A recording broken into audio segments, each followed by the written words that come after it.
Hey everybody, let's get started. Alright, here we are.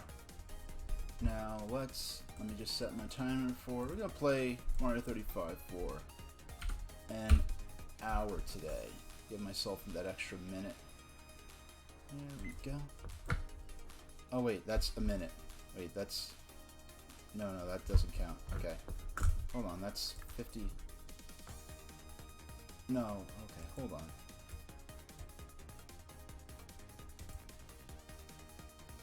Oh, 60 minutes? Or is that 60 seconds? I'm confused right now, hold on. Hey, Kalaka boy, how you doing? There we go, that's more like it. I changed my layout slightly. Wasn't showing the entire timer, now I have to move this over a bit. Alright. Move it a few pixels. Okay, that's more like it. That's more what we intended. There we go. We're going to be playing for an hour. A pumpkin pie bubble milk tea. That's an interesting combination. You know, I haven't gotten into all the pumpkin this and that. Yeah, I really don't go for the pumpkin flavored stuff unless it's actually like, you know, a pumpkin pie or something like that. Like, my fall and winter drink, I mean, I like hot chocolate, but my personal go-to fall and winter, like, traditional drink is hot cider. What I would do, alright, I remember, like, one of my favorite things I used to do when I lived in New York was around, you know, just between Thanksgiving and Christmas. I would go to Bryant Park when it was set up with all the Christmas shops and everything, and I'd get a big cup of hot cider. And I mean, the last year I was there, it wasn't particularly cold out, but the nice, really cold days, I would get a big cup of hot cider, and I drink it very slowly, because it only takes a little bit of the cider to warm me up, and then I would hold the cup in my hand so it would warm my hands up. I mean, I'd have gloves, but I'd make sure not to wear gloves that weren't so thick that I couldn't feel the heat from the hot cider. I just walk around in the park, and that's my Christmas time aesthetic, so to speak, is being in Bryant Park or any of those parks in New York City around Christmas time, when it's all decked out with festive decorations and people are buying souvenirs. And I love all the different, they have all kinds of unique food at those stalls. I mean, a lot of the stalls would sell artisan things like art pieces and like imported luxury goods, but my favorite ones were the ones that had different unique food. I know there's one that showed up a couple of years that had all kinds of vegetarian stuff, and then a lot of the stuff, like, you know, the place that had crepes and waffles, a lot of that stuff you could order, you know, you just choose your toppings. So one of the things I like to eat was getting a hot crepe with like spinach, and I think it had spinach and eggs and stuff like that. It was kind of like a sandwichy kind of thing, but it was okay. That was close. That Goomba almost entered my hitbox there. I know, I'm gonna try one more time to get a victory in this set of stages here, this first World 1-1 set. And, oh shucks, I can't get, okay. I'm gonna pay particular attention to getting as many coins as possible, so that when I get into later parts of the game, and I'm having a tougher time with, you know, keeping my power-ups, I'll have as many coins at my disposal as possible. Alright. Yeah, I'm not gonna treat it like a race this time, though, of course, the further I get, like, if I get to a castle stage, and I could send Bowser or some Hammer Brothers into other people's games, it would get a lot of people out quickly.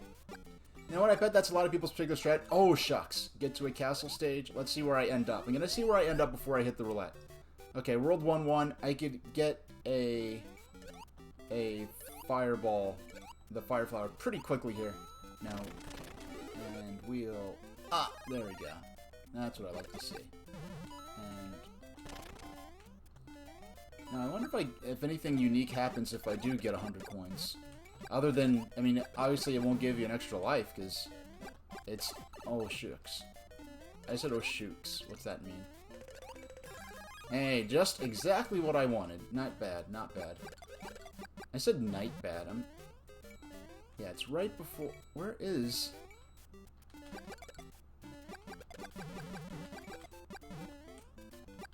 I keep forgetting to try and find the 1-up. I wonder if you can only get it your first time through World 1-1? Is that what's going on? Because I swear, I thought that was the first... The first bottomless pit in the stage. Right before there, that's where you can get that invisible 1-up. And in fact, that invisible 1-up block in Versus Super Mario Brothers, that one invisible 1-up block in World 1-1 is the only 1-up in the entire game. Yeah, some walk into pits and some don't. I don't know what that's about. I wonder if it's, like... I don't think there's any Goombas in Super Mario Brothers, at least not in the first one, because I'm not that familiar with Lost Levels, in which they're programmed to not walk into pits. I think it may have to do with where that particular Goomba was sent from, because I don't think it just sends, oh, send a Goomba. I think it might be sending the specific Goomba that would have originated at this point in this stage, this being wherever the player who defeated it encountered it at.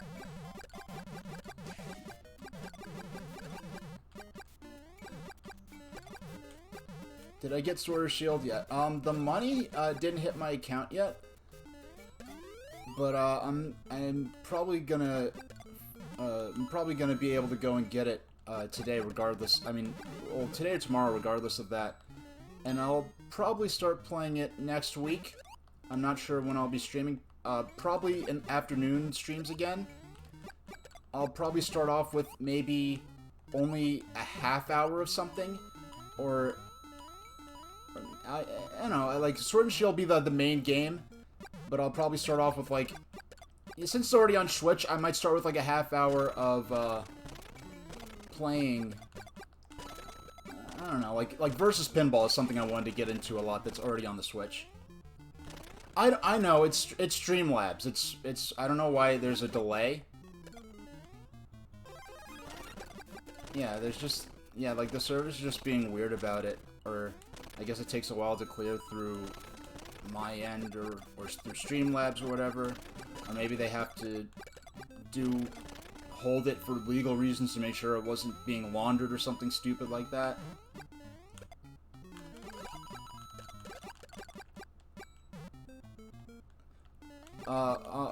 Through Streamlabs, Raylet? Because I know, like, other things, like, I know things like Cash App, where it's, like, a unique money service. But I don't, because I'm not really that familiar with, Streamlabs and however that works or doesn't work yet. No, PayPal. Yeah, well, I don't think it's PayPal. If you use PayPal to pay Streamlabs, I think PayPal, I know PayPal is instant, generally, but I really think it is Streamlabs itself. Okay.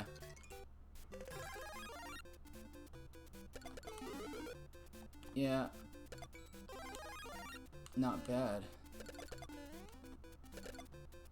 Yeah, I wonder how many times... like, an enemy will be sent. Like, if I defeat an enemy that's already been sent to me from someone else... Like, well, that gets sent to another person's, right? Then if that person beats it, does it get sent to another? Can an enemy be sent, like, a certain number of times, or what?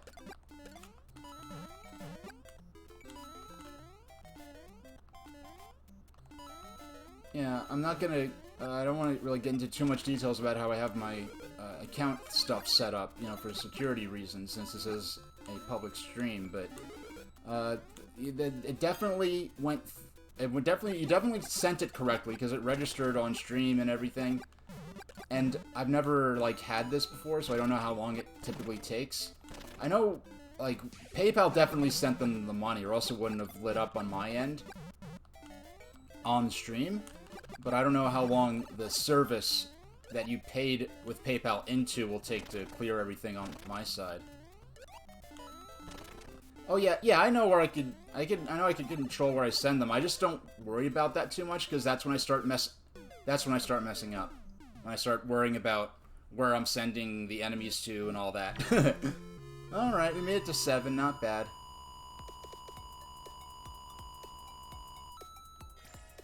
Now, like, I wonder... I mean, I'm getting levels from all these coins I'm getting.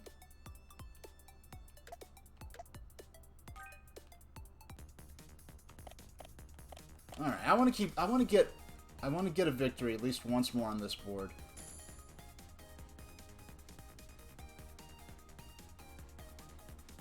Alright. I could see them making like a physical arcade variant of this somehow for places like Dave & Buster's. No, okay, I promise. I will only use I will only use the money for Pokemon Sword and Shield. I'm going to... it's not going into the fund for my panda smuggling operation, I promise you, Rayleigh. Only legitimate purposes. You know, Dave & Buster's... I remember when the Dave & Buster's where I used to live got Mario Kart GP. I just remember playing it and feeling so disappointed because the handling felt nothing like a console Mario game or like a Nintendo-developed Mario game. And it wasn't just... I don't think it was just that there was a steering wheel. I don't think it was just that. It just felt very slippy and bad to me. And it was cool being able to play as Pac-Man, but I was just very disappointed in it. It really messes with me how relative, for a lot of Nintendo games that get arcade machines made of them, they often don't get that much coverage, and then or distribution, and then like F-Zero GX, no, F-Zero AX rather. I think there's like F-Zero AX is so rare that when there's like a convention or something where that cabinet is going to be playable, it's like a headline thing where like, oh, like F-Zero AX is going to be there. Yeah, Bandai, no, Namco, yeah, Namco Bandai. Well, I said Namco, and then I remember, oh yeah, they are merged these days, so. At one point, they were Namco Bandai, and then they became Bandai Namco, or the other way around. Whereas, when Sega merged with Sammy, oh, I would love a remake of the arcade Popeye. I'm probably gonna, when I have a means, I mean, even just resort to PC emulation, or modifying my NES Classic Edition, but that's a game I want to play and maybe do some high score grinds at, because that is such a fun arcade game, and Nintendo doesn't have the rights to it anymore. Like, Popeye, for arcade and or NES, is one of those games that is likely never going to get officially re-released in any form ever, just due to licensing complications. Super Mario Bros. 1 was intended to be a Popeye game? Shucks. I thought it was Donkey Kong that was intended to be a Popeye game. Unless that was the case as well. I know there was a phase early in Super Mario Bros. Development where they were thinking about making it some kind of scrolling... It was Donkey Kong. You have the right idea. It was related to the Mario franchise. And you were probably thinking the first Mario game... In your head, you were probably like the first Mario game was originally supposed to be Donkey Kong. And when you say the first Mario game, you could mean... Donkey Kong or Mario Brothers, or Super Mario Brothers is when we really celebrate. Super Mario Brothers is kind of treated as the actual, like, the real beginning of the Mario franchise as we know it. But the first Mario game, the beginning of the meta franchise, I guess, was Donkey Kong, where you were playing as a character that was eventually named Mario, and you were playing in a side-scrolling environment of enemies and obstacles, so... Yeah, and plus, I really think, like, what Mario was before Super Mario Brothers, as opposed to after Super Mario Brothers, is really a very different thing. Like, even if you look at the American Donkey Kong cartoon, I'm sure there's been at least clips of it posted to YouTube somewhere. And on the Saturday Supercade, that version of Donkey Kong, was it true that it was named after the landlord of Nintendo of America, Mario Segali, who actually, he only passed away like a year or two ago, fairly recently, And Nintendo does not acknowledge this whole story. Yes, Nintendo did have a landlord of some property they held in the early 80s, whose name was Mario Segali. The story of how the character became called Mario was kind of an anecdotal story, and the earliest source for it that I'm aware of is the book Game Over, Press Start to Continue by David Sheff, which I believe released around 95, because the history of, it was a history of Nintendo book. It's kind of it's from a pro Nintendo sort of stance, with Nintendo as the protagonist entity, going from, you know, the Hanafuda card days in the 1880s up to modern times. Well, up to modern times then, about 95, because I think they mention Project Reality, but they don't talk about the launch of N64. They basically just deal with Nintendo through the toy-making days through to the tail end of the 16-bit era. And there's an anecdotal story about how this happened, how Mario Segali supposedly walked in steaming mad and demanding his rent, and everyone at the table was like, hey, let's call Jumpman Mario as an inside joke. Now, the way it's presented in the book is very much a anecdotal sort of dramatization of what may have happened or what David Sheff may have heard happened. But a lot of there are many other similar anecdotal stories, some of which have been somewhat discredited at this point. Because you have to remember, at the time this book came out, it was one of the few books around where you could really read about Nintendo history and about video game history. It was the idea of documenting this in the way that you document the silent era of films, or the black and white era of films and stuff like that, was a pretty new concept. And so David Sheff did a huge service by, you know, even doing this book. But a lot of the anecdotal stories are, what do I think of the live-action Mario, Lou Albano or Bob Hoskins? It's funny, like, I didn't really watch the Super Mario Bros. Super Show growing up much. I don't really have many memories of it from back then, and I haven't really watched it, you know, from today's standpoint. I was more into you have to remember, in the very early 90s, when that would have still been on TV, and along with stuff like The Adventures of Super Mario Bros. 3, I was a Sega kid back then. I really didn't get into... I knew of Mario, and I knew there's a Nintendo and a Super Nintendo, and I played Nintendo games at family members' house, and it did seem like most of my family members had Nintendo, whereas most of my friends had Sega, and my family tended to live an hour or more drive away, whereas my friends were all local in the neighborhood. I'll have to watch it. Maybe if it's on Amazon. Oh my gosh, my camera froze again. Why does this keep happening? Okay. Alright. Okay, this happened for the first time ever last stream, and this is the second time it happened. Now, I'm a little suspicious because what happened before... Okay, I'm just going to go through basic troubleshooting stuff right now.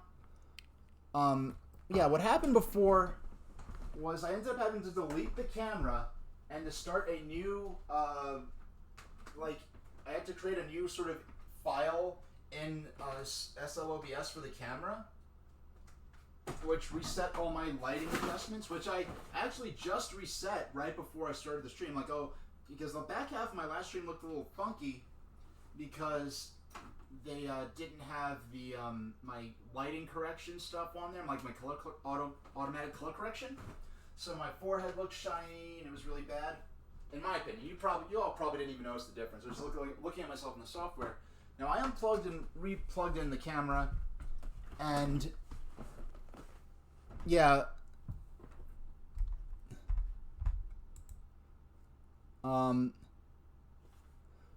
What about Deltarune? Oh, are you talking about specifically about my Deltarune Let's Play? Okay, let me remove. Okay, I'm gonna have to remove the webcam. You have to reinsert it. Video capture device, yes.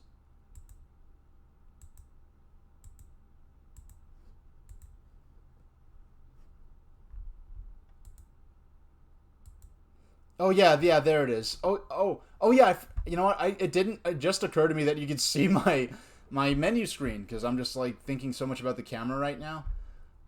Yeah, I was doing I finished a let's play of Deltarune on hold on.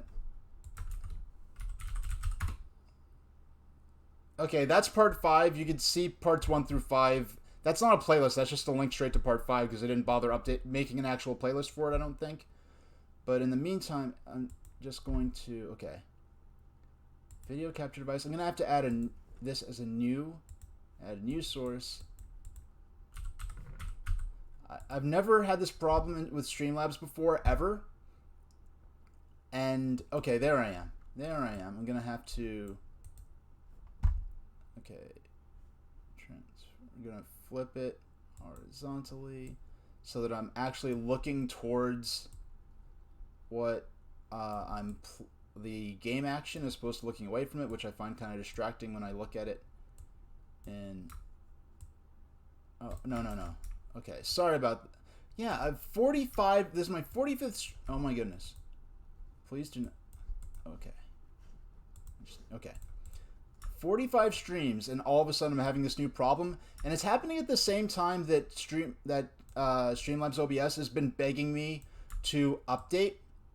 Hey, Azurest, the wonders of live entertainment are in full swing as my camera unexpectedly froze during my match, which I've been booted out of at this point because I had to stop it to reset my camera. Okay. Alright. Now, this is probably... It's probably going to complicate when I switch to Mario Party Advance as well. But now I'm going to put in...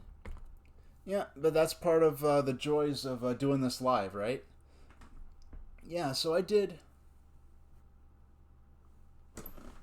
Yeah, I figured there was some kind of delay like that. So I wasn't too worried about it. But I'll be able to get the game probably today.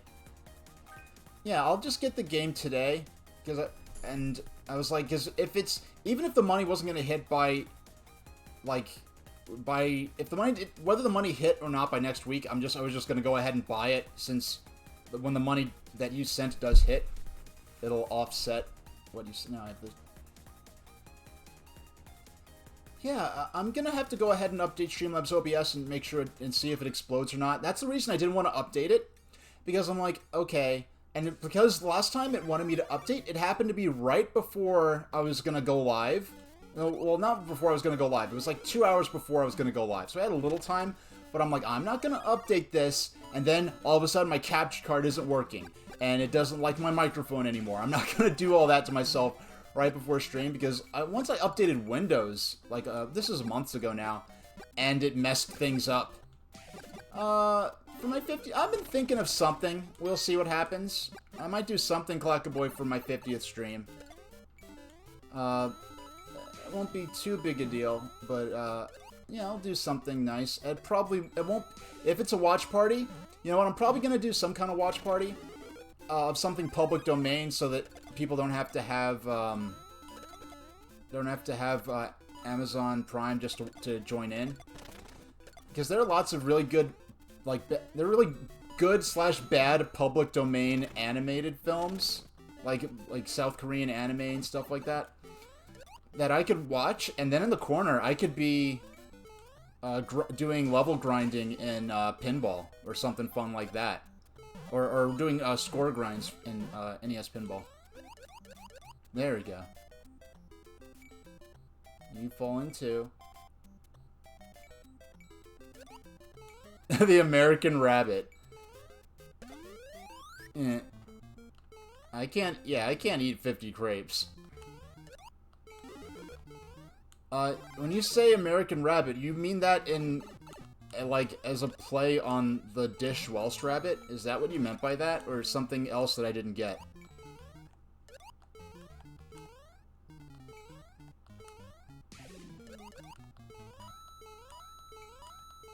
Okay.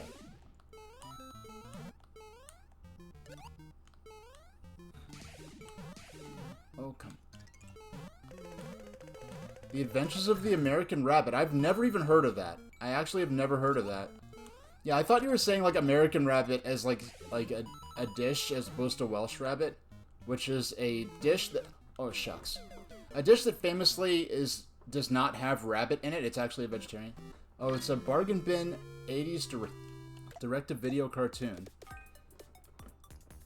You know, if you ever seen...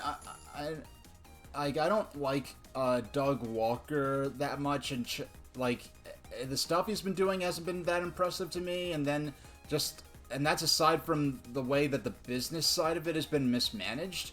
But I know that horrible Christmas cartoon that Doug Walker reviewed a number of years ago, The Christmas Tree, I actually saw that as a kid, and I remember thinking as a kid, and I was a very small kid when I saw it, I'm like, this is so weird. Like, the way they're talking, and the way that old, like, the mean lady running the orphanage was always, you know, fussing at the kids for stupid stuff. And I'm like, this is such a strange cartoon to me. Even as a little kid. And I never knew what it was called with a generic title like The Christmas Tree. Channel Awesome is dead to you? Yeah, pretty much the same to me. Well, pretty much, when the problems, I won't get too deep into it myself, but what I'll say is,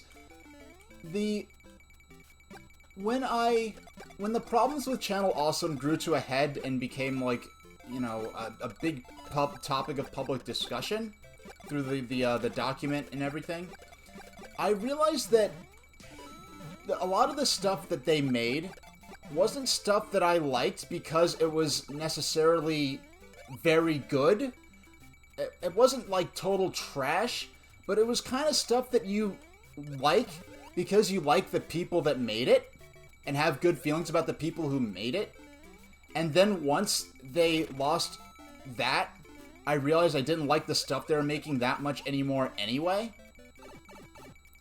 So it's sort of like watching a bunch of kids, like, put on a school play, where, like, really little kids, I mean, like, you know, like 6 or 7 year olds, and it's not that good, but, you know, they all are having fun and they're doing the best they can, so, you know, you feel like, alright, great, you know, you watch it even though it's not the best, and you genuinely enjoy it, because you feel good, positive things about the people who made it, and that's kind of what Channel Awesome was enjoying from me, and then once they lost that with the way the company was being mismanaged, and that's putting it very gently, I really just... It's not like... There was no moment where I'm like, that's it, I'm boycotting the episode or something. I'm not boycotting Channel Awesome. I never went through that.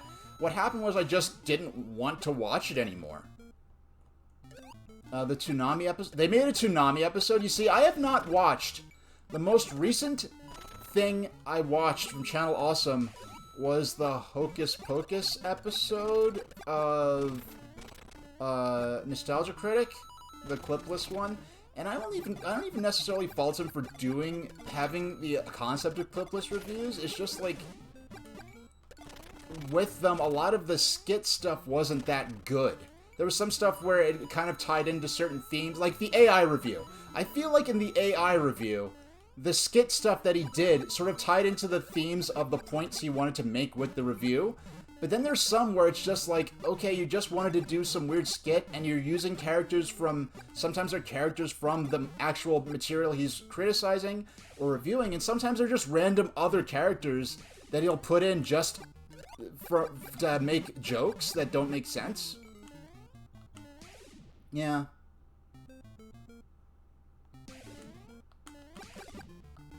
So he hired 2 younger cast members who are more into the late 90s side because Doug himself never really watched Toonami. Alright.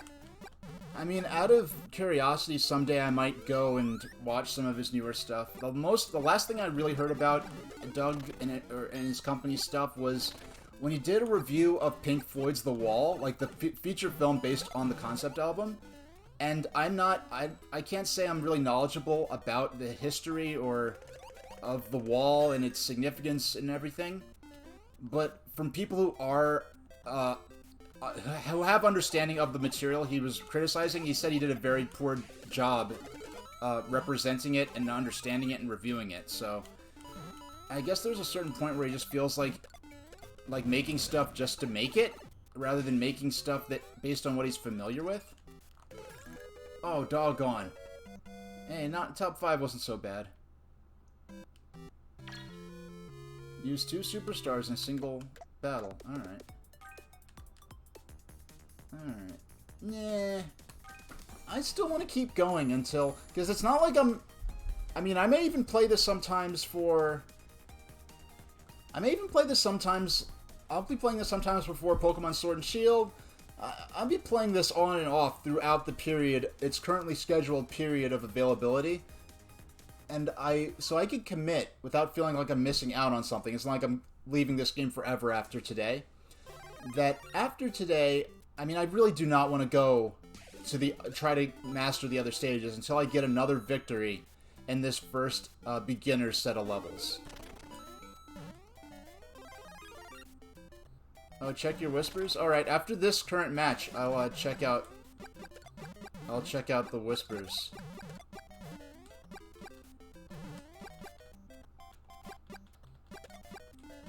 Unless, if it's something like, if it's some, okay, I was just making sure, like, if it's something like, oh, something crazy's happening with your stream or something, you know, then, you know, if it's, like, urgent. But if I could wait till the end of this match, then I'll check it out. If it's a web page you want to share, I don't know. I didn't have good luck. I'm gonna have to go in and just check out YouTube, because last time I tried to do impromptu YouTube, it didn't really play well like it did before. Even though like when I did the E3 stream, when I did E3, Nintendo's E3 2001, 2, and 3 press conferences. When I went and did that, I was impromptu with the YouTube setup I originally made for watching those all the Giga League videos, and that worked fine. But then I did something, I think last week or the week before, and it just didn't work like I intended it to, and it was kind of weird. Like the YouTube videos were really choppy. I mean, for me, like, the audio is like a second or two delayed, but for the people watching it, apparently came out with the audio synced properly. Another thing I'm not really considering is that people are using warp zones to go to later levels and potentially send more dangerous enemies my way. Okay, we're down to 20 players left standing. So, if Azurest is... I think you probably are still lurking here. You can kind of see what I'm talking about, how they're... Because I talked to you about this game, how there are 35 players. You can see what the other players are doing in relation to what I'm doing, and we're all... Any enemy one of the other players defeats will get sent to another player's game. I have the option to send enemies to particular people, or to target specific individuals, but I don't worry too much about that. I focus more on my own gameplay and my own survival, because if I take a hit, there are no extra lives. You immediately get thrown out the game, so... Woo! Okay, we made it, we made it. I don't know if I was gonna make that or not. And we, yeah. Plus...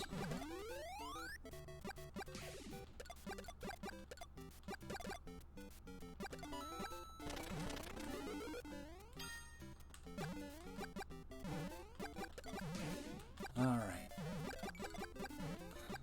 Only 80 seconds in this stage, so I definitely want to keep on defeating enemies. For each enemy I defeat, I get one more in-game second. These are not full proper seconds, it's just this weird timing system that they made for the original game and that they've stuck with ever since.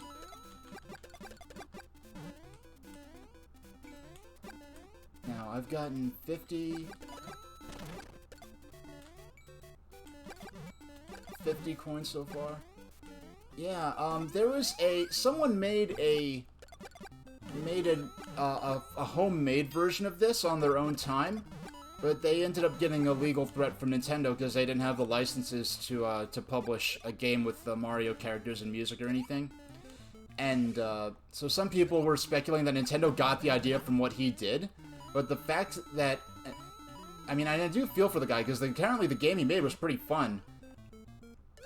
But I think that's part of the reason Nintendo does get so litigious sometimes, because now they may have well been working on this for a long time and just hadn't released it yet or finished it yet, and now this comes along, so now there's the risk that they could be accused of plagiarizing his idea.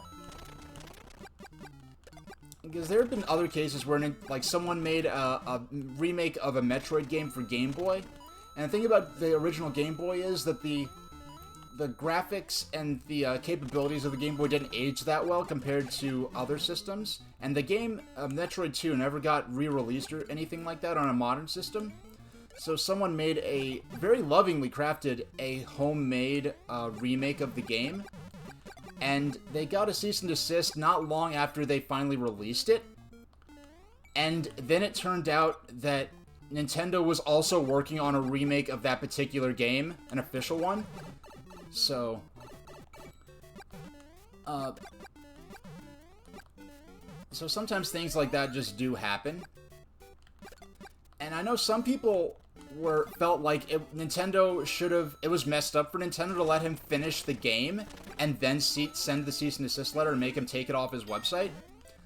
But from my point of view, he was very public that he was working on this project, and the fact that, and he could have put all this work in, and then Nintendo sent a legal threat before he released it, where if he did release it, then he could have gotten sued. The fact that Nintendo waited till he released it, and then asked him to take it down, is, I think, in a sense, more cooperation than he could hope for, because now that the game was released, it really, he took it off his website, but I could search on Google and find it within, like, 5 minutes, if not sooner than that. It's, you know what I mean? So, it's interesting. And then there are other cases, like, where Mother 3, the infamous sequel to Earthbound that never got a North American release, people made a fan-made translation of it that took several years to make.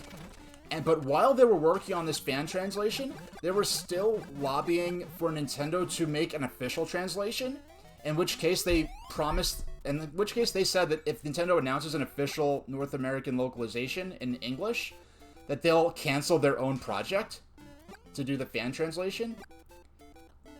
And while this was going on, the people who were making, some of the people making the Mother 3 fan translation got invited to Nintendo of America headquarters to deliver a huge bag full of Earthbound fan mail of people, you know, asking them, Nintendo, to do the localization. And they were invited even knowing that they were also making an unauthorized fan translation.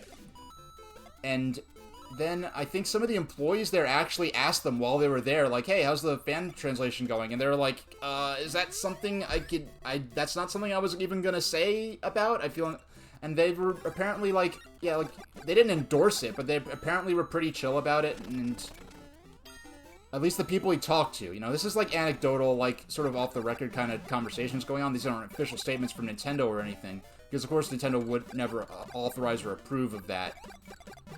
But apparently there was an interview, well, I read the interview. There's an interview with Reggie where Mother 3 got brought up, as it often does, and he actually, I think, made a passing reference to his, like, oh yeah, I knew about the fan translation project.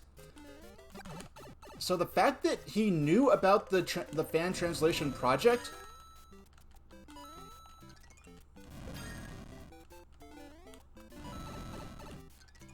come on. There we go. That's what I was hoping for. Unfortunately, I don't have any power-ups left. Oh my gosh.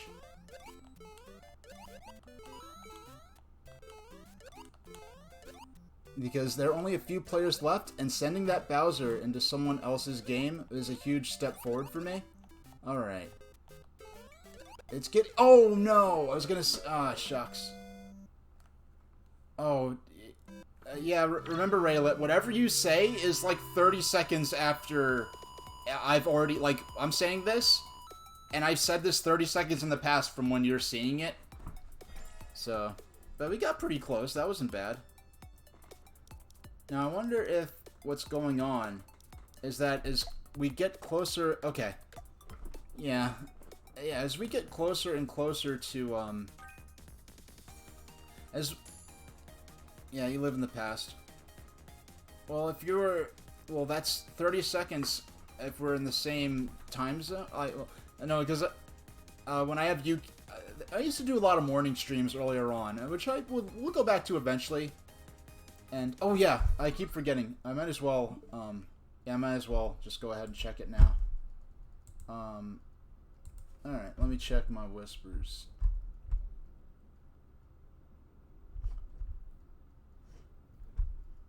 Yeah, I usually already have Twitch open on my browser when I'm streaming, but this time I happen not to. Alright. Okay, there we go. Hold on. Want that? Okay, so it's a Switch eShop code and not a Twitch one. Because last... wait, so is this the same code you were talking about before, or you just forgot to... Oh, hey, Serial Walrus. I'm sure he's parked somewhere waiting to pick someone up, or he's on Taco Bell in park and on a really long drive-through line, or something crazy like that. So this is the same code you were talking about last week, and you said Wii U, but it was actually... Okay. When you give it, I'm eventually... I'll redeem it on camera. I'll redeem it on stream, and I'll play whatever it is. You're gonna do it yesterday but forgot?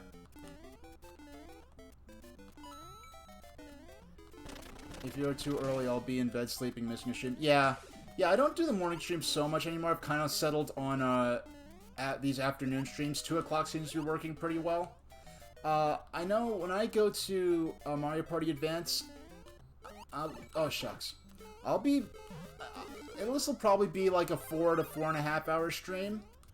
I'll probably be in it for, yeah, I'll probably play I'll probably play Mario Party Advance for no more than, say, what, 3 hours or so, and I'll probably just have to get on with my day.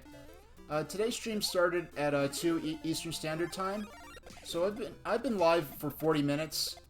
About 5 minutes of that was my camera. This new thing started with my last stream where my camera freezes up, and in order to fix it, I have to re-add my webcam as a new instance within my broadcast software. And after nearly 50 streams, I never knew... Mario Party on your 2DS? Which Mario Party was it? Mario Party for, what, which Mario Party do you have on your 2DS? Because I didn't really... If it's an N64 one, I didn't know that the 3DS family was capable of doing emulation that ambitious. I haven't really heard of them doing much emulation stuff beyond, like, Game Boy Advance level horsepower. But the thing is, the DS is... I mean, the original DS was akin to N64, so... Oh, the Mario Party for 3DS. A Mario Party game that I would have bought if there was online modes on it, but Nintendo was stubborn on that until very, very recently, and didn't have any online on any of the 3DS Mario Party games.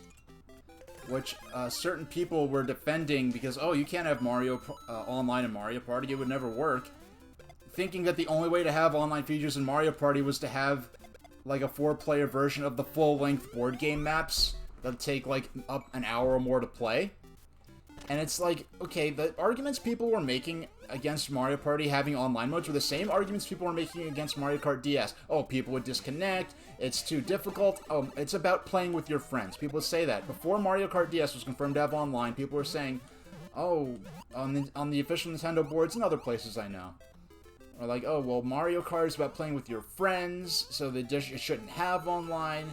And then once it got confirmed to have online, their story changed, and they were happy it was going to have online, so... yeah, Mario Party, did you see any, I forgot, were you there for my last stream at all? I think you at least dropped in and said, hi, Serial Walrus, or something like that. Or were you not there at all, and am I thinking of an even earlier stream? Because I started playing Mario Party Advance the day before yesterday, on Tuesday. Mario Party Advance is a game you don't hear people talk about a lot, and when you do, it's not often in very positive terms. There are issues that I've already I encountered back then, and re-encountered them playing it for the first time since 2005, pretty much. That some of the mini-games are either too easy or too hard, but the general structure of the game is...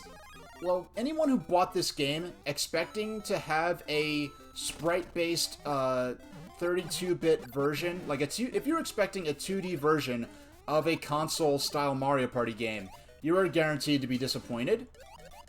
But even though Game Boy Advance could do 4 players, I feel like Hudson, I guess, decided that realistically most people are only going to be able to play this single player. And so they played to the Game Boy Advance's strengths by having the top block above the 3. Okay, did I get it? Oh yeah, I got it. Yeah, sometimes I just am so into it I just run past it. And then other times I remember it's there, but I just forget that getting the Fire Flower gives me like 20 coins, so that's an instant free roulette spin. Oh, not yet?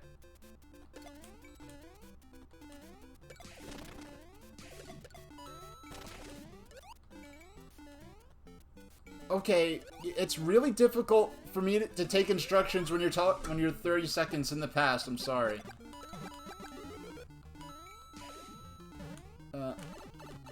Shucks. No, and I can't collect. I can't recollect the Fire Flower.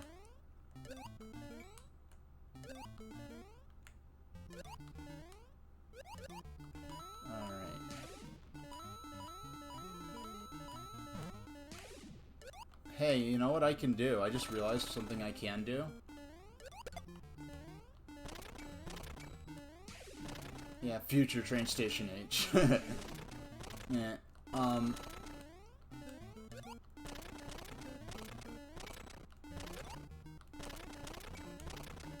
yeah, I just realized I do have access to Super Mario Brothers on Nintendo Switch Online now, so... Actually, I think don't I have to download the games, like, separately or something? Oh, shucks. Do I have to download the games separately? I'm not sure. Alright. Let's... Okay. No, I don't have to download the games separately. I could just open it up. Checking if the software can be played. That's not a reassuring message. Okay, they're all just there. So it's kind of like the equivalent of...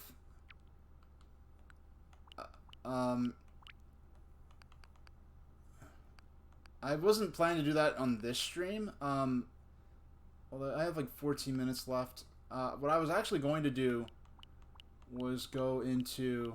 Yeah, I'm probably... you sent the code already? I'm probably going to do that... Oh yeah, there's... Is this basically Sting? Oh, sorry, I'm getting caught up in all the games that are here. I'm just looking for Super Mario Brothers so I can go through it leisurely. Where is... Okay, here we go, Super Mario Brothers. Yeah, I'm going to, Yeah, so now I'm playing it... And it's really annoying because now I have to use B to run and A to jump, whereas before I was using Y to run and B to jump. So... And I can't say they really did 100% capture the feel of this game. Yeah, I wonder if Twin B, is that gonna just be Stinger? Or are they actually gonna... Is that like the Stinger ROM that they released in North America? Because I have that on my Wii U. Because that... I think... I'm not familiar with the Twin B series. I just got it because I know it's a cute 'em up, and I do like Fantasy Zone, which I only played a little tiny bit of. Is it... Okay.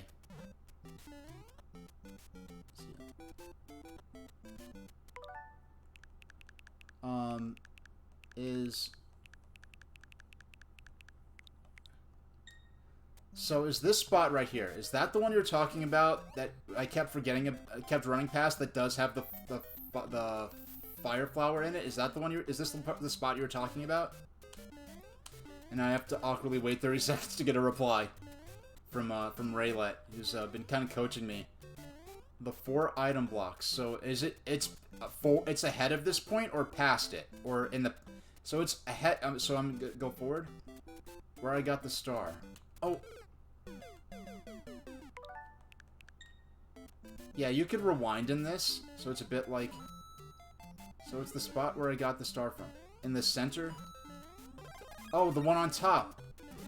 Okay, thank you, I keep forgetting about that. And you know what? I think it's the fact that I get the invincibility star there is what made me keep going on and forgetting about it, because once I get the invincibility star, or Starman rather, to keep it, is what it's actually officially called, my instinct is to just keep playing and just try to ram as many enemies as I can. Yeah, like, that didn't happen. With the English accent that he has in that game, in those games. That didn't happen. You must activate the castle's defense system. And mind you, I'm impersonating that based on not having played Sands of Time since 2004 at the absolute latest. I just remember that sequence at the beginning where, like, the castle's being invaded and this guy gets you to solve a bunch of puzzles. Yeah, Stinger is... I know that game is the only...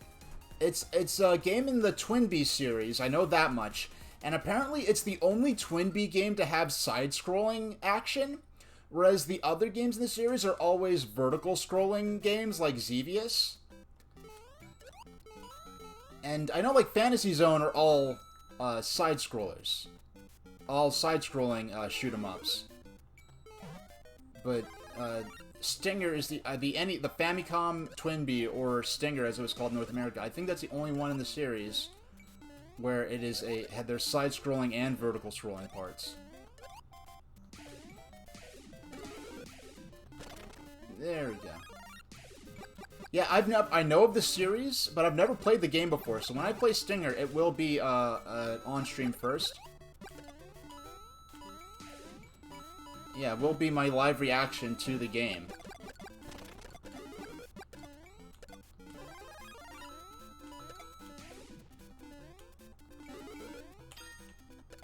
Yeah, that's a nice little extra burst of bonus time.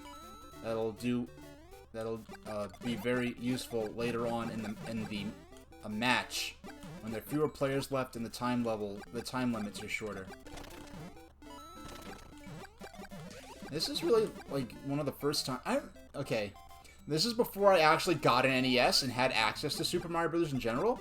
So the first version of Super Mario Bros. I really got to sit down and have time with, that wasn't at a friend's house where we were going back and forth, or something like that, was Super Mario Bros. Deluxe for Game Boy Color. And I never owned the game. I rented it from Blockbuster back when they used to rent out Game Boy Color games and Game Boy Advance games. The only Game Boy Color game I had, really, back then, was Pokemon Gold. And the Japanese version of Pokemon Gold at that. So when it came time for playing Pokemon, yeah, like, so I didn't get that many chances to play actual color games on the system. For the most part, my Game Boy Color was just a way to, a smaller, less battery-hungry, and more convenient and high-resolution way to play my black and white Game Boy games, with the exception of Pokemon Gold. Or should I say Pocket Monsters Kin, because it was the Japanese version. So, when Super Mario Bros. Deluxe came out, I rented it, and the save file that was on there was already at World 8.1. And I didn't know enough about the game to know that was, like, the longest World 8.1 in Super Mario Bros. Is the longest stage in the entire game, and it is the first level of the last world of the game. So, I'm pretty much totally unfamiliar with Super Mario Bros. I go into World 8.1 is my first game, like, my first experience playing it, and I just remember spending hours trying to get through this long course. And I wasn't even frustrated because I just thought I needed to get good at the game. So I was playing it and trying, and I just could only get so far. And eventually I made it all the way to the end. And I think I think I spent the entire time I had rented the game just practicing and learning to get through World 1.1 without having played the entire rest of the game before that. So it's a very interesting experience. Now, with Stinger, with the Twinbee franchise, the ships are, like, they have, like, arms and legs and are kind of anthropomorphic, but they have pilots inside them, and I'm not sure if, like, when the pilot goes in the ship just sort of becomes a, like it becomes the pilot's body, or if the ship is a living being in and of itself, and then it has a pilot that's inside it. Because I know with Fantasy Zone, the ship you play as in Fantasy Zone Opa Opa, that ship is actually alive. And he comes from a race of sapient spaceships that actually pilot even larger ships. Which is kind of strange, but Fantasy Zone is just wacky and fun. And now, I'm familiar with a lot of the lore, the story, plot lore of Fantasy Zone, but the only game I've played in the series was the Master System version of the first game. But now on the Switch, I do have the arcade version, which in general is a superior version. Now, I really genuinely do wish that I waited to play Fantasy Zone on stream for the first time without going into it, because I first played Fantasy Zone only about a year before I actually started streaming. It was like in like 2019 I played it for the first time, and I didn't realize, like, in the Fantasy Zone games, they are bases in the levels that are sort of spawn points for other enemies, and you're supposed to destroy all of those, and when you destroy all of those, then you can face the stage boss.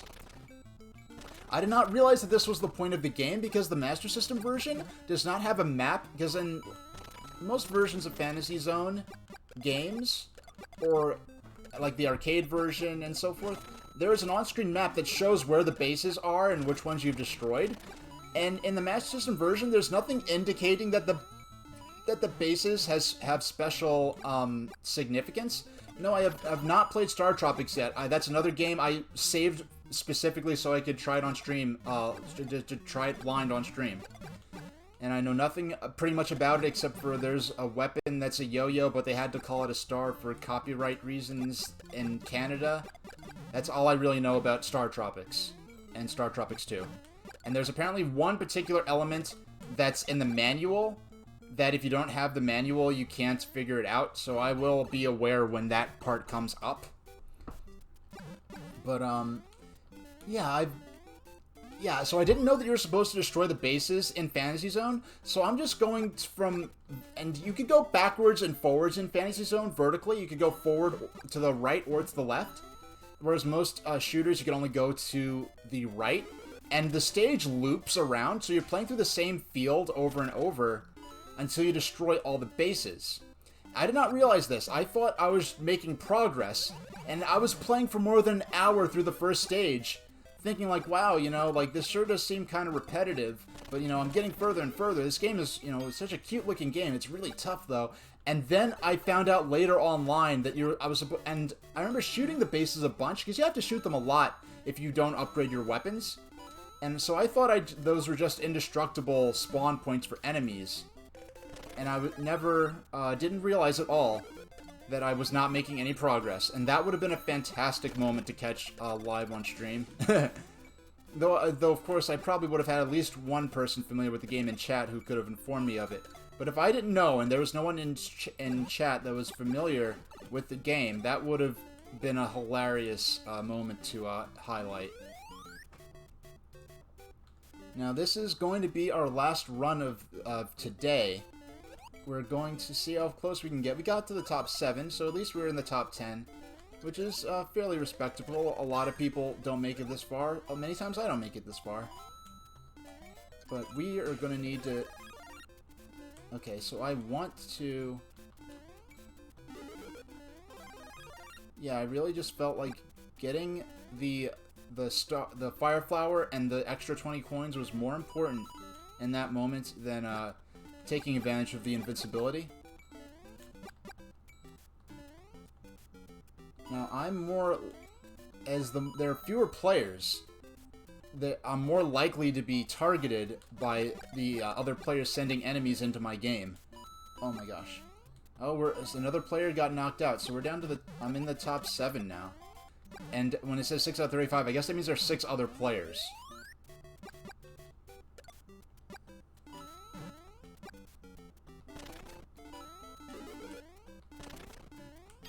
Yeah, the mushroom... Oh my goodness! Excuse me. We don't have time for you, Mr. Koopa. There we go. And I say Mr. Koopa, I mean that isn't like Bowser Koopa, because at one point they were actually I guess at first they used to call him King. I mean, like in Super Mario World, they say like Valley of Bowser, but in the D cartoon series, they always use the term King Koopa, and a lot of my friends use King Koopa as opposed to Bowser. So I guess they're trying to standardize use of Bowser instead of Koopa in Mario 64, which was at the same time they were trying to introduce the princess's Japanese name Peach as opposed to Princess Toadstool. Because in America she was always called Princess Toadstool. And then okay, we're in the top 5, which is not bad for a last run. Let's see if we can get the full victory here.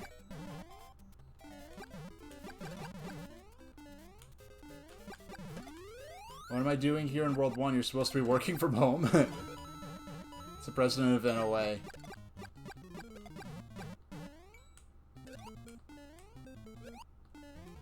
Yeah. I got to meet him. I didn't get his autograph or anything. I think the first 5 or 10 people who got a Switch got their system autographed by him. Everyone was assuming Reggie would show up, and I felt kind of... And it's funny, because... Like, when the Wii U came out, Nintendo, like, Nintendo rented out the entire, like, Central Plaza area of Rockefeller Center, which is very expensive to do. Very expensive. And they got a DJ and a stage and had this big event. This huge, like, media event out of the Wii U launch. And then the Wii U had a disappointing opening week. Well, even though it's funny, people forget, well, people don't realize... Wii U's, like, the numbers in Wii U's first 2 weeks actually outpaced the PlayStation 3 and the Xbox 360's opening weeks. At the time, Wii U, I think the first 2 weeks sales was actually record-breaking for a console in that period. I think they sold, like, 2 million or something, or something like, or I forgot what they sold in the first 2 weeks, but people were saying, oh, you know, people who were already intent on hating Wii U and insisting it was going to fail, were saying, like, oh, like, you know, that may sound like a lot, but really it's a huge failure. They should have sold millions to be... No, that's what they were saying. Oh, well, Wii U... Oh, my gosh. Only one away, and I lost because I was busy running my mouth about Nintendo history. Oh, yeah, no, I don't doubt. There was definitely... Hey, for the last run of... The stream wasn't bad. That was not too bad. It could have been much worse for the last run of the... Yeah, I know there was a lot of confusion, but at the time they actually sold, like, opening week, it was either the opening first week or first 2 weeks, they actually sold more units than PlayStation 3 or Xbox 360 did in that same period in those systems launches.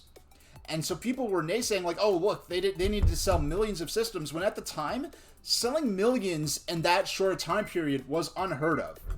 It wasn't until, like, PlayStation 4 and Xbox One era that systems really started selling into the millions, like, right out the gate. Now, we're going to be playing Mario Party Advance next.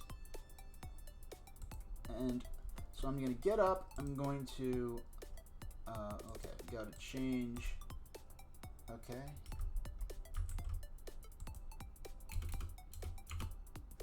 Mario Party Advance, we'll be streaming that under Retro. Okay, so the stream is updated, and I just gotta switch my HDMI cable.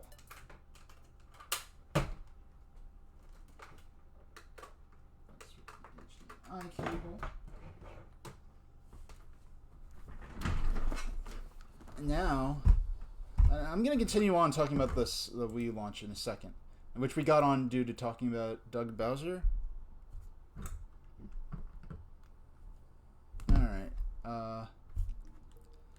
Alright. Oh, the system isn't, Alright,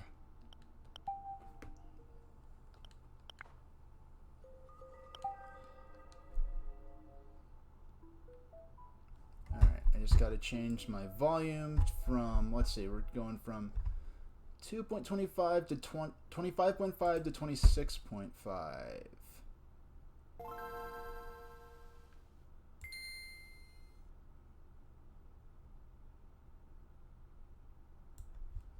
Alright. And we are ready. Oh my gosh, the camera, oh, you know what? I didn't consider this. I didn't I have to get rid of the old camera here. I have to put in my new one. Excuse me. Alright. There we go. That's more like it. I just have all these weird problems where the camera will make me look like I'm sitting like askew, and I'm not. I'm actually sitting straight up, looking straight forward. No. Okay. There we go. That's what I wanted. Blow that up a bit. And we'll just... There we go. That's not quite perfect, but it's good enough. There we go. And for a second I thought the camera itself actually crashed again. I was like, oh boy. But no, I just... Yeah. Now, if it's too loud, too quiet, let me know, but it should be good. The health and safety warning, because this was the the fearful of lawsuits, overly protective era for Nintendo. In an hour, I'm gonna take a 6 or 7 minute break. But we'll go into Party World and continue where we left off. And now I really forgot how much there was to do in this game. So this is a game we're going to be going back to probably a few times. Always got to be Luigi. Always got to be Luigi. Even though he always starts at the same place, but whatever. Now, yeah, so people were saying of Wii U, like, the opening sales were bad, but at the time they were kind of record-breaking. Now, if you're not familiar with this, this is... Oh, Dual Tower. Now, this is a Mario Party game that really plays the strengths of the Game Boy Advance. They're kind of acknowledging that, yes, more likely than not, most people will be playing this by themselves. So we're going to have, instead of just making the traditional Mario Party games in 2D, we're going to have a single-player game that's focused on doing little quests for side characters. Each mushroom is a dice block. Landing on a dice block gives me a free one. And so just losing it only 1 or 2 mini-games will put me in danger of getting a game over. Landing on an M block, that will give me a free... Landing on an M block lets me play a mini-game for free, as it were. But aside from that, every several turns, so to speak, it's not like we're multiple players taking turns. Now, every several dice block rolls, I get a mushroom challenge where I play a mini-game, and if I win, I get coins. When I land on an M block, I'll either play a mini-game and get more mushrooms, or I may encounter Koopa Kid, who will either give me 1 mushroom, or if I lose, he'll take it away. Barrel Peril. What is... Now, I liked this game back in the day. The first hour I spent with it, I was kind of... I went into it blind, so I didn't realize that it wouldn't be just a 2D version of home console Mario Party. Move dash. Sneak past the snoring change-off. It wakes up, hide in a barrel pronto. Okay. Okay, this isn't too hard as I remember. As I've said many times before, immediately failing.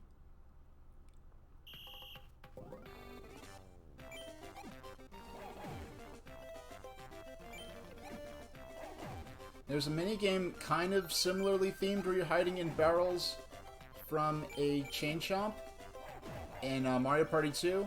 But that game is extremely difficult and unfair, and I very rarely win it. Though apparently other people have no problem with it. It probably doesn't help. I mean, I haven't had a good time with it even playing with, like, the Wii U Pro controller or with the Classic Controller Pro on the Wii. But I'm sure at the time I was playing it, the fact that the N64 joysticks were infamous for wearing down so quickly didn't help much. No, but what I was getting at about the Nintendo event, because when you talked about Doug Bowser, it reminded me of this. No, I have to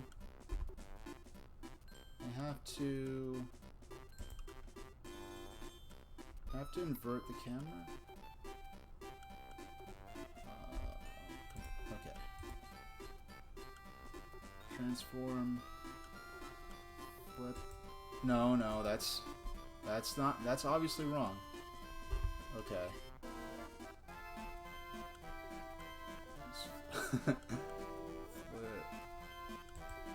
Okay, I have to flip horizontal, not vertical. There we go. That's what I wanted to happen. So it looks more like I'm looking at where you're going to be seeing the gameplay action. It looks weird when it's like if I'm looking like away. It's like, why am I looking away? I don't know, I'd have to be looking this way because now it's inverted. It's just something about the way the camera just makes me look like I'm blocked, I guess. Okay, where are we heading? We're going to the town area. Let's see, we've gotten those little stops there. Those are little characters we do quests for. 2, 3, 4, 5. Yeah, we're gonna go to the town area next.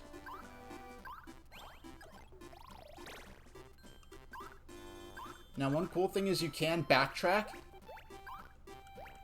and I can go in any direction. It's not like I'm trying to go forward. I'm using these dice blocks to move about this map as I please. Up there, there's still stuff going on up there, so... Oh, and that's... Yeah, that's... Now, if you look at the scale of this map, it's absolutely gigantic, which is really cool. Now, as the more of these quests I beat, the closer I become, the more of the Bowser challenges I can unlock, which I think Bowser's area is somewhere in the center. There's the Pipe House, that's Bowser's area. And I have to beat all of those challenges in there, and then I'll be able to beat the game pretty much. Yeah, not long now. We're almost to... I like how it does retain my selection. We get to the dice block, get a free spin, and we've reached where we want to go next. Would I like to stop here? Yes. Let's go to the rooftop. I think there's something going on the rooftop. Yeah, this is the UFO thing. I am Mr. E, Seeker of Mysteries. I remember this character. It's funny, I haven't thought about this character since 2005, but seeing him again, I'm like, yeah, I remember this. Like, it was really distinctive. Made an impression on me. I just didn't have a particular reason to think about him. I delve into unknown secrets of the world. I think we encountered this character a few times throughout the game. So, care to join me on a mystery? Yeah. Hey, UFO. Mystery awaits. I hear a UFO lands on this very rooftop. Let's investigate. Pardon me, sir. I hear a UFO lands here. Oh yeah, the UFO. Sure, sure. Mystery awaits. Tell me, when does the UFO appear? I mean, they're strongly implying it's an alien spaceship, and if they know for a fact that it's an alien spaceship, then technically it's no longer a UFO. Here, I'll summon the UFO right now. What? You can do that? Now? Incredible. Yeah, he just has his UFO on Uber. Sure, want to call it with me? Are you serious? How could I resist? What if it's dangerous? Why don't you do it? Call UFO or call VFO? I mean, I don't want to have to scroll through all that text again, so I'm not going to select call VFO. I don't know what that's supposed to be, or if that's... I'm going to get some kind of joke. I'm just going to go ahead with what's going to most obviously progress the scenario. Just follow my lead and press the buttons, if you don't mind. Just follow my lead. Now, this is harkening back to that mini game in Mario Party 2. Oh, I have to... Oh, shucks. Good. Now, this controls are a little funky because...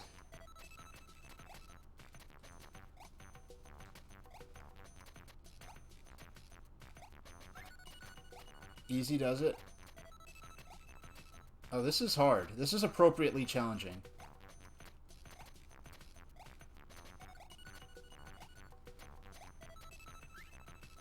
It went away. I didn't do it.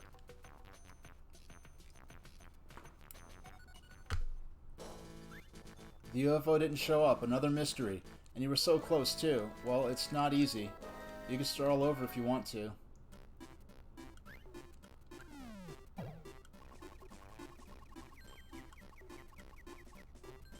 Okay, this game was kind of hard at first. Once I got the feel of it, I was having a good time with it. I was able to beat this a couple of times. The first time was really difficult, though. I have to focus for this one, though.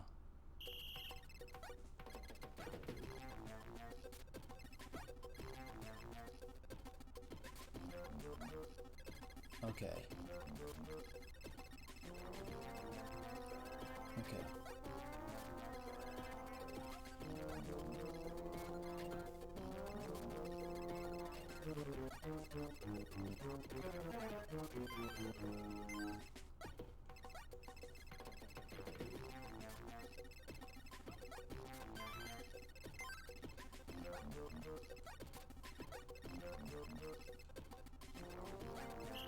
I felt like the controls jammed for a second. If I had 2 more seconds, I could have... Now, because I missed that, I'm kind of in danger of getting a game over right now. Because I only have 2 mushrooms. Today on the 2nd floor is a musician who's popular, but he needs some help. Because I need to use another mushroom just to try again. Now, with the controls on the UFO landing minigame, it's not like I press... I thought I'd have to press B. Hey, Tony-san, work has been busy? Alright, well, I have a chill shift at whatever you're doing, and I hope I can provide a small amount of levity while you, you know, get it done. Yeah, I thought what was going to happen... I guess the more intuitive way would be for holding the button to...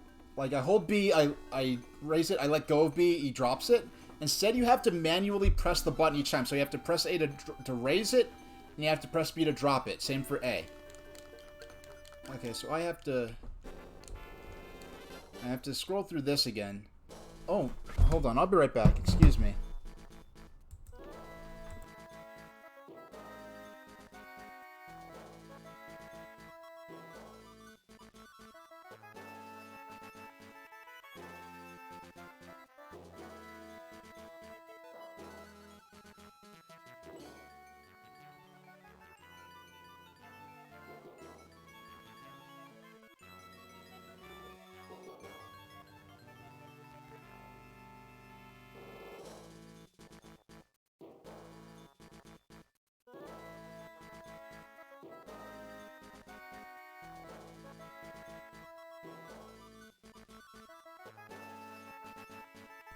Alright, I decided to sign for a delivery real quick.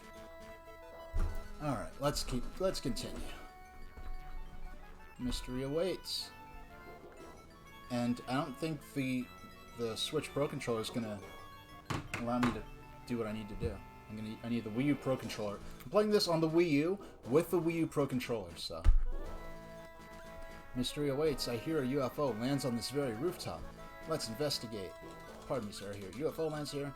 Unfortunately, fortunately, you can't quit. You can't just jump through all this. You do have to let it play out. Sure. What do you want me to call it with? Are you serious? How could I? What if it's dangerous? Call UFO. Now, if I fail this, I am going to call VFO. I don't want to fail this again, though. Just follow my lead. Let's begin. I don't even... Okay. Good.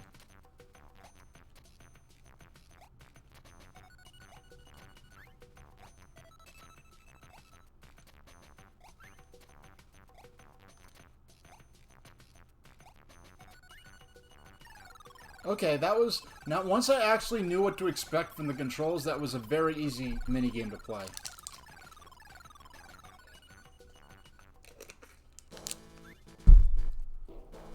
UFO! No mystery is too challenging for us. You did it, Luigi. Good work. Now I'm going to give you the special gadget. You got the Moore's Maker. Okay, the Moore's Maker is the single best gadget in this game. Now, I'm gonna show... Like, I remember actually genuinely liking this gadget. I should get a free mushroom for getting it. I should get a mushroom just for getting a gadget. Because right now I'm at risk of losing the entire game. Toad Force 5 fans hang out in the basement. You need something if you want to join them. Wow, so this Toad Force V game, this whole Sentai Mario reference. No. 1, 2, 3. Okay, because landing on the M will give me a chance to play a minigame. If I lose this minigame, that's game over for me.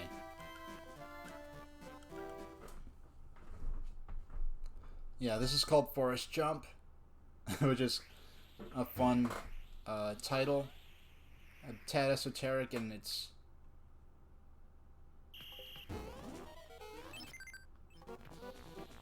Alright.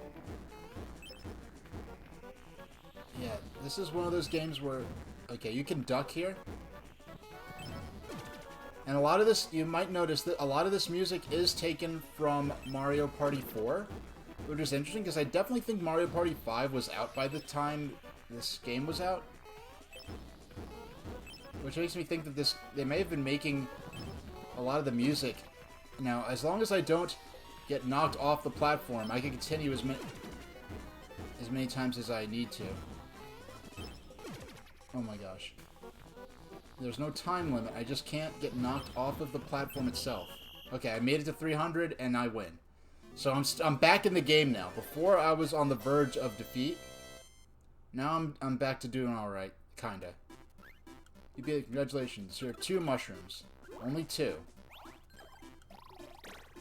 1, 2, 3. 1, 2. No. I'm looking for if there's another minigame spot I could land on. No. I might as well go in here and give it another shot. I think the second floor? Yeah, these are the guys I wanted to talk to.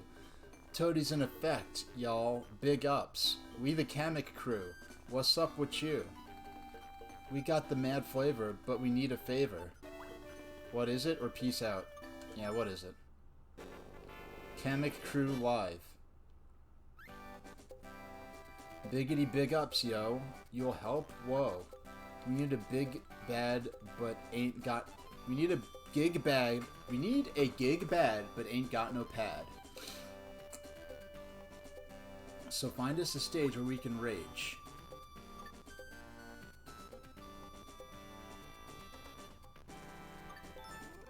So here's the story of our path to glory. We're looking for a venue to host our gig. A stadium will do if you know where to go. You could find one in the desert, yo. So kick it up a notch and save our show. Okay, so... We can only take on 1 quest at a time. Now we need to... This is another minigame. We basically need to win in order to grab it. I forgot how... Beat the target score before time runs out. I forgot what this minigame entails, because some I remember just from the name. Some I really don't remember what they are. If I got Cloud Climb, that would have been an instant win, because I know that game is too easy where I could beat it pretty much effortlessly.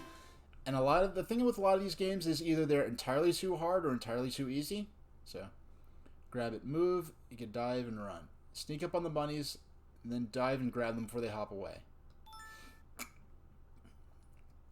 I don't remember this. I barely even remember this. I wouldn't have even remembered that this existed. I have a minute. Damn it.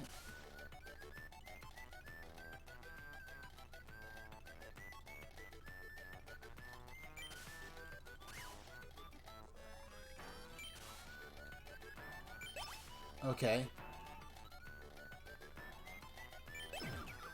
Okay, come on.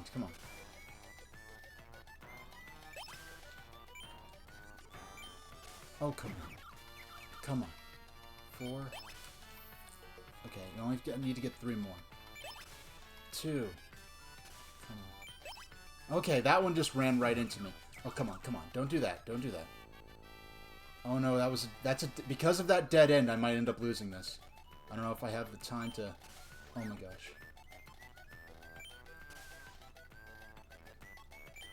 Okay. Whew, that was close. Not super close, but it was pretty close. For a minigame I honestly did not even remember existed, I did pretty alright. And that's the thing, you cannot practice the minigames in this. You have to get it your first try. Especially, we're now about to try to go all the way to the desert, which is a different zone in this. Hey, Serial Walrus. Now, we just took a quest. We're in the town area here. We took a quest where we have to find the Kamek rap group, a stadium to play at. Here's the desert. Klepto Ruins. Mushroom Stadium. We need to go there. So here's where we are. We need to take this path, past the Bowser area, and that's where we are. So 1, 2, 3, 4, 5. Huh. Now I'm just looking around to see if there's anything particularly advantageous I can land on, and it doesn't really seem like it. 4, 3, 2. No. Might as well just go ahead and use our next mushroom. So, Serial Wars, what do you think of Mario Party Advance, from what little you may have seen? Of course, if you're multitasking or lurking, you know, don't feel obligated to answer, because I think you said you didn't even know Mario Party Advance was something that existed. High pass, would I like to stop here? No, I'm gonna focus on... Now, the green dice block gives us a,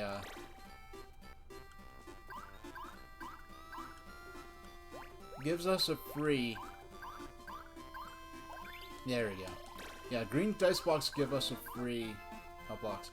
Oh, don't worry, you have to, don't feel obligated to give all your attention to the broadcast, because you know, that's a great thing about these broadcasts, is that they could just give you a sense of company or something going on while you do something else, and you can interact whenever the chat takes a particular moment of interest or whatever.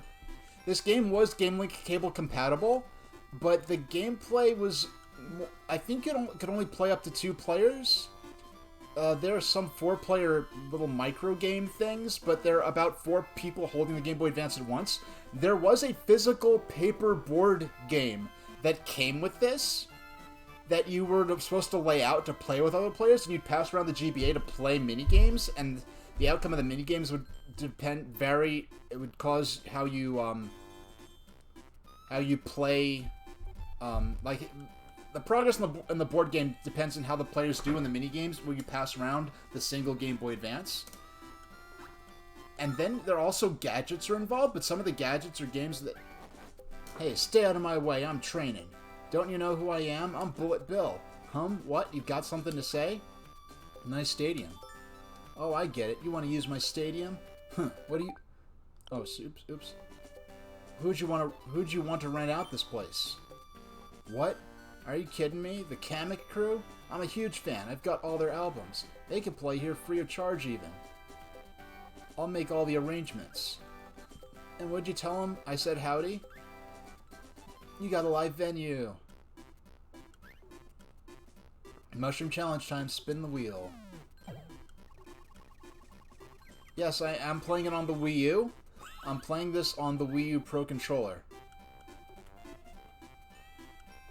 Yeah, and there was also, in the last stream, we encountered, Bullet William. We encountered a shark that has this mean face on it, but it's actually a nice, helpful character. And it's so relieving to see sharks not being vilified in a video game, especially since the shark that it's based on is an enemy in Mario 64. And forgetting all about the shark that was in Mario Party Advance, I thought, like, why do sharks always have to be bad guys in games? Like, come on. Hey Arnold for Game Boy Advance. You know? That would be interesting. I never really thought much about the fact that that game existed. So, race for the goal, but watch out for those spikes along the way. Okay, I kind of remember what this is. This is, I think, one that I usually win at.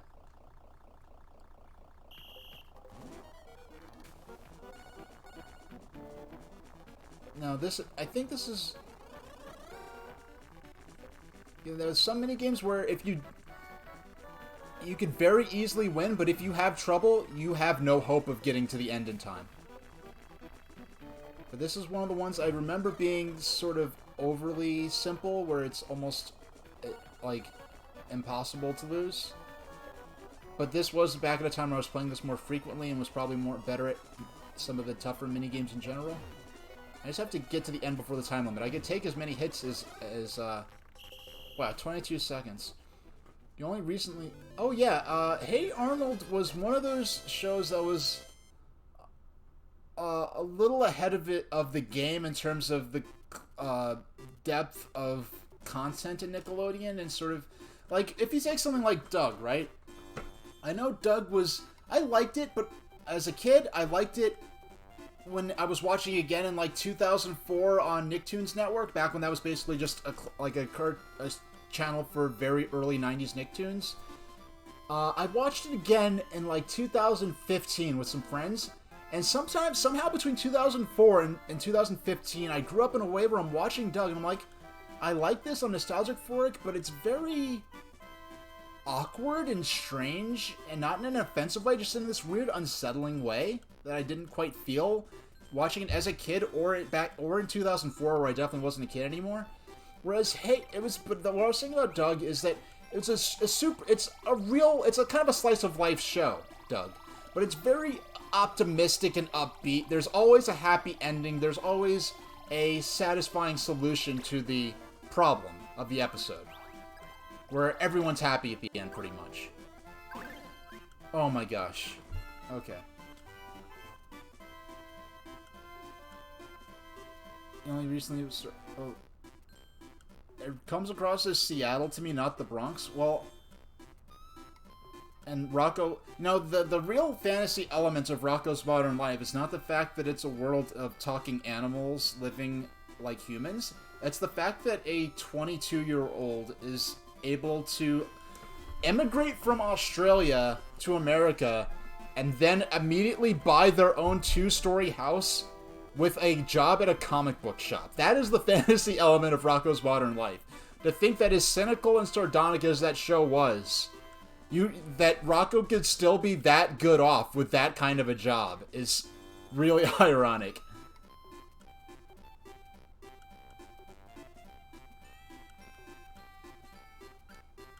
Yeah. If you win a minigame, I'll give you 1 mushroom. If you don't win, I'll take 1 mushroom away. I know there was one episode where he was trying not to get deported. Like, he was trying to, like, avoid having his visa run out. And there was an episode which is very interesting in today's context. I won't get into that. Then there was the credit card debt episode. And there's the episode where he needs glasses. And, like, those like, flamboyant, like, lizard brothers are, like, showing him all these flashy glasses. And it's like, oh, what will my insurance pay for? Oh, you have insurance, huh? And they give him, like, the crappiest, ugliest glasses imaginable. Like, there's so many things about that I could, relate to as an adult that I, kind of went over my head as a kid. The, Rocco's job working for a telephone line, that did not go over my head. That did not go over my head even as a kid. The fact that they renamed the chicken restaurant, the fast food chicken restaurant that they go to, when they renamed it, I did notice that even as an innocent little kid. I was like, oh, yeah, I guess they finally couldn't get away with calling it that. Yeah. Good luck, ha ha ha. Okay. Let's see how we do with this. Go, go. And what I like about Happy Deli is that they clearly made it about talking food, because the show itself, like Rocco's Modern Life, is about talking animals.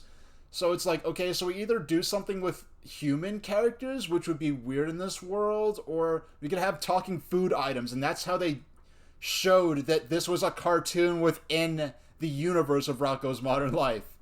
Go, go, pogo. Go sideways or jump higher. Hop on a pogo stick and head for the goal while avoiding piranha plants. I do not remember this minigame.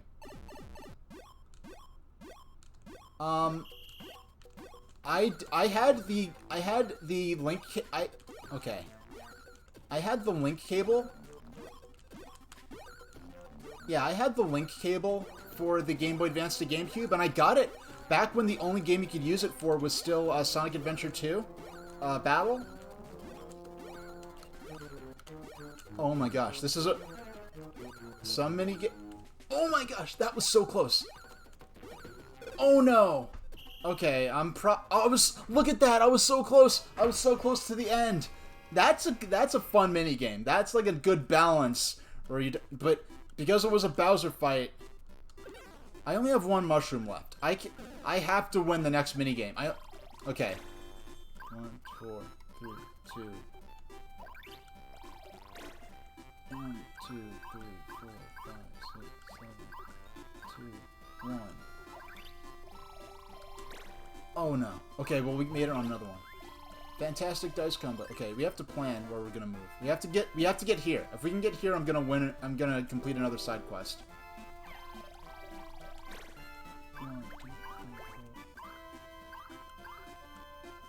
No. Okay.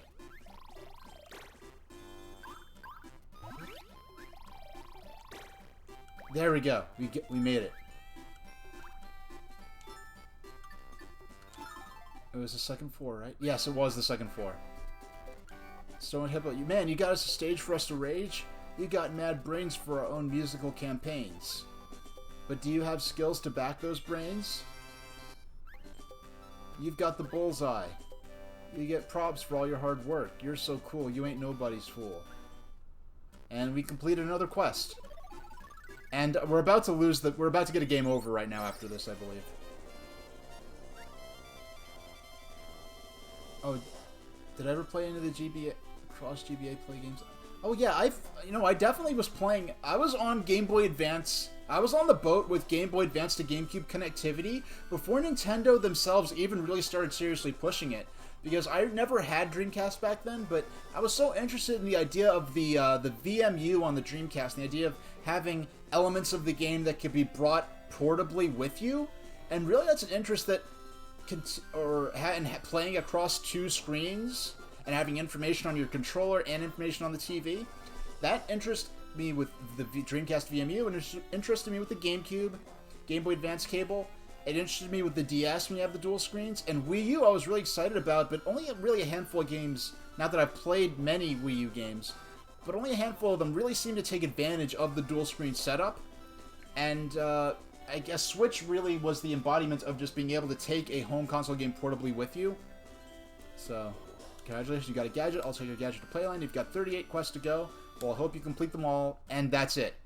I'm all out of mushrooms. Sorry, but you'll have to stop right there. So at least we completed that one quest before we got the game over. All the minigames, you don't have to beat the minigames to earn them.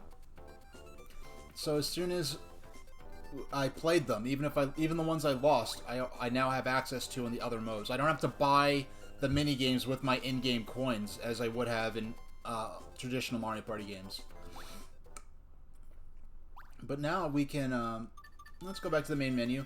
I want to show you the gadgets. Okay, Playland is where the gadgets are. Gadgets are named after Professor E. Gadd, who created these things.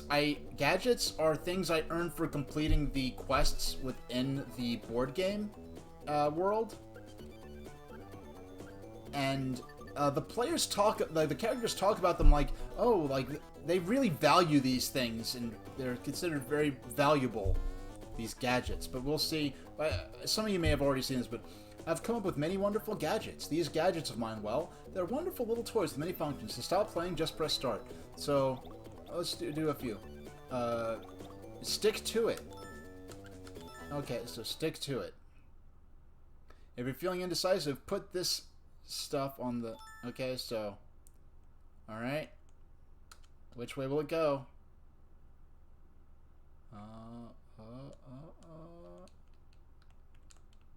Oh, it went down. That's it. That's the entirety of what that is. Then there's desktop golf. Which is... I could swing the golf club.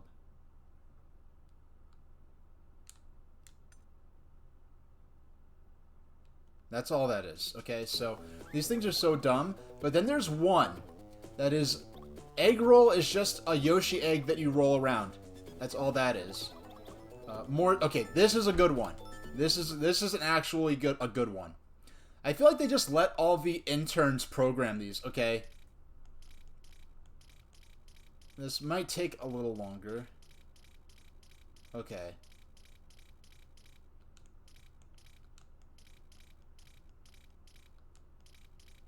No, that's gonna take too long. D. Now, I just wish the interface was quicker. They made it, try to make it old-fashioned. Door. W. O. R. M. Doorworm. So, here we go. Oh, wait, no. That's not what I was supposed to hit. Okay. Wait. Here we go.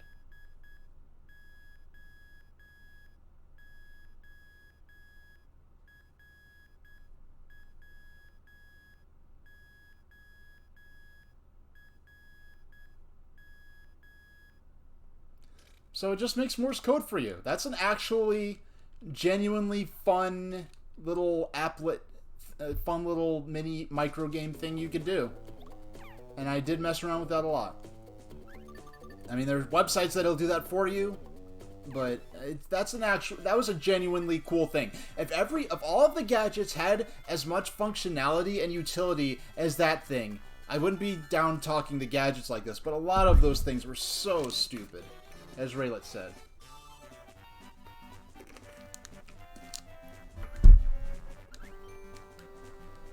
Alright. We'll continue with Luigi. I'm going to continue to clear out the Shroom City area, and then in about a half hour I'm going to take like a 6 or 7 minutes breaks. Imagine receiving this on a ship in the 1910s and thinking it was some sort of code for some kind of esoteric disaster involving worms. Well, you know, 1910 times were scary. So, if you know what that's a reference to. Oh my gosh, a 1 on my first turn. Come on.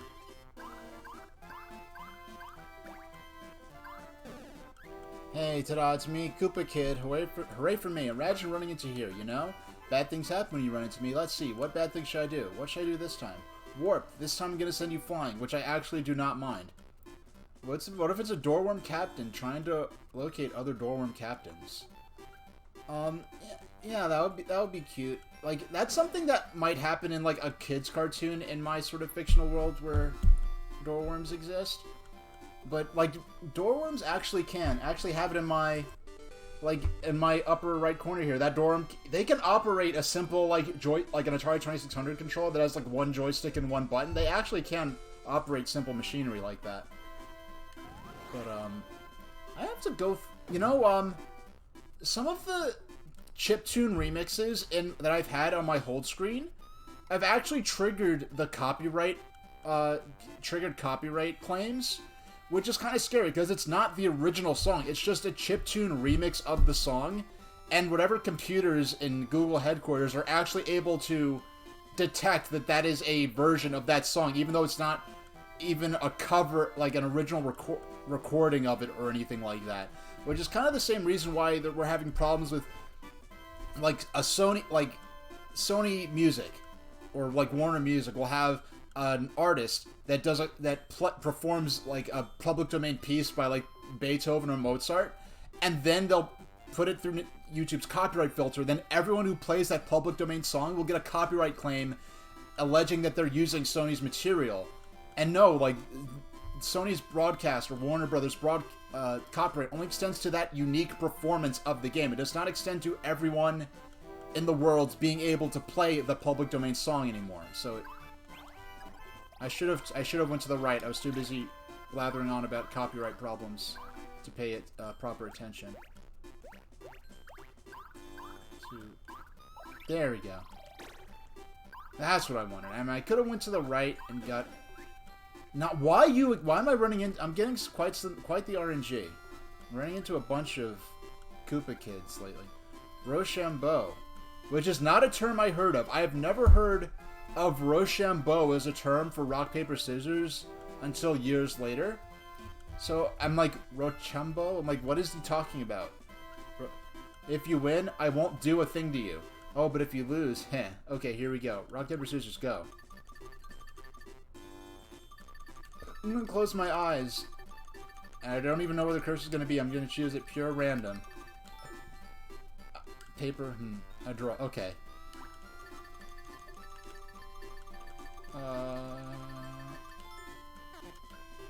Okay.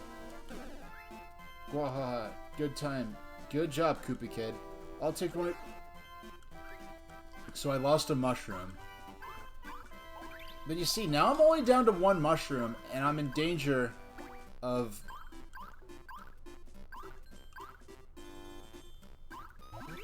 Yeah, I'm in danger of losing now.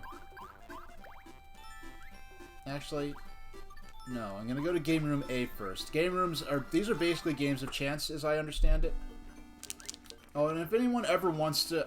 Maybe I'll add a command for it. If anyone whenever if my chat mentions doorworms and anyone who is new has no idea what we're talking about, they're kind of my channel mascot critters. If you ask me, I'll give you a quick, like, 30-second to a minute lesson on them. This game room is the best in town. You win more here than you can next door. But enough about that. I need your help. Why not? Or why bother? Why not? Winners keepers. Great, you're such a down-to-earth person. I've been playing games here for a bit. The thing is, I'm in a terrible slump. You think you could beat this game and end my slump? Sure. Okay, thank you. Thank you, thank you, thank you. Here's what I want you to do. Play this game. If you can beat it, you can keep it. Eh? Do you want the minigame? Game, scratch 'em. Win at least 1 coin more than you started with. I believe this is just a lottery scratch-off ticket game. Change coin, start game. Scratch 5 spaces, get a series, and you win. Some spaces are worth more. So this is... There's some games that have some amount of skill. So I put 5 coins into this. So I have to get at least 31 coins at the end of this.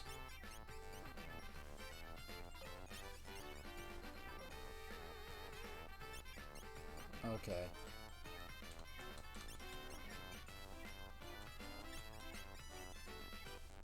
Okay.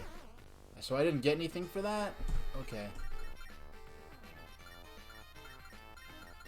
I mean, I almost might as well put it all in and try. I mean, this is... I'm kind of helpless. Like, what am I supposed to... Is this kind of like Battleship?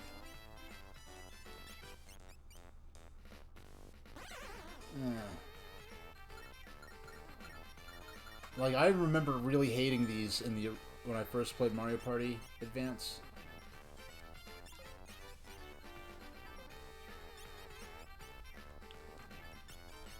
Oh. Doggone. If I went to the left, I'd probably get a... So I lost. And it's gonna cost me a mushroom to play again, too. Because I have to re-roll before I could re-enter this space. You didn't win. This quest isn't over yet. Don't worry, I'll give you another try. Use your last mushroom...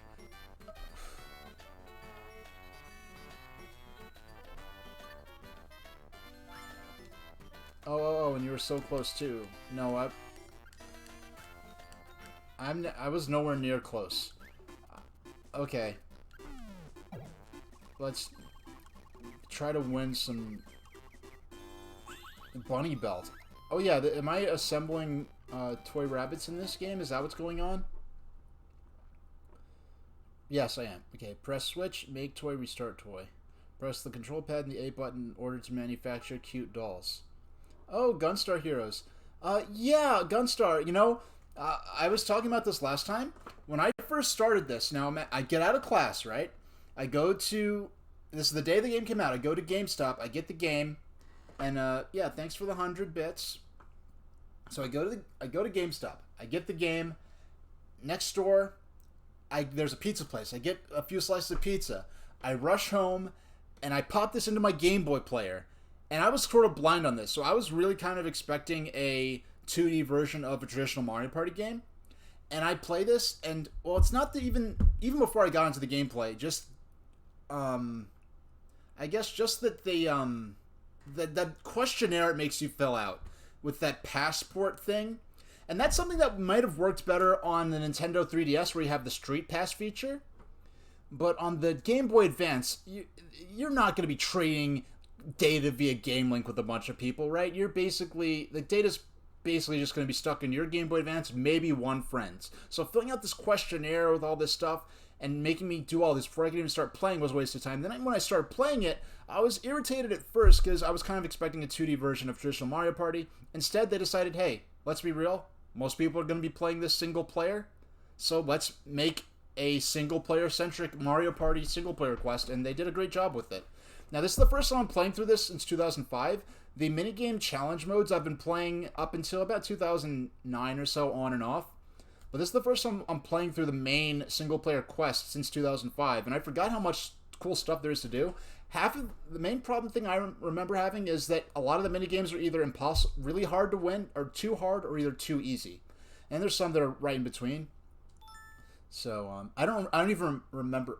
Oh, okay, I do remember this one.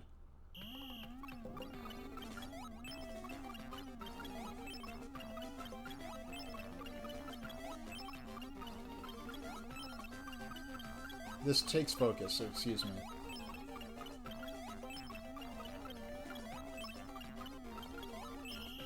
Now, like that minigame, that's almost too easy. I do have to focus, but it's kind of too easy. If they change the pattern, if they change the input each time, then I think that would have been a more appropriate challenge, but just doing the same combination a dozen times was not very challenging. Now, right now... Okay, Babamba loves flowers. Why don't you go pick her favorite for her?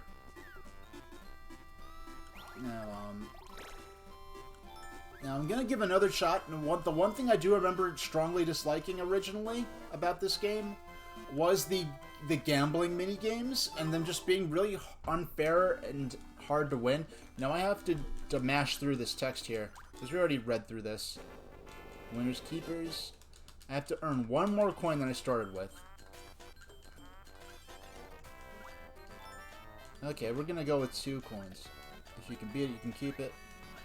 Scratch them, win at least one more than I started with. Okay. We'll just be conservative. We're only gonna bet 2 coins. Oh boy. Nope. But... Wait, so am I trying to get them in a row or match... Am I trying to match them? Okay. I thought it was like a battleship type thing, where if I get a certain number...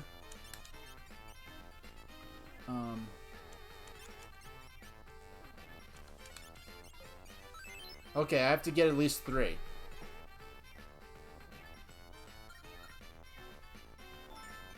Okay, I have to get 3 of his one symbol. Okay. I mean, there's no... This is pure chance. This is just pure chance. It doesn't feel reasonable at all. I'm just... And each time I play this, it's going to cost me a mushroom.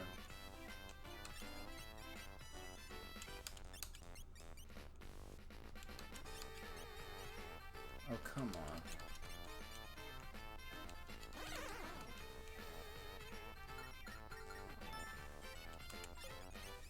Yeah, each time I... Like, when I run out of coins, the game's over. And each time I do this, it's going to cost me a mushroom. There's nothing I can do. How old are you the last time I went trick-or-treating, and what do you dress up as? Now, here's a story.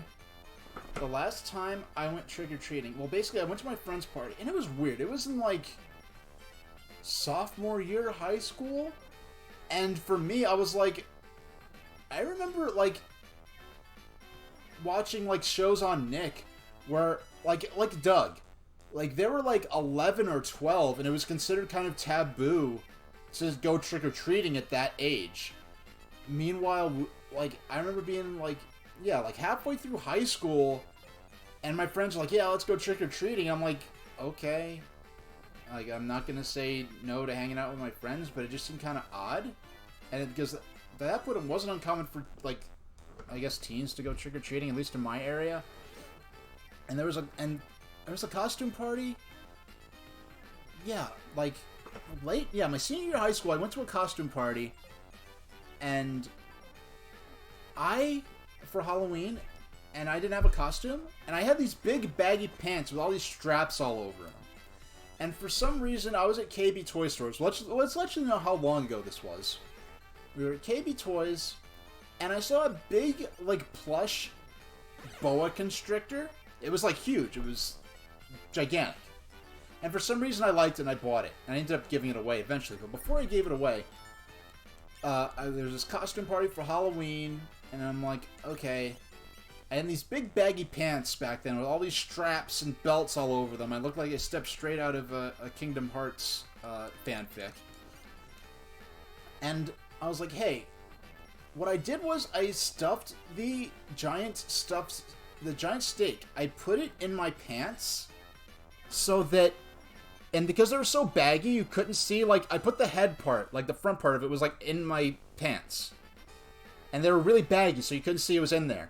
And then I had the back half of the snake, like, come out, like past, like, about where my backbone is, and let it hang out like I had a giant snake tail.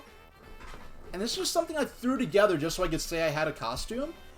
And for some weird reason, it was considered, oh wow. Yeah, for some reason it was really impressive, and people thought like the movement of the tail was really lifelike and stuff. And like, no, I do not like have a bunch of. I didn't even. Yeah, like it's not like I have a bunch of furries as friends or anything like that. So it wasn't even like it was something like that. It was just like people, my friends and people I didn't even know, were really blown away by how effective that was as a costume piece. It only worked with those baggy pants because you couldn't see the front half of the snake. So, and I really haven't done anything like that since then. So, yeah, that's the last Halloween costume. No, excuse me, I actually do... once for... It wasn't for Halloween, it was for... a couple of events at the Nintendo store. I happen to have different clothes where I have a blue and white striped shirt, I happen to have some like beige shorts, and I happen to have a blue pair of sneakers. So I was able to cosplay as the main character from Pokemon Sun and Moon, because the character from Pokemon Sun and Moon basically has the most normal looking clothing outfit of any of the Pokemon characters, main characters in my, as my recollection goes. So I dressed up like that, and it was a pretty good like match for the outfit. But at Nintendo World, it was for some event. No one actually noticed, so it was kind of like pointless. Because I just happened to like blue and white as a color scheme in general. So I did have a blue and white polo I could wear. I'm not playing this again. This is garbage. I'll do it one more. You know what? I'll use the rest of my mushrooms on this, and then I'll move on to something else. Because when it comes time to play these games, I'm going to have to keep burning. I'm going to have to keep burning mushrooms until I eventually happen to win. I have 3 mushrooms. So we're going to try this 3 more times. And then I'll go into a different minigame, because I'm not enjoying this right now. Bet 5. If there was any level of skill involved, I'd feel like I wasn't getting messed with. Now, I might have just destroyed some matches I could have made. There's no way I can get a match with this.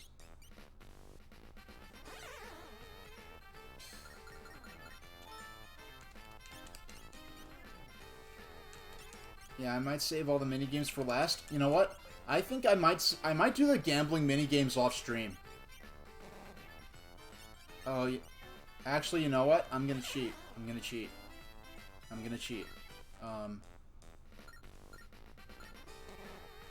Okay, we're gonna do this legit. If not, we're going to use the Wii U's save state function.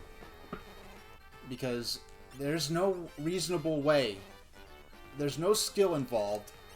I'm just at the mercy of whether or not the game lets me win. And I don't think that's good game design for something that I need to do to complete the game. That's not reasonable.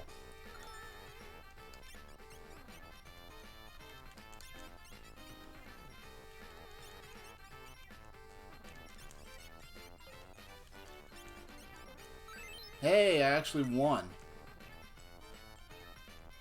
Yeah, at first, I was being overly confident in the game. I wanted to think this was a battleship type thing, or they might be in a row next to each other, and I had to sort of use luck to figure out where I'd have to go to. And I will accept the mushrooms I've spent so far on this. Oh wow, I actually won a second time. How about that? Oh wow, I got... what, 5? Jeez.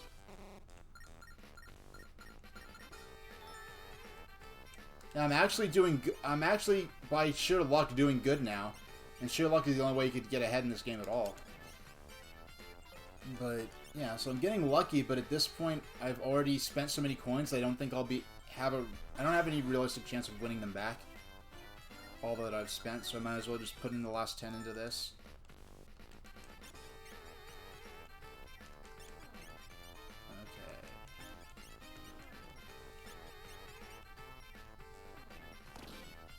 Alright, so we're probably not going to be able to get any matches now.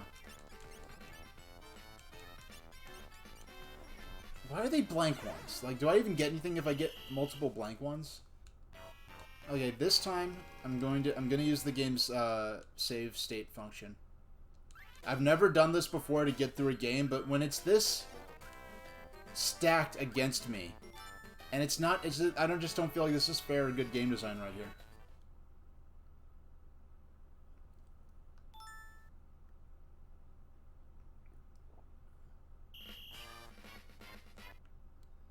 Oh, no.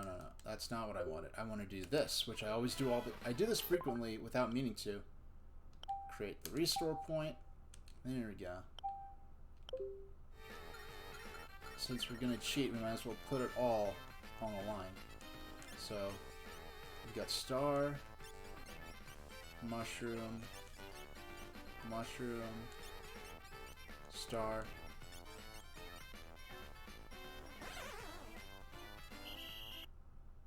No. No, okay. Star, mushroom, star, mushroom. Load restore point.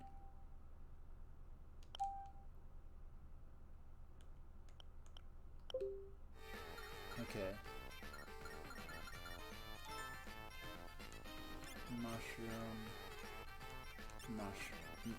Wait. Is it that random? Wait. Wait.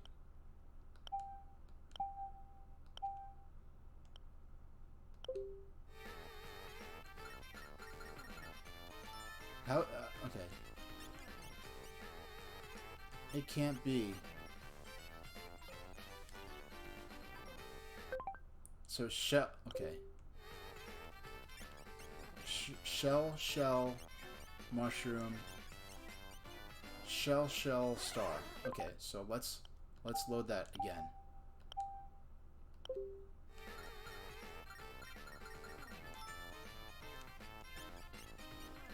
How is it giving me different seeds?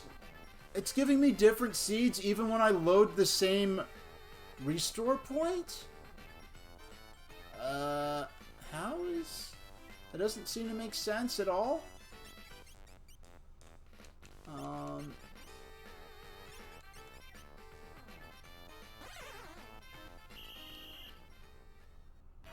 That's so... Okay, I'm gonna put another mushroom into this. You didn't win, this isn't over yet. You're gonna try, use my last mushroom to try it. Yes, let's do this. That's Spirit Luigi, let's go. Okay, at this point, now I'm gonna make the restore point. Recreate the restore point. The old restore point's gone. This is a new restore point.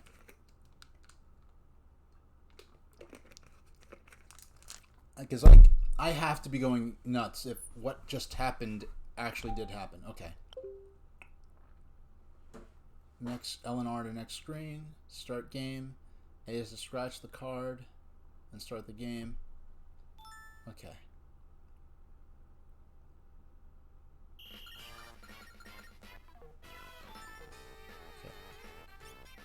Shell. So we got a shell and then a bomb.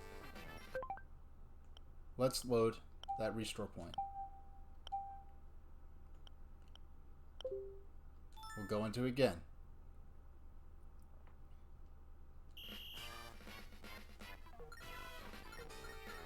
Next coins. Shell. I should get a bomb now, right?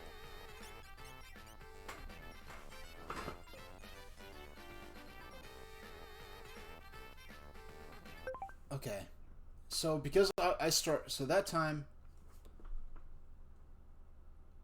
oh yeah, I won't forget, I'm probably go... I'm gonna save... I want to do the code on one of the streams where I do Sun and Moon. Yeah, I want to do your code. Well, first I'm gonna check and make sure nothing gets revealed online, but I'm gonna do it sort of like a live unboxing type thing. I'm gonna have a setup where like the code will be blanked out on the layout as I enter it in. Load okay.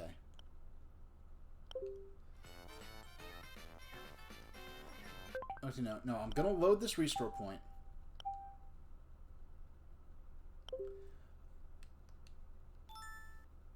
Because if this is happening the way I think it is, then it means each square is randomized as I scratch it off, which would be outrageous. Okay. So, a shell. So now I'm going to create a restore point. So I've got the shell here. Now to the right of it, I'm going to scratch it. Blank space. So I'm going to have to take my 7-minute break in a minute. So shell, blank space, mushroom. Shell, blank, blank, mushroom, mushroom. Shell, blank, blank, mushroom, mushroom. Alright. So we're going to load that again. Shell, blank, blank,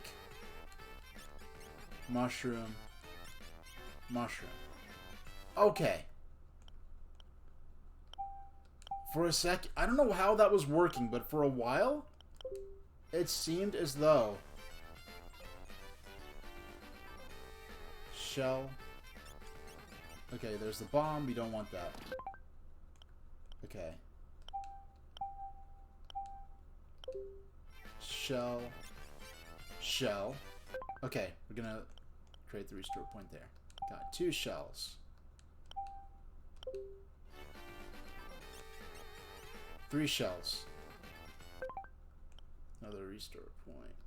I know this is tedious, but... Shell, shell, shell.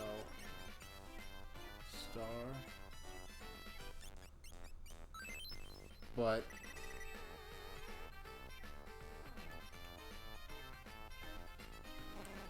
No. Okay, I want to go back. I think if there's a 4th shell, that'll actually get me ahead.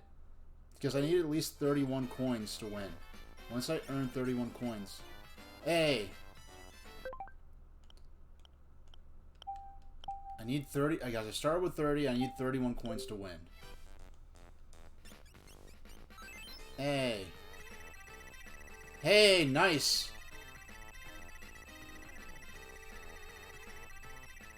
Wow. Started with 30 coins, got 600. We needed 1 more coin to win. Now, I mean, this is... I resorted to that because this was 100% a game of chance that I just had to keep throwing myself at fruitlessly for an indefinite period of time in order to get any further. You get to keep this minigame. Well, thank you, Monty Mole. I will never play it again. I have tears of joy going on here. You might even outgame the game mage. Town Game Room A. Quest complete. Congratulations, you got a minigame. I'll take your game to Playland. You got 37 quests to go. Keep it up and get more stuff. And you're all out of mushrooms. Sorry, you'll have to stop right there. So we got a game over. But we... Okay, minigames are in Bunny Belt and Scratch 'em. You could play in Challenge Land's game room. Alright.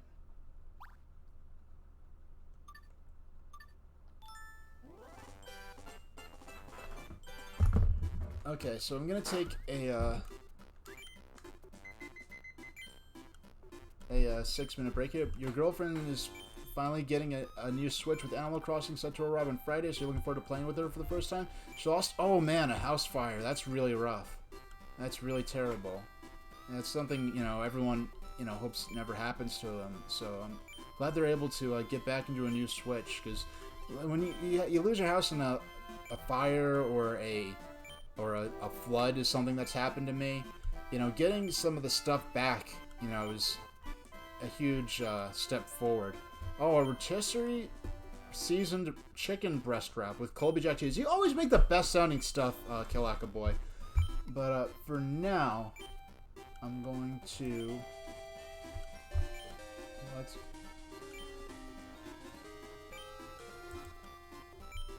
Alright, we're going to... I will be back in...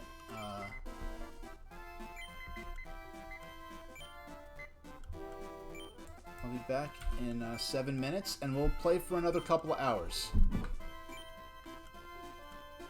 Oh, her house was in church, and she lost a lot of her stuff. Oh man.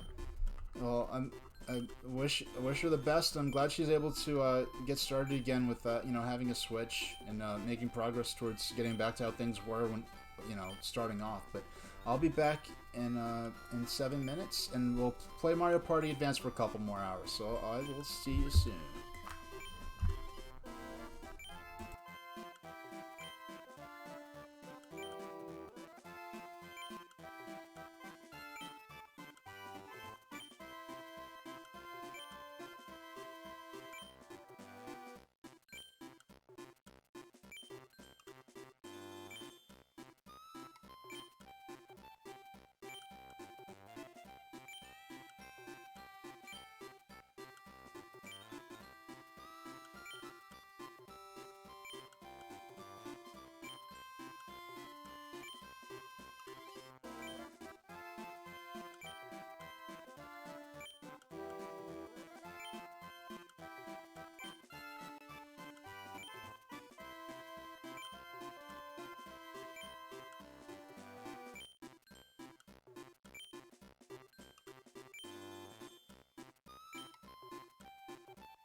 back. Alright, let's get going. So, I'm gonna go on for a couple more hours. Oh, excuse me. There we go. And, see how far we can get. I really did forget how much stuff there was to... Oh, wait. Oh, okay. I didn't realize that just approaching the tower was enough to enter the duel to the island. I would have did that quest a long time ago. Ah, you've made it to the duel tower, I've seen. I'm Mouser. I've been watching you. Now, this is an enemy that originated from Yoshi's Island. But when I first played Paper Mario, I had not played Yoshi's Island yet. I'd only played Yoshi's Story, so I was unfamiliar with Mousers as a... And also the Mousers and Bandits, which appear in Paper Mario. I was not familiar with those enemies because they first appeared in Yoshi's Island. I didn't play Yoshi's Island until later in 2001, when I got a Super Nintendo. And Yoshi, when Paper Mario came out in either 2000 or early enough in 2001 that I didn't yet have Yoshi's Island. Do you know about the duelist greeting? Hi, duel, or charge? Unfortunately, it's time to duel is not one of the options. I'm disappointed. I had high hopes for you. I'm sorry, but I cannot let you enter. Duel? Wasn't it? Okay. Oh yeah, I forgot. Yeah. Well, I mean, there's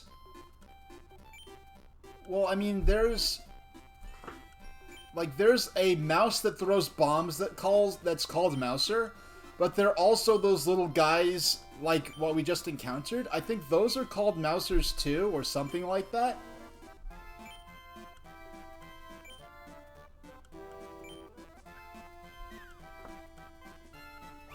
And it's funny because Super Mario Brothers Super Show had, yeah, you'll see, yeah, it's kind of, I was confused. I'm like, wait, where were those guys in Super Mario Brothers 2? And then I'm like, oh yeah, there's the mini boss that's called, there's the stage boss that's called Mouser. Yeah, they probably have different Japanese names. Yeah, these guys were in Yoshi's Island, I believe. Ah, you've made it to the duel tower. See, I'm Mouser. I've been watching you. This tells destined for duelist. You know the duelist greeting. Charge. That's it. The sound of a battle cry. So fortunately, I did not actually need to go somewhere to learn this before I just had to get the right answer. May begin your training. Charge. Duel tower F1. There are 3 levels in this tower. On each, a fierce duelist awaits. In Japan, bullies and chuckyas are considered...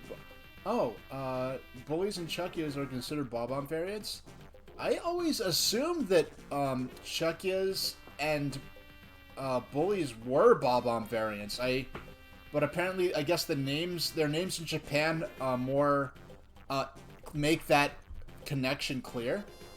And I guess those beta, like, goggle black Chuckya guys from Lethal Lava Land are also, that from the Giga Leak in Mario 64 are also.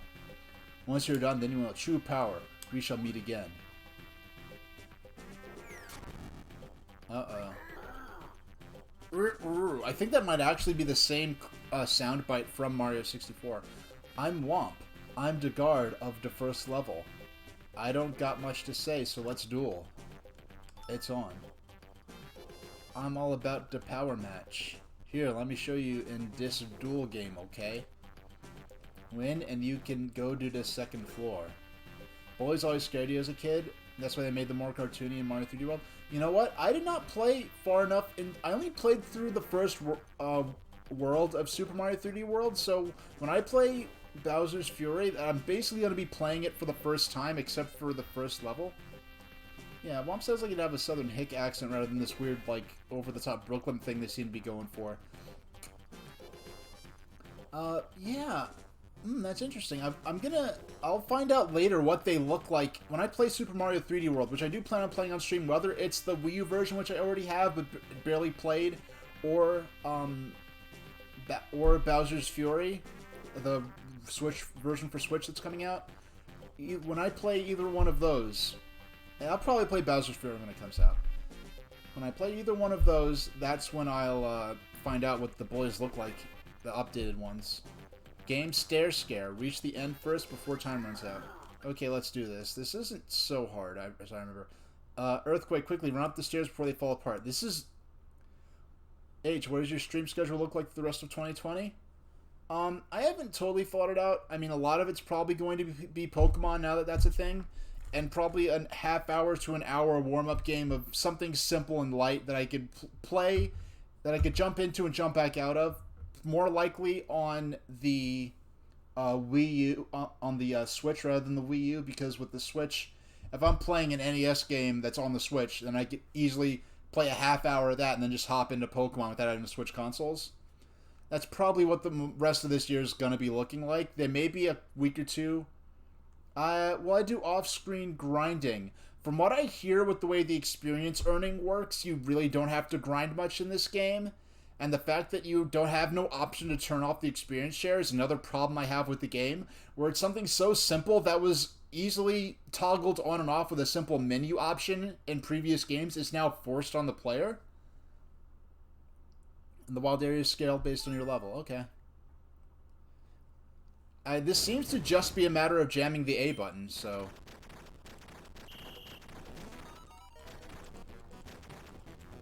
Yeah, all I'm doing is jamming A. I'm actually... Yeah, that was so simple. Also, the game updated to give more EXP for EXP share. That's all you're gonna say? You know, but for the purposes of how I'm playing...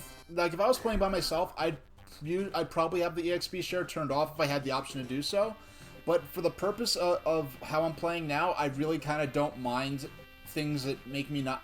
that let me avoid having to grind off stream or anything like that, or grind on stream. Man, I didn't think you'd be so strong. Wow, he like learned proper English. Alright, I keep my word. Okay, go on, do duh second floor. Alright, we had to get one duh in there. I'm like, did someone else write the second half of this character's dialogue? Because they totally dropped the over-the-top D's in place of T's gimmick that were going on with this. I gotta go start over with the training. So we gotta... So you've come. I knew you'd make it. You have the skills of a master duelist. Use my trap cards and magic cards effectively. On this floor waits another great duelist. If you win this duel, come to the third floor. I'll be waiting there for your arrival. We shall meet again. And it's funny because those... Oh, wow, it's the guy from Yoshi's Island. That's so cool that... I forgot he was in here. I forgot his name, but he was a boss. Oh, Crown Tundra comes out on the 23rd, so there'll likely be a new update, and you'll still have access to added Pokemon through trading, even without owning the expansion. So do if you Wonder Trades, you're guaranteed to get them, or someone in Strike can help you out. I really don't care. I mean, I have a complete Pokedex up to before Sun and Moon came out. Then I have like 90% of the Sun and Moon Pokemon, except for basically a handful of legendaries. I'm really not concerned about filling up my Pokedex anymore at this point. I'm Salvo. Yeah, that's his name. Salvo the Slime. Salvo the Slime's castle. Duelist extraordinaire. Let's have a little battle. Bring it on. Don't underestimate me because I'm beefy. I've got skills you've never even heard of. This is such a cute character. If you beat me, you can have the duel game. Lose and you get nothing. Game volleyball. Beat your opponent. Let's go. This is a side-scrolling... There's another volleyball-themed minigame, but this is different.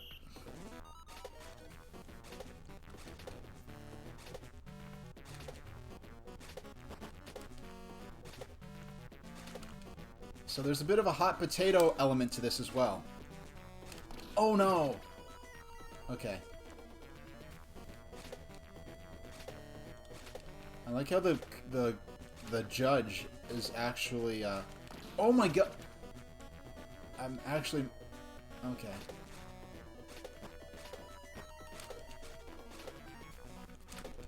Don't... Oh my gosh. Yeah, okay. Now we're evening the score a little bit. I saw you posted some trivia about Salvo. I'll catch up with it once I win or lose, but hopefully win.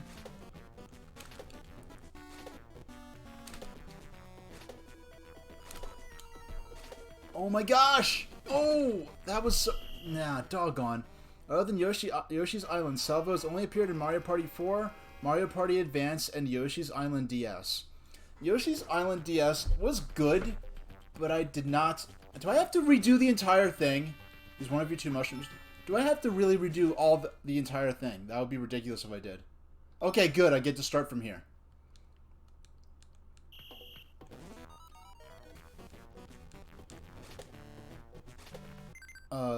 Do you consider Yoshi's Story to formally be part of the Yoshi's Island series? Because Mario Wiki doesn't seem to consider it as such. I mean, it's a wiki, so a wiki is just enough people agreeing on something to categorize it a certain way. Pretty much. When it comes to, like, a fan wiki like that. Yoshi's Story should be part of... I would consider it part of the Yoshi's Island series. I mean, but to be fair... Yoshi's Island did kind of divert at the time, like leading up to when they finalized on the Yoshi Story name. People, like magazines and stuff, were referring to Yoshi's Island as to Yoshi's Story. They were calling it Yoshi's Island 2 or Yoshi's Island 64. And then Yoshi's Story came out.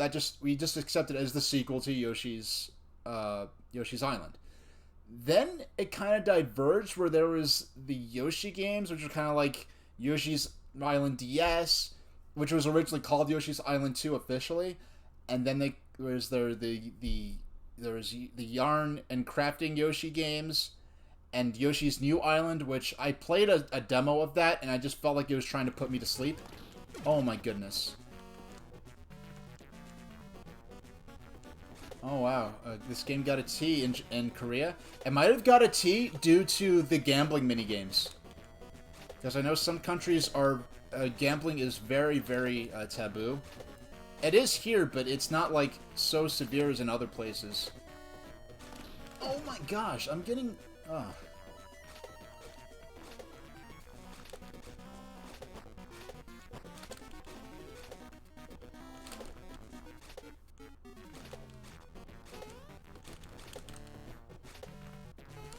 Oh my gosh, I tried to do the advanced tactic there. I forgot I could jump, so... Yeah, one thing I don't like...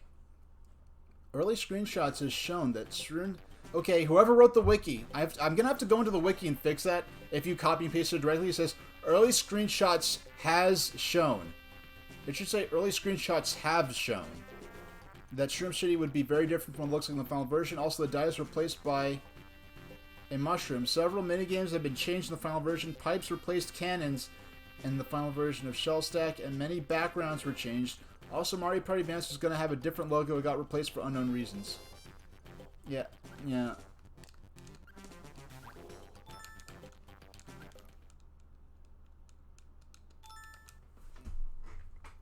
Alright.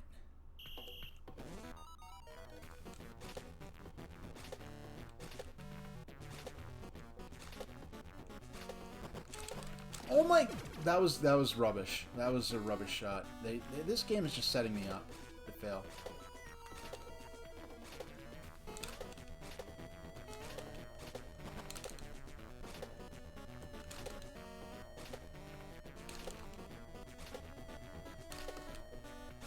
Okay, finally it actually blew up on their side, because you're kind of...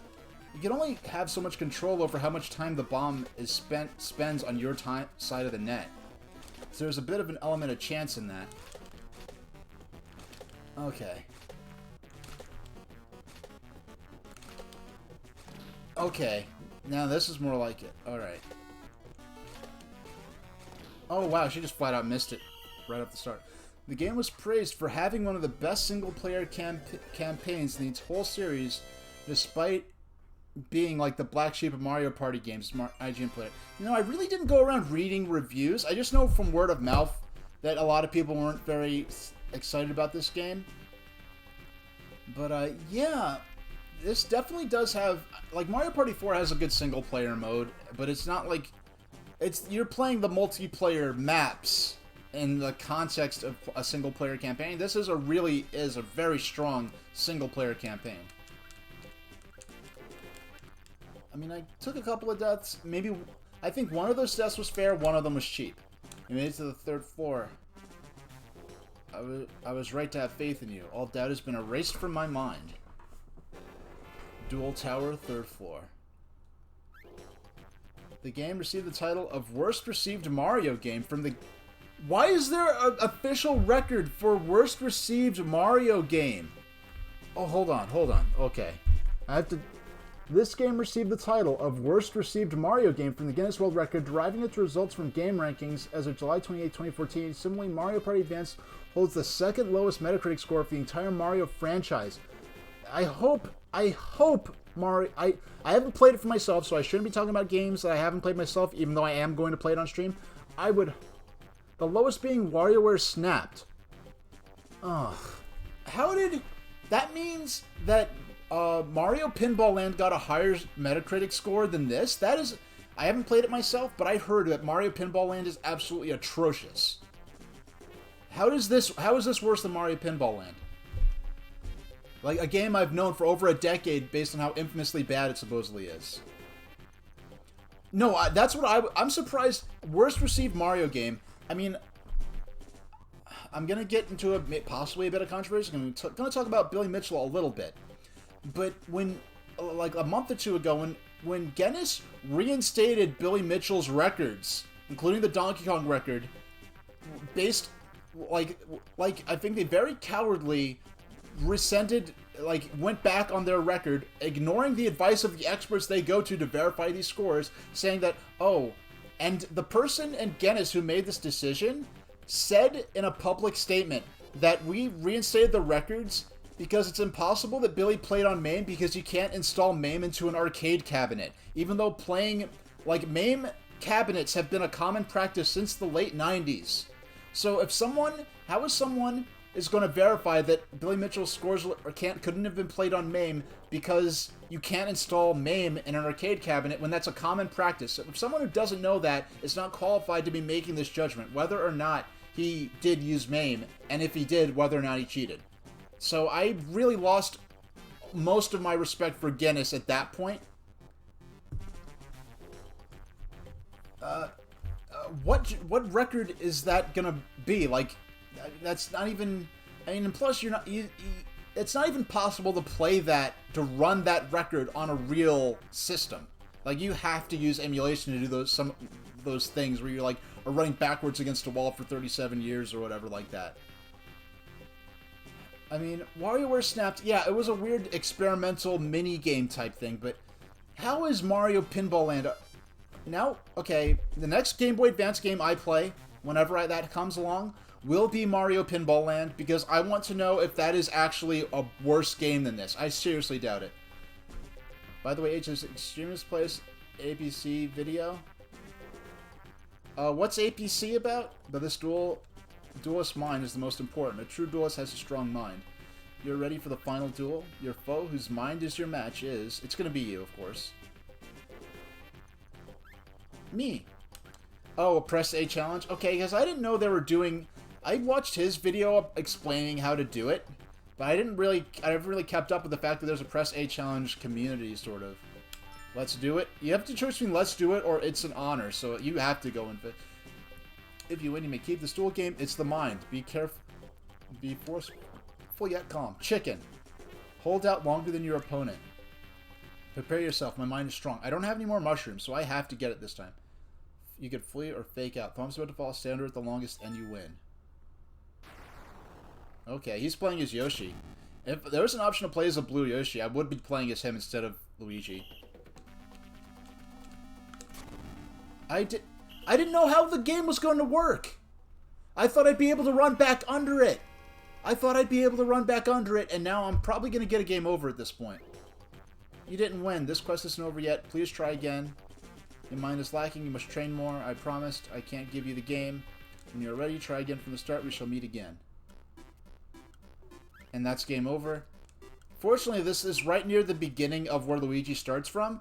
But I hope that lets me start at level 3, because if it makes me start from the beginning, that's atrocious. Go, Luigi.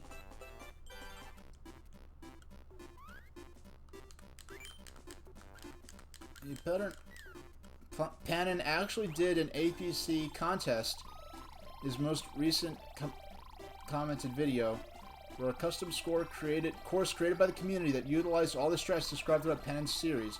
Whoever completed it in the fewest A presses first wins $1,000. Wow. Please let me start from level 3. Please. I do have to do this whole thing over. You've made it to Dual Tower. I see. I'm Mouser. I've been watching you. I have to do the whole thing over. Alright. That's unreasonable. Because, yeah, that's unfair.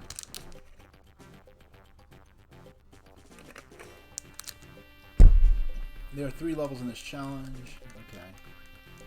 Yeah, I mean, I get it. It's an endurance match, but jeez. But there is a lot of... I forgot how much content there is in this game, but I'm really... Now, I shouldn't be talking too much smack about Mario Pinball Land because I have not played it. I almost bought it back in the day, and even back then I was like, there's no way Mario Pinball Land can be that bad, right? Does this have anything to do with Mario Party E? No, Mario Party E is its own thing. But this game does have a... I still have it. Included with it is, I think, a cardboard thing where you punch out tokens. Mario Party E came out much earlier than this. This came out in 2005, pretty late into the Game Boy Advance's lifespan. When this came out in January 05. November, December, January... But yeah, by the time this game came out, DS was already on the market for 3 months. So it's kind of late in the Game Boy Advance's lifespan. Mario Party E is something that came out much earlier in the Game Boy Advance's lifespan. I think 2003 or 2004. Could have even been as early as 2002. I wouldn't know. And it's funny, I have an e-reader. I only used it like once or twice ever. I got it used.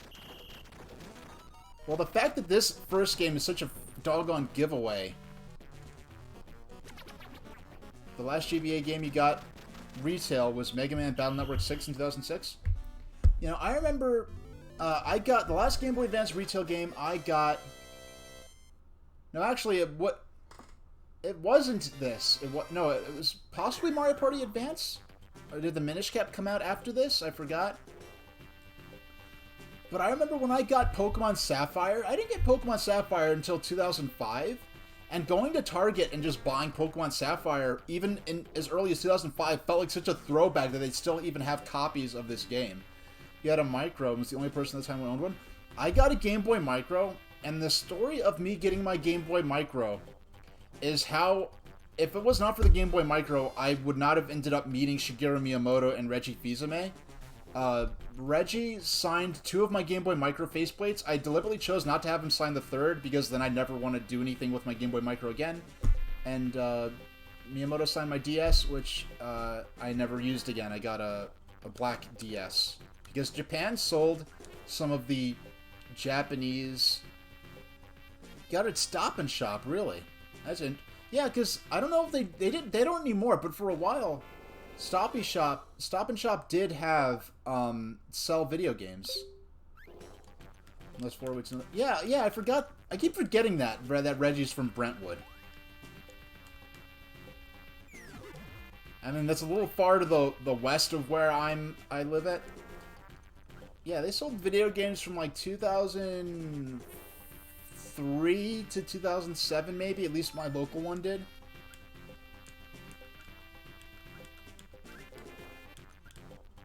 Got Mega Man X7 there as well. All right.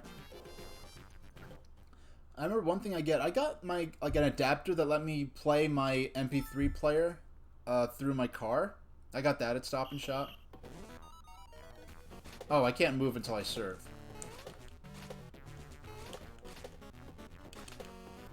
Get back to Russian roulette volleyball.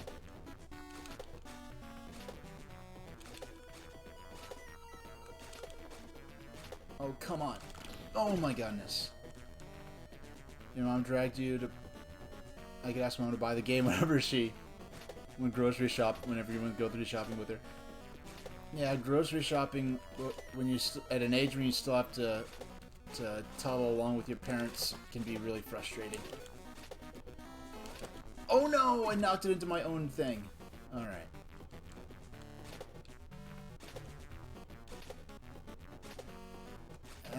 have 2 hit point. I have 1 hit point. She has all 3. Oh my gosh.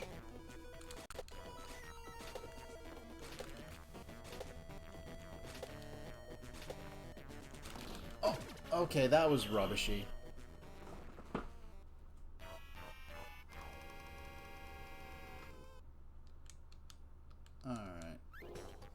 Alright. Yeah, pretty much. Yeah, with the way things are, yeah, pretty much. So, we'll see. I don't want to get too deep into that, but, for something that started off... I mean, it's kind of funny that they ended up being 2 different volleyball-related minigames in this one Mario Party game. Oh my goodness. Alright.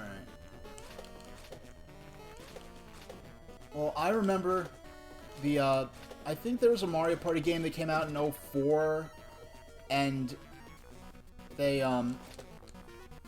yeah, it's not, oh my goodness.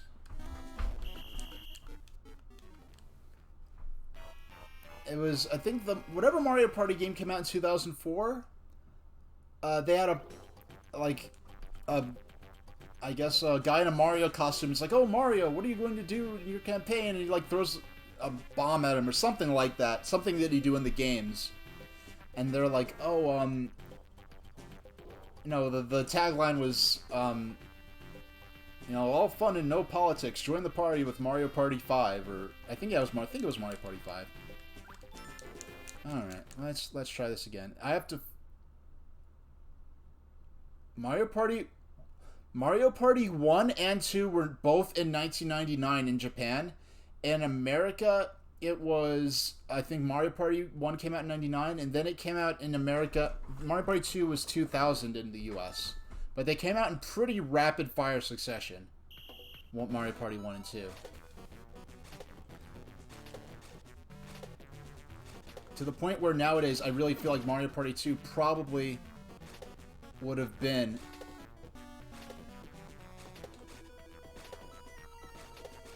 Yeah, Mario Party... Yeah, no, nowadays Mario Party 2 definitely probably would have been an expansion, like a DLC for the first game.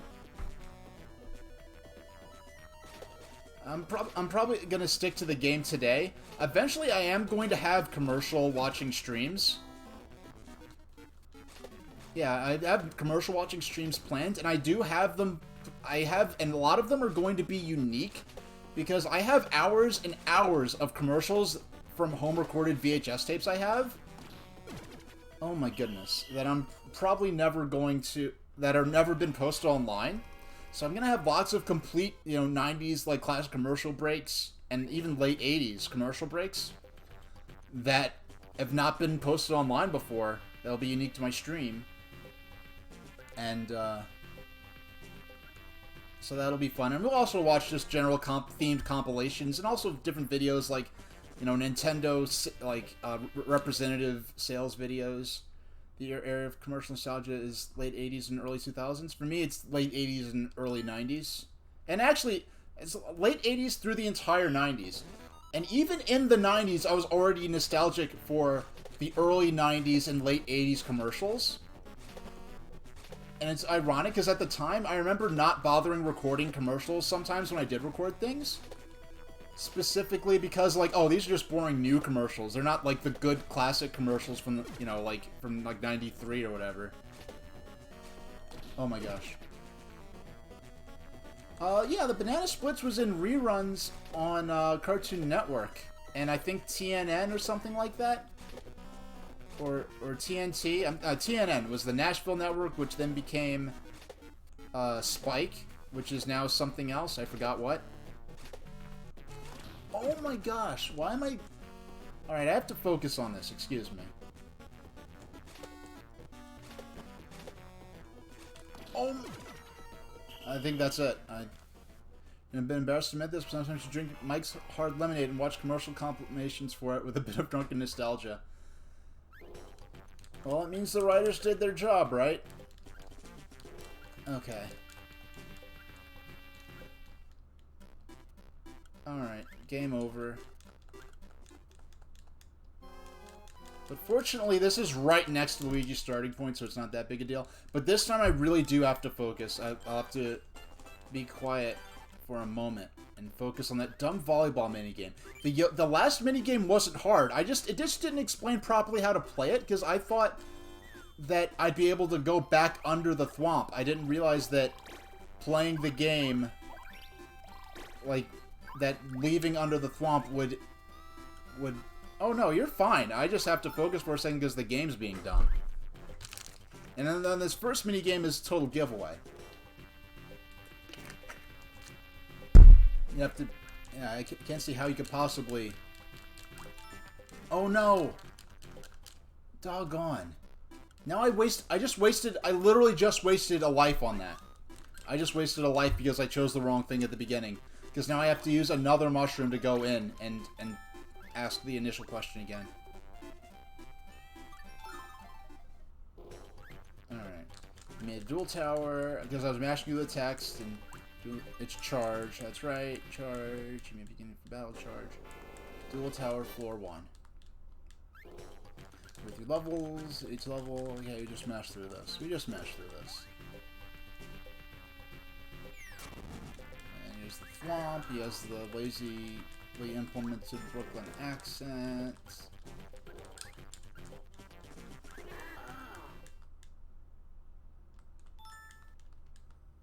Okay, in this minigame is just jamming the A button. There's no skill involved, it's just pressing the A button faster than the other guy. I don't know if they deliberately make his AI unimpressive, but that is such a cool Yoshi sprite. The sprites in this are really good. If I could play as a blue Yoshi, I really would play this as, that's cool. I'm not enough into Pikmin, and really all I play is what I'm interested in playing on stream anyway. I played the first one, I had a lot of fun with it, I never beat it though. And I didn't play Hey Pikmin for 3DS.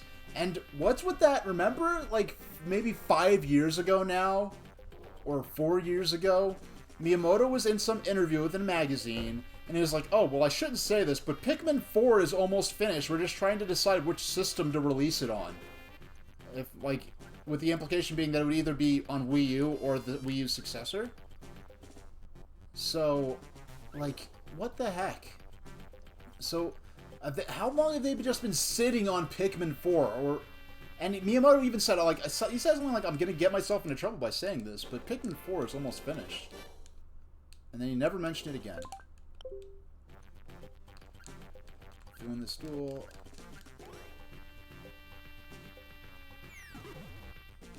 Alright.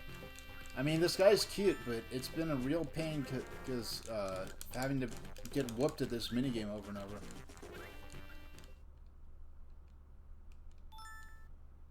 Alright. Hey, Jacob Baron Bourgeoisie.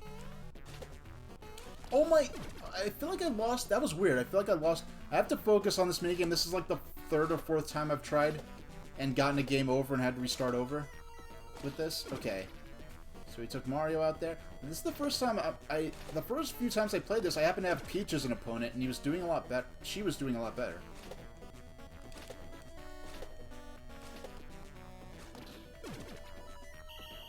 How is that so easy? Is there like some kind of semi-random RNG seed as to the difficulty of the opponent? Is your evil twin Joshua Adam Proletariat? That is very clever. Don't want to get too deep into that, yeah, that's a clever pun there. That means you can get on to level 3. There, the fiercest duelist awaits you. And now that I know how to actually play the minigame, I'm very likely to beat it the first time. Okay, you have to... I'm just mashing through this. We're not doing this again. This should be pretty easy.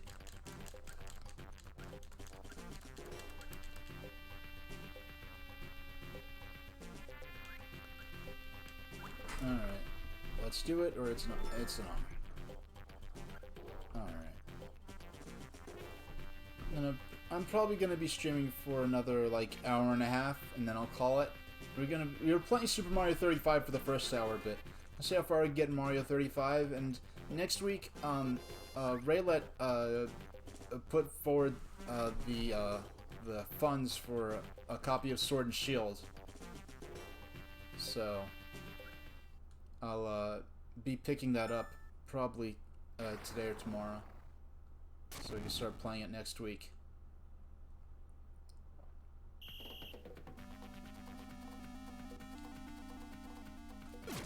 We tied. Why is it showing me sad? We drew. We drew. Why? Okay, we redrawed. Why is it counting it as a loss for me when we both lost? If anything, it should let me try it again for free. So B is to fake out, A is to flee. Okay. B is to fake out, A is to flee.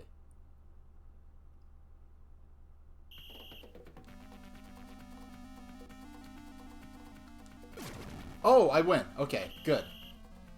I win. Because whoever spent this sum total most amount of time under the thwomp wins. Because we're basically playing chicken with that. And we win this quest. Now, and that was tougher than I thought it would be. But to be fair, I didn't know how to play there's no option to practice like in a lot of the Mario Party games, so it's very difficult to know going into a minigame, because I don't even remember that minigame, so going into a minigame blind, it's hard to know what to expect or how the game is going to work. Alright. Now, the more of these mini-quests we complete, the more of those stoppers come out of the pipes in this Bowser area, and going through all of those 8 challenges are pretty much the key to beating this main quest. Or this single-player mode. Quest complete. I'll drink to that.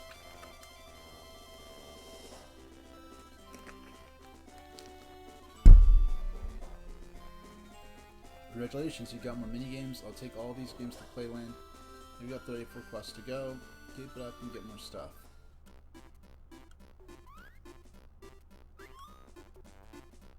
Goon Bob lives here and is in love. He's looking for the perfect gift.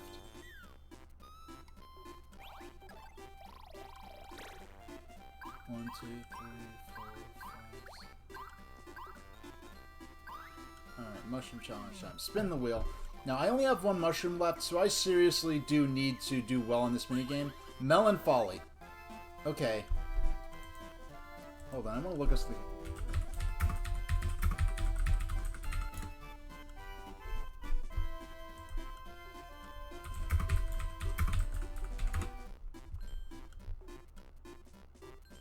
Okay, I just want to look...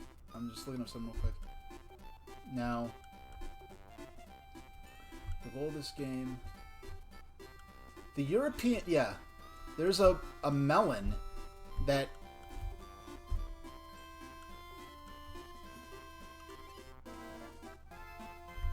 Okay, I just want to look up something that I thought was weird. Okay, Melon Folly. Now, in this game, it says, nab all the fruit, but don't fall in. Try to grab the melon last. And what happened was, there are a bunch of watermelons, and then there's like a honeydew melon. But it just says grab the melon last, and it's just kind of confusing. So in the European version, they changed that last melon to a pear. And so that you're supposed to grab the pear last. But here's the thing. There is absolutely no gameplay incentive to... There's absolutely no gameplay incentive to get the melon, the other one, last. You still win either way.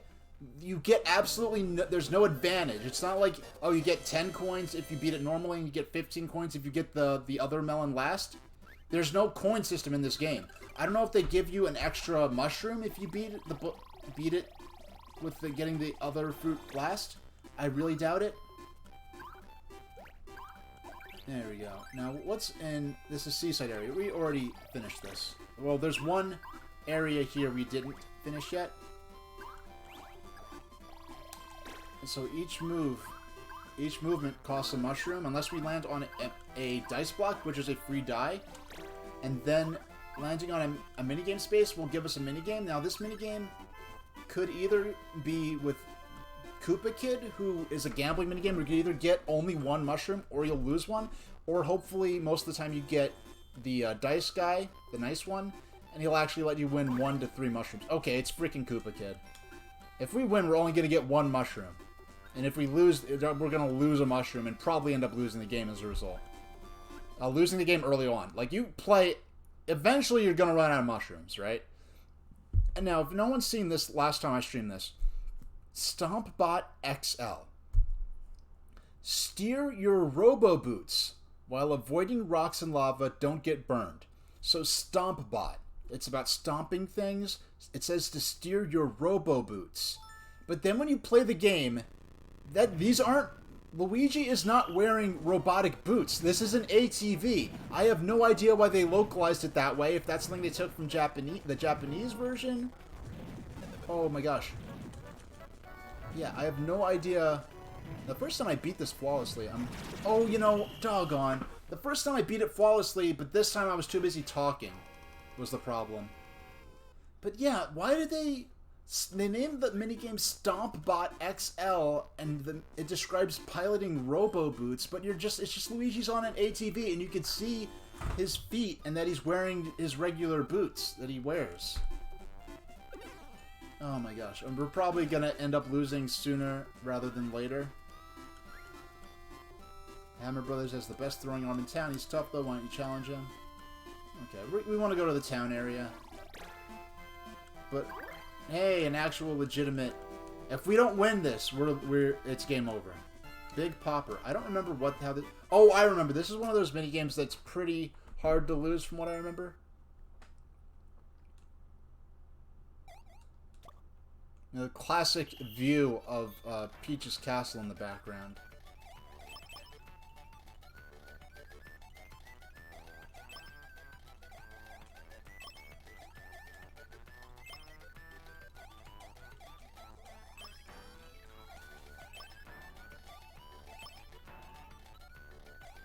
And I don't know if... Okay.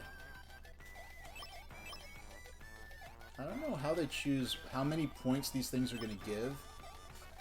I don't know if you lose points for them hitting the ground. Okay, 71. We made it. That one I remember being pretty easy. I rarely, if ever, lose that one. But I'm, you know, going on 15-year-old memories of what I was and wasn't good at in this game. So, as I promised here, 2 mushrooms. We're back in the game, kind of. Oh, now we get to play the normal minigame, so... I was hoping I'd get the top one. Well, this one is moderately challenging, but I was hoping to get the top one just to be able to unlock another minigame. But this one I'm generally pretty good at. I have infinite time, I just have to avoid getting knocked off of the platform. Luigi can duck and jump here. I have to get 300 points. I can take as long as I need, as long as I don't get knocked off the platform. Oh my gosh. So we can get knocked over infinite times, but you just can't get knocked off the platform, which is... Oh, that was close. If I'm too close to the edge. And then I do have to account for the wind here as well. I'm third of the way there.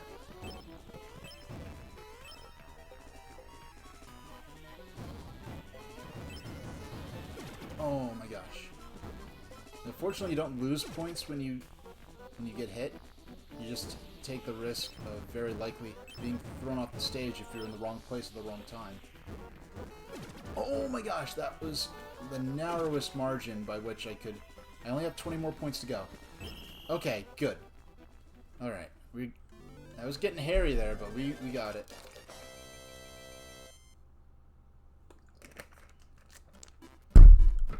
We got 3 mushrooms.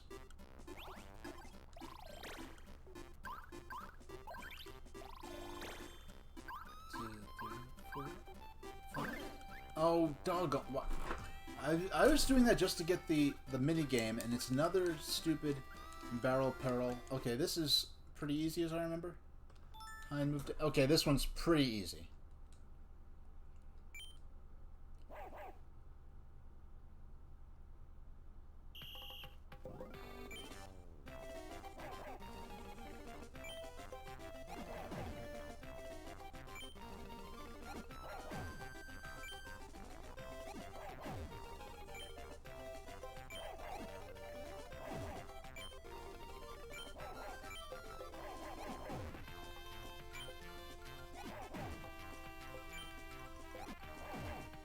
Fortunately, they all have the same speed, so I can very easily predict when it's safe to come out of the barrel and keep moving again.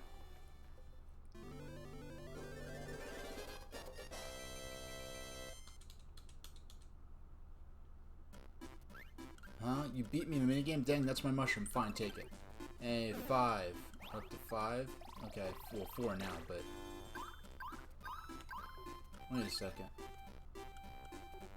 No. Well, I might as well do this one... This one part of the desert is isolated, so I might as well just get this out the way, even though I wanted to finish the town first. Wow, Klepto looks a lot more chill and friendly in this version than he does in this depiction than he does in Mario 64. I heard of mysterious treasures here. Would you care to join my treasure hunt? You bet. Treasure of mystery. Mystery awaits. Let's begin the treasure hunt. Pardon me, sir. Is there a treasure here? What are you here for? For me? I'm Klepto, protector of treasures galore. I thought someone named Klepto would be a thief of treasures, but whatever. So you guys hunt for treasure? Oh, I'm not sure what they're going for with the 4 thing. You got it. Could this be what you're looking for? Really, you did not see the treasure chest he was standing directly in front of. It's got a lock. That's what the code's for. A code, a secret code. Of mystery? Now, 444, okay. Yeah, I think the code is 4. Enter the code. Now I see what they're getting at. He keeps talking about 444 for you to open the lock. You must enter the 4-digit number. The hint is also my favorite word. Can't you guess? Alright, so I noticed with the writing, they were alluding to something. Like, Klepto is so cute in this. He looks so mean and, like, actually villainous in Mario 64. Here he's rather adorable.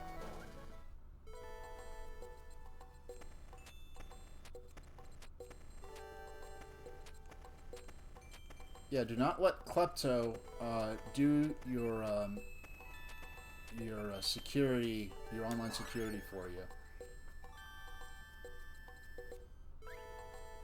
What for? Why is he happy that you opened the treasure chest? Open the treasure. Mystery awaits.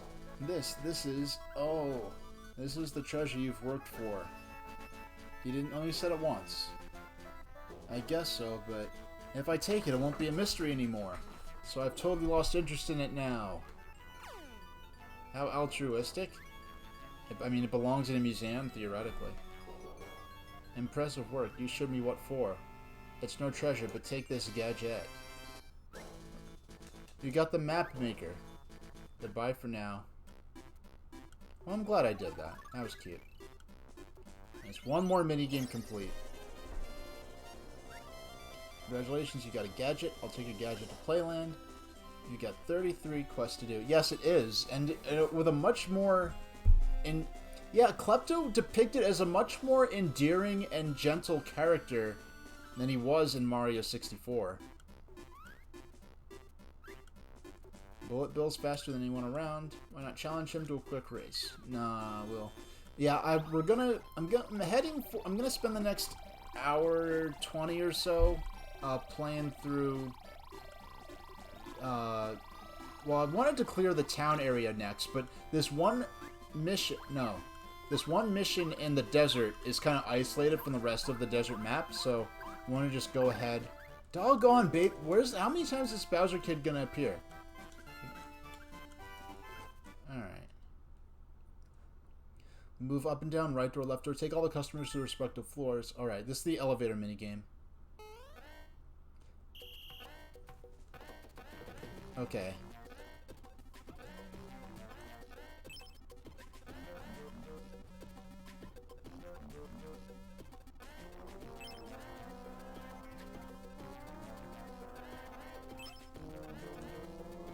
I've actually been in an old-fashioned manual elevator once.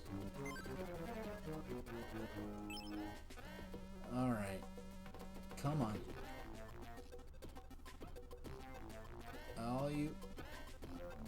Nice. Oh no! Okay.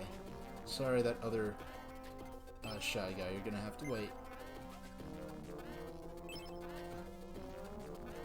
I'm guessing we're working in Bowser's hideout here, where there's different departments for each enemy class.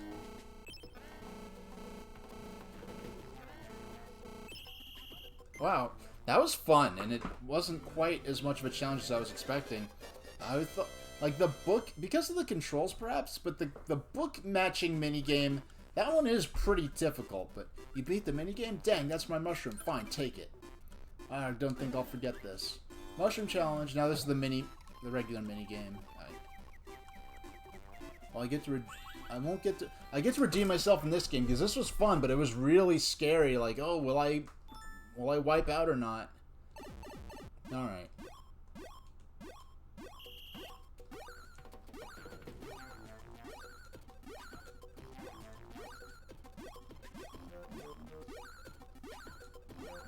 Oh my gosh.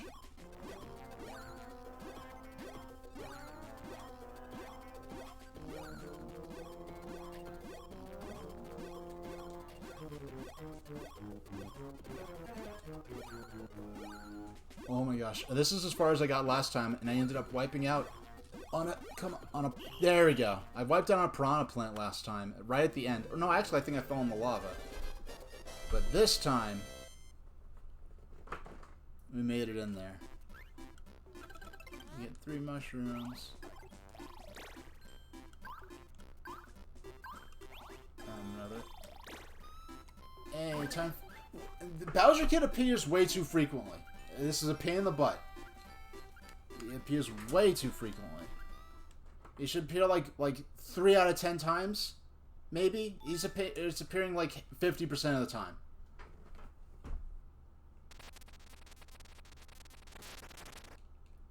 Alright, this time, you only get 1. If I go especially close to the beam, I do get bonus points. But if I get fried, that's it. I have infinite time to score the necessary points.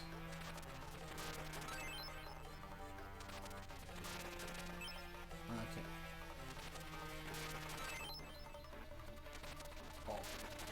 Alright.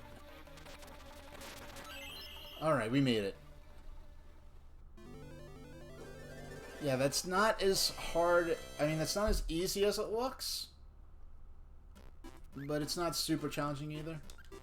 The only time I lost, at least during this playthrough, was when I was deliberately trying to score bonus points and got overly close. So I was just being silly that time.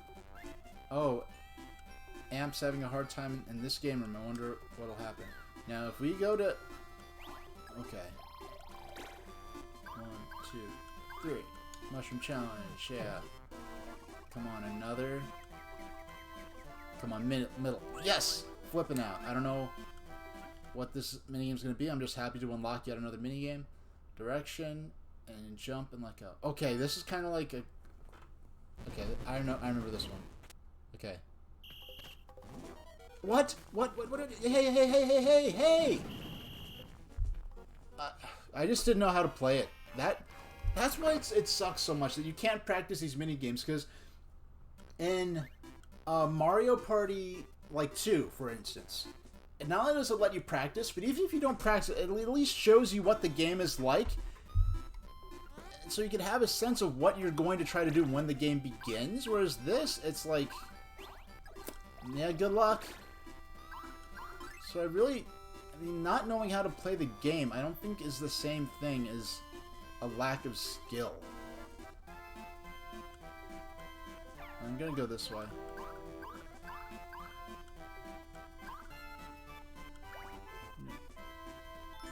Game room, and I am going to save state abuse this time as well, because I hated these casino minigames the first time, because you have to complete them to finish the game, but it's pure chance. There's no amount of skill that will improve your odds with these, at least with the last one. But listen, I really need some help here. Sure, I'll help. Losing streak. You're going to help me? That's great. You see, I've been playing games here. The thing is, I just keep losing, really. If you can win once, my luck might change. I don't see the logic of that, but sure. Oh, great, perfect. This will be a blast. Just play this game until you beat it.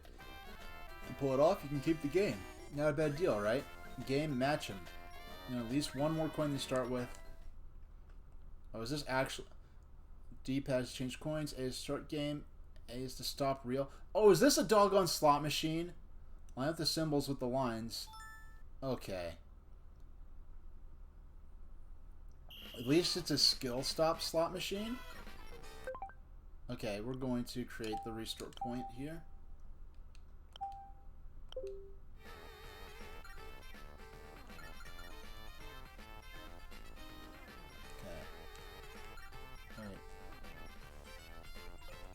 Okay, that's the scoreboard. Oh, that explains how to... You can only bet up to 5 coins at once. Okay. So, like a real slot machine, the more credits you put in, the more lines you could win across.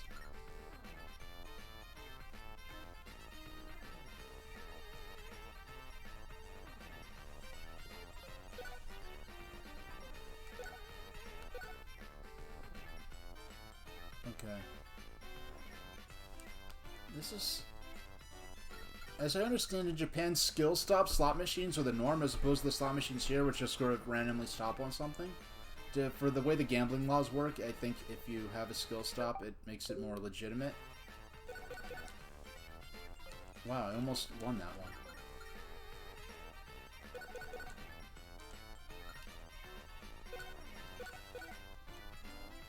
Okay, I'm gonna go ahead and load the restore point. Excuse me. Yeah.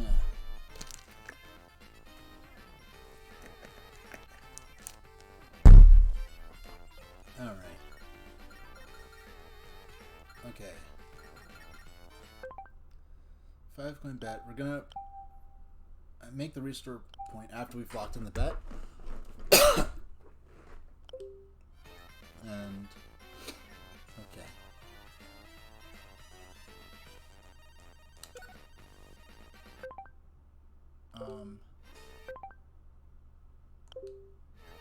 Actually, I'm gonna load it. I'm gonna go for the star. No. We're gonna...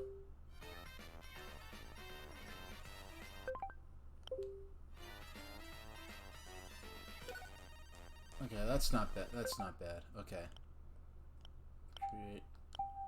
Now I just have to... Hey! Nice. Okay. I just need another Paracupa shell. No. I'm gonna have to load.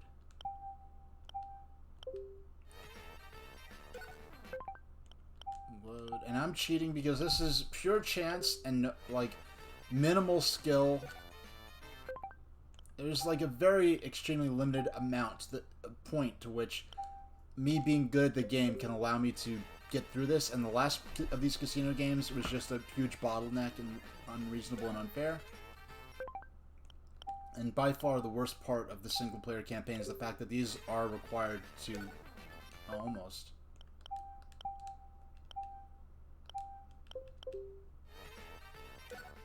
Almost.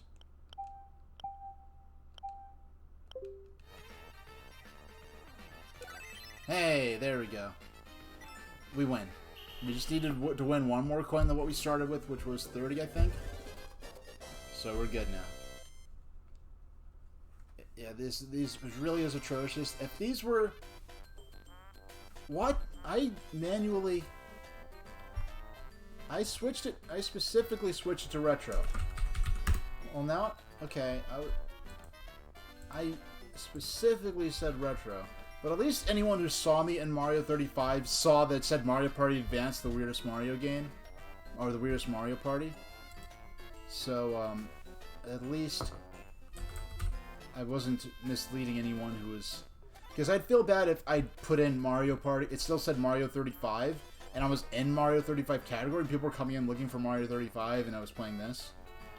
So, I'd rather the category be wrong and my stream title right than the other way around. But, alright. I wonder what the activity in here would have, like the viewers would have been like if I actually was streaming in the right spot. I hope no one thought I was just trying to coast on that game being popular to get more attention to my stream, because that would have been a really cheesy tactic. Here, you get to keep this minigame, and you've helped me out of my bad streak. Thanks, by the way, Raylet. Say, you're not the game mage, are you? Maybe not. Forget I said anything. So this game mage is going to be something that pops up later. No, that's fine. I should have double-checked it myself as the broadcaster, so thanks for alerting me when... Congratulations, you got a minigame. I'll take your game to Playline. You got 32 quests. You have still 32 of these to go. There's so much to do in this game. Babamba loves flowers. Why don't you go pick her favorite for her?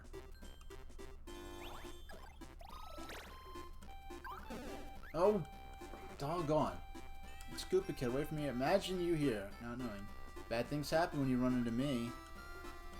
Let's see. What bad thing should I do? What should I do this time? Rochambeau. Let's play rock, paper, scissors. A draw. Haha. Doggone. So he lost a mushroom there.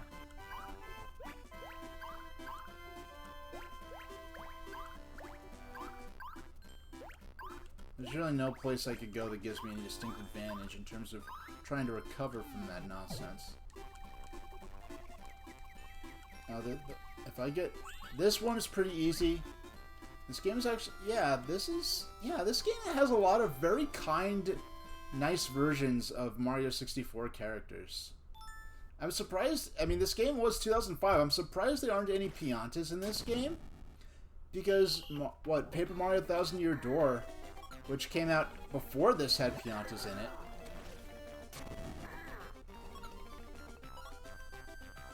Right, yeah.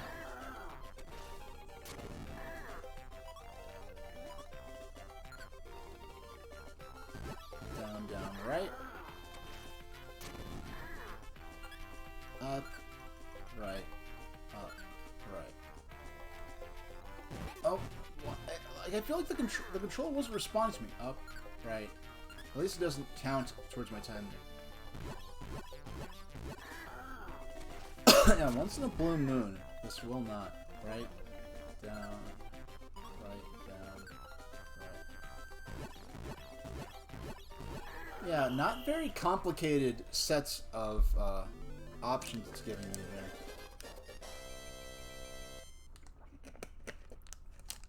there. Yeah, I messed up by not drinking at all for the first hour of the stream, and I don't think my throat's really quite recovered from it. I'll play on for another hour and see how it goes. Let's see. Yeah, we're heading towards... Okay, there's Babamba's house. There's Koopa Bank, which is also a thing in Mario Party 2. And possibly others. I haven't played too many of the console Mario Party games aside from 1, 2. I rented 3 once. The Mario Party games I'm familiar with are 2, 4, and Mario Party Advance, actually. Because I rented Mario Party 1 a few times, but I haven't played it since maybe 2001. So I'm not going to count myself as being particularly familiar with it anymore. There we go. Yay, it's Tumble, not the dumb Koopa kid.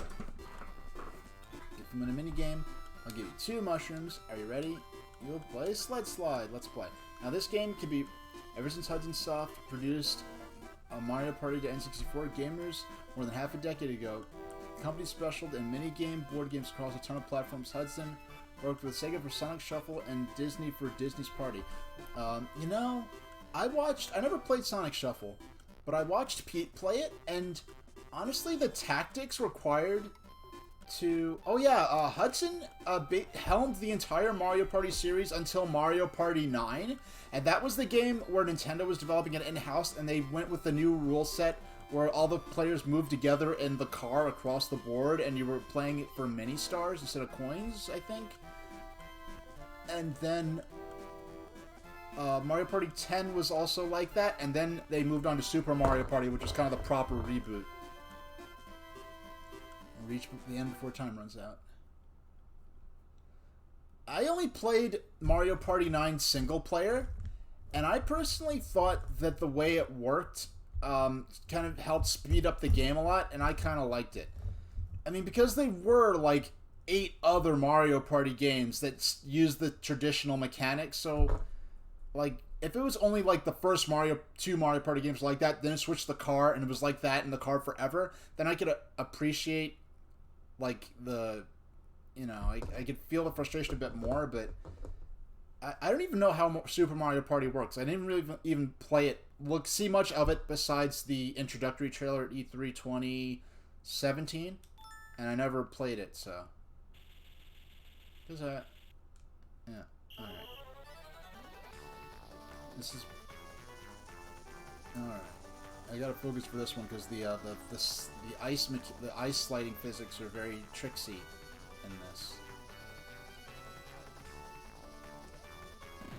And the first time I played this, I won, but just barely.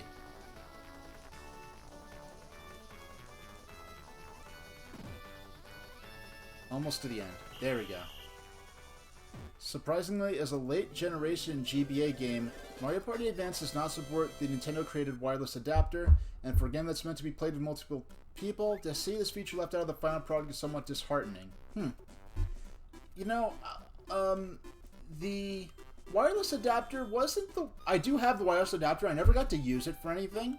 I found it at a Goodwill. Like, during the GBA's lifespan, I just found it at Goodwill for a couple bucks and I bought it. Wasn't the GBA wireless adapter somewhat limited in what it could do? Like, if I remember correctly, in Pokemon Fire Red and Leaf Green, which were the games that the wireless adapter launched with, and back in 2004, couldn't you only trade wirelessly, but you couldn't battle wirelessly or something like that? Because, like, battling, I guess, was too complex. On top of this, the actual game feels like a first-generation GBA game due to the incredibly basic and rudimentary graphics and sound presentation. What are they talking about? I don't understand what they mean by that. Like, unless you're gonna also make that comment about the Minish Cap, then I don't think that's a fair criticism to make for this game. I mean, what do you expect from the Game Boy Advance? I mean, there are a handful of those overly ambitious games like Crazy Taxi, Catch a Ride, and X vs. Sever that have polygonal 3D. But, gee whiz. Yeah, that's such a weird comment to make. It's a follow-up written in 2012.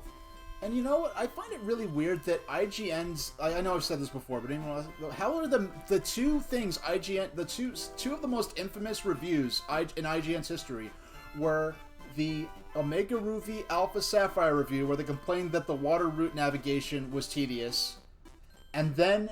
So they got heat for saying that the water route navigation was tedious, when it was, and I love that game, but it was. They didn't improve that from the original GBA version. Then... they got chewed out for being too soft on Pokemon Sword and Shield.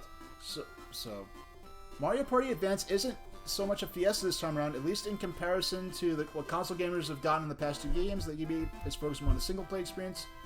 Because of that, the game won't become widely available till they hit the board game solo.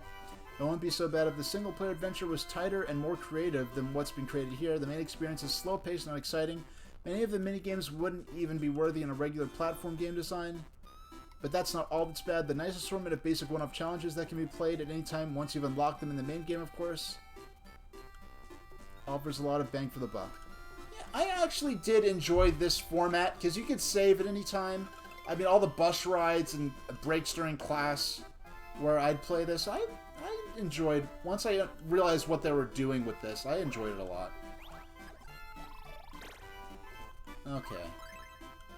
That's the item shop. Goombob Manor. No, I'd rather... Let's go to Goombob Manor first. Because we can get there with one dice roll, so I figured we might as well go there first. Oh, okay. This is interesting to see these guys here. Because these are the Super Mario World version of Goombas that retroactively have been classified as a separate species from regular Goombas. I forgot what they're called. And like in the Mario Galaxy, no, I think in Super Mario 3D World, either in Galaxy 2 or 3D World, they actually established this type of Goomba as a separate species from the traditional Goombas. A Galloomba. Yeah, I knew it was something like that. Yeah, because for a while we just had, okay, they're just two different types of Goombas. They're the Super Mario Brothers kind and the Super Mario World kind. In Japan, Kuriban. Okay. Because regular Goombas are Kuribos. Or is that Kuribo? Which is also... or is that something from Yu-Gi-Oh? The little fuzzy things? Okay, would you do a little favor for me? Yes. Bon round. Okay. Yeah, okay, so I was right. Regular Goombas are Kuribo. And Bon is round, so it's a play on words, so it's saying a round Goomba. I'm looking for a lovely seashell. It's not for me, it's for a gift for someone. You need to know who it's for. It's for a cute girl named Goombetty. If I give her a gift, she might like me. Would you do it for a reward? Yes. I'm forever in your debt. I'm counting on you. Find me a seashell. You'd be well to look on a beach somewhere. I'm guessing where I'm heading is the seaside area. And honestly, as easy as it is to get taken out due to the lack of mushrooms, Sandy Beach. Okay, I found that spot, and I wondered what was... I knew I'd have to come back to there at some point, because the character didn't really want to interact with me. I wonder if Goomball is an actual Goomba variant. If they are, I'd reason that they'd have to originate from Mario Pinball Land. Okay. How close? I don't want to take a minus mushroom for nothing. Mushroom challenge. Because when I could get to this, I could get there either way. All three of these are games I'm capable of winning. Bill Bounce. Now, the first time I played this during the campaign, I wiped out. But this time I should be. But then I practiced it a little bit in free play mode. It's just been so long since I played it. Now, the more I bounce on the top row, the more points I get, and the more points the more bills I bounce on consecutively, the more times the more points I get. Whereas if I fall to the ground, the point multiplier restarts at the beginning. So we've got 6 mushrooms to make it back to Sandy Beach. You have to get... No, we have to go down. We have to go south first. We have to go south and down over back to the beach area. Okay, this is pretty far, but... Hey, we've got like 5 more mushrooms, and we got a good roll the first time around, and we're able... Doggone. So basically no love lost. If we got a high roll there, that would have put us really far ahead.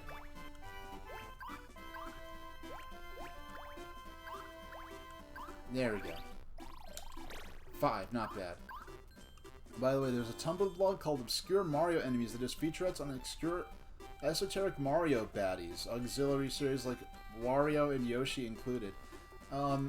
Since I am foolish enough to have a blog on Tumblr, I don't... The key to enjoying Tumblr is not to actually browse the site freely, in my opinion. I just stick to my own site. I used to have a couple of friends that had it, which was the reason I went there. But if you go beyond that, you're gonna have a bad time, in my opinion. Now, if you want a minigame, I'll give you 2 mushrooms. Are you ready? You'll play Cell Shack. Let's go. Beat the target score before time runs out.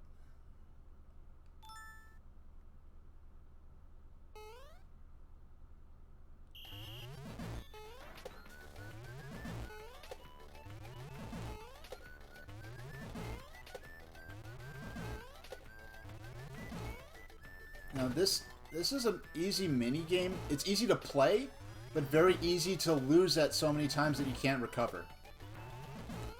You have to I have 2 more to go, 40 seconds to... Oh no. See, I could very easily lose if I don't get my game back together. There we go. The DashCon fiasco, you don't have... Yeah, no, I don't think of community when I think of Tumblr. I have my own little walled garden. I post the stuff I like there, and that's it. I really am just on Tumblr because back in 2009 or 10, it was a up and coming microblogging site. where I could do things that were bigger than... well, you know, Paper Mario, the apocryphal Paper Mario games on N60... Paper Mario game on N64 was... one Koopa mentions that he had a custom-ordered shell for him. So, well, we know Koopas can come out of their shells. They're not physically attached to it like a turtle. They can fully come out of it. And one Koopa mentions having a custom-made shell for them, which implies that the shells may be manufactured somewhere. As promised, here are 2 mushrooms. See you later. Alright. 1, 2, 1. Okay. It's like getting custom shells for your hermit crab, yeah. I remember this adorable video. Okay, now here's the first situation where I'm just going to go ahead and take the minus mushroom. I'm going to lose a mushroom by landing here, but it's more efficient than trying to do something else. Oh, you stepped on a minus space. That's going to cost you a turn. It's a special mushroom challenge. If when you get 6 mushrooms, hey, that's a nice coincidence. This adorable video where someone's in the wild, and I think they offer... It's either a hermit crab or an octopus that's hiding in a piece of garbage. And someone offers the hermit crab like a proper good shell and encourages it to come out of its little piece of garbage to take the good shell. Grab it. Okay. What is this minigame? I forgot. What is this? Move dot... Oh, it's this thing. This game made me sweat before. You could probably just describe what I just said and easily find it on YouTube. Okay, 1, 6. Oh, I missed narrowly by a matter of pixels. I don't like that area up. No! Okay, I'm being clumsy.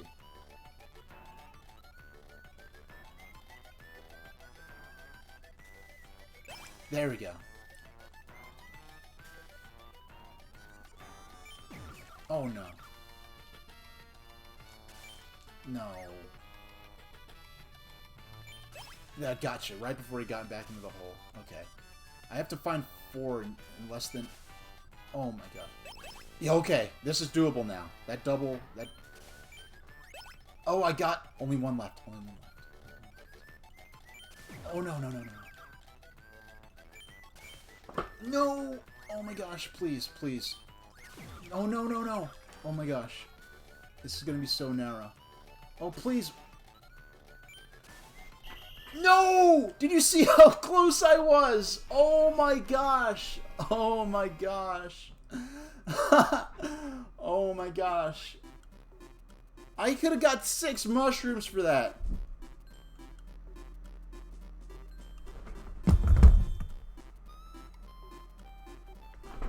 Okay, my computer was just being loud unexpectedly, so I just had to make sure.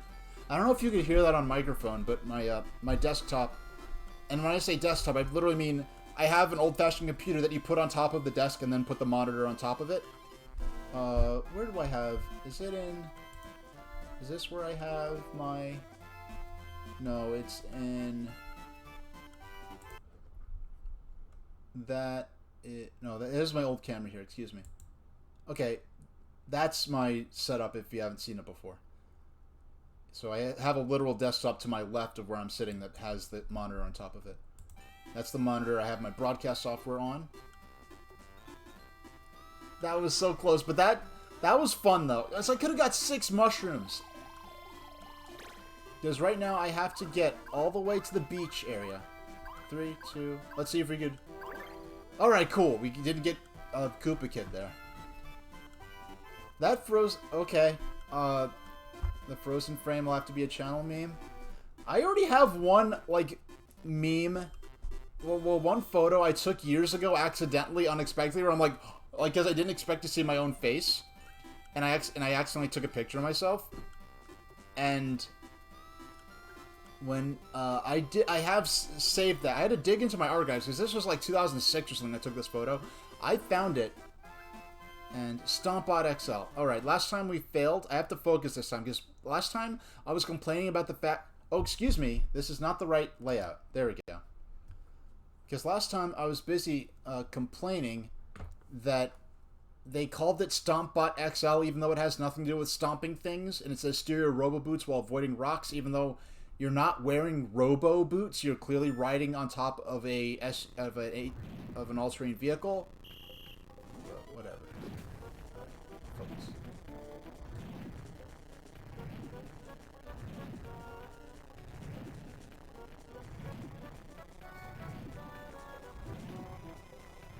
All right. I felt very trolled because for a second I thought that first line was going to be... Because I've tried shrinking down a couple of different photos into emotes, and it didn't... No, a couple of doorworm art I have into emotes, and they really didn't work well as emotes. You beat it. Congrats. As I promised here. 2 mushrooms. See you later. Now, we have to... This is going to be a bit of a clinch, because... Oh, no. Okay, well, that's going to work ultimately to our favor. Go to the beach. And we have to go all the way back to the Goomba's mansion. What a nice beach and what lovely shells. Would you like to pick up a lovely seashell? I'll take one. Picked up a lovely seashell. Now we have to go all the way back to the mansion. 1, 2, 3, 4, 5. No particular. 5, 4, 3, 2, 1. Okay, time for the regular mushroom challenge. Okay, this game can be... This game I almost won last time. It could be very tricky. A and A is to ground pound. Okay. I almost got to the end of this. Fortunately, there's only one maze here.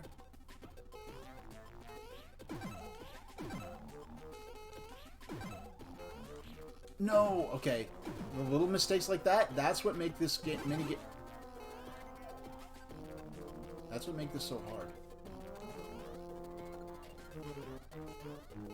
And there's no way to get bonus time on this? Oh my goodness. Am I back down at the beginning? I'm at the beginning. That was ridiculous. I might have lost the game just there because of that one fall. That was excessively punishing. No, I did it again! Because I'm not used to double tapping A being for ground pounding. I'm used to for ground pounding being like Z or something. That you're not... No, I was facing the wrong... Oh my gosh, I'm not gonna win. I'm not gonna win. And that's gonna make getting back to the mansion safely quite the challenge. Oh my gosh, it's... Alright. Because I was off by 1 pixel that one time. This time, we're gonna just fall. There we go. That's all I had to do. That's all I had to do. Okay, fortunately I was able to... No, actually, if I go to the right here... Can I go... No! Okay, I tried to be clever and take a shortcut. I wasn't going to win either way, but now it's assured. Alright. Yeah, I'm gonna definitely check out... I'm gonna scale some of the photos and see if I can make that into a good emote. Too bad, better luck next time. 1, 2, 3, 4. 3 dice, free turn. 3. Let's see, let's go. 5, 4, 3. Okay, we'll go this way because it's a free turn and it's close to where we're going. 9, nice.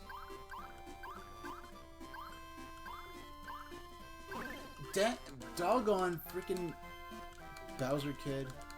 If we lose a mushroom here, it could be the end of this run, because we have to.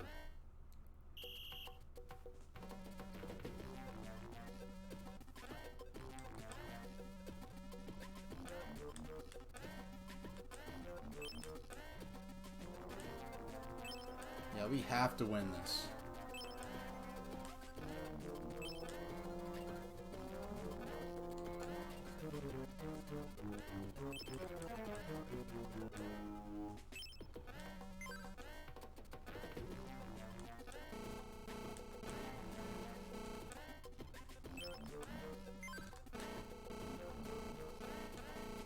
Oh, the elevator was full, I see.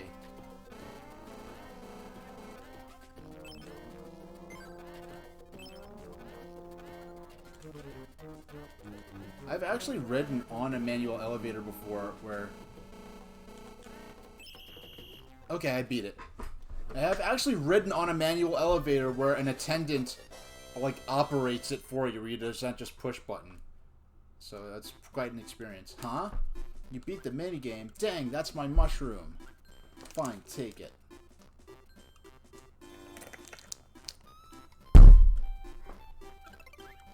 I don't think I'll forget this. Hey. Again, really. I mean, I got one mushroom for my trouble. Okay, this is a minigame I've beaten several times before, and I've never lost at it, so I'm not so worried here. I don't know, the shading on the clouds in this particular minigame very strongly reminds me of Yoshi's Island.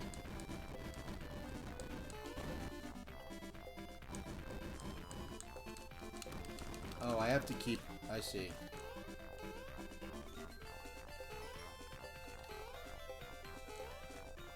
I have to play chicken with him and get him to fall over. And they do make it appropriately challenging to do so.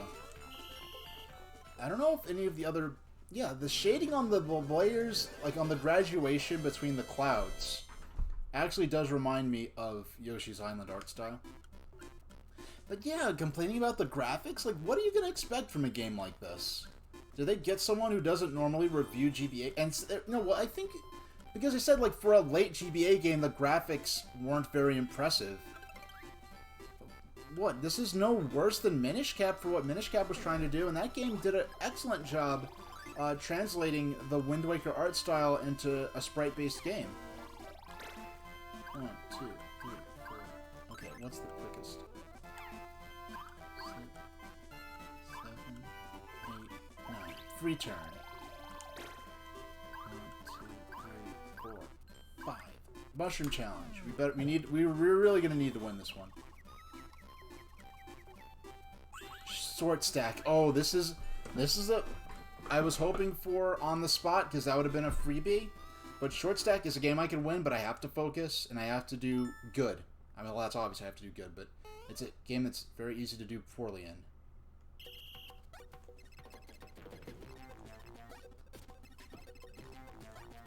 Okay. No.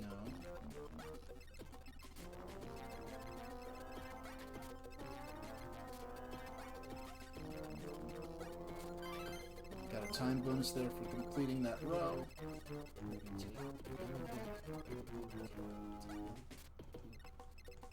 Green book, yellow book. Green book. Yellow. And we just need a green book here. And the last one is there. We got it. Yeah, if I don't do good, it's very easy for my brain to get confused here. That's one of the mini games I'd say is more balanced, where it's a nice challenge and you don't know for sure whether you're going to win, but if you stay calm and get through it if you just stay calm and play well, you can beat it.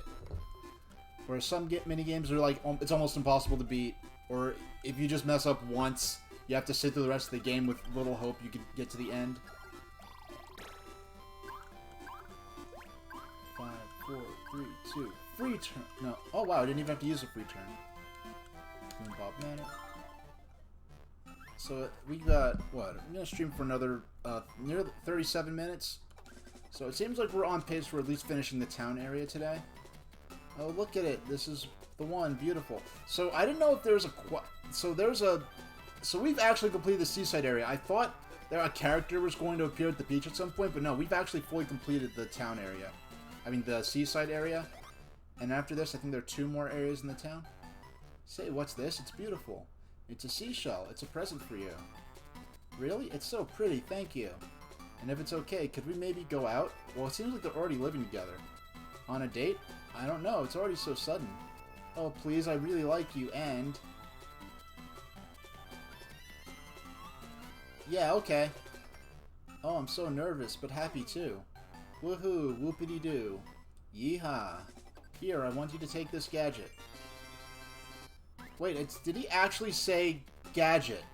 And without spelling it G-A-D-D-G-E-T. I'll have to... Yeah, that's interesting. I'll have to check back on that later. Thanks for everything. See you later. And there's no rewind function here, so... Goombob Manor is taken care of. Dessert menu. I have no idea what the dessert menu is. To get to play on, you have 31 quests to go. Keep it up and get more stuff. Hey, there's Mr. E again. He has appeared in 2 of the minigames we've played so far. Man, this map is huge. 1, 5, 4, 3,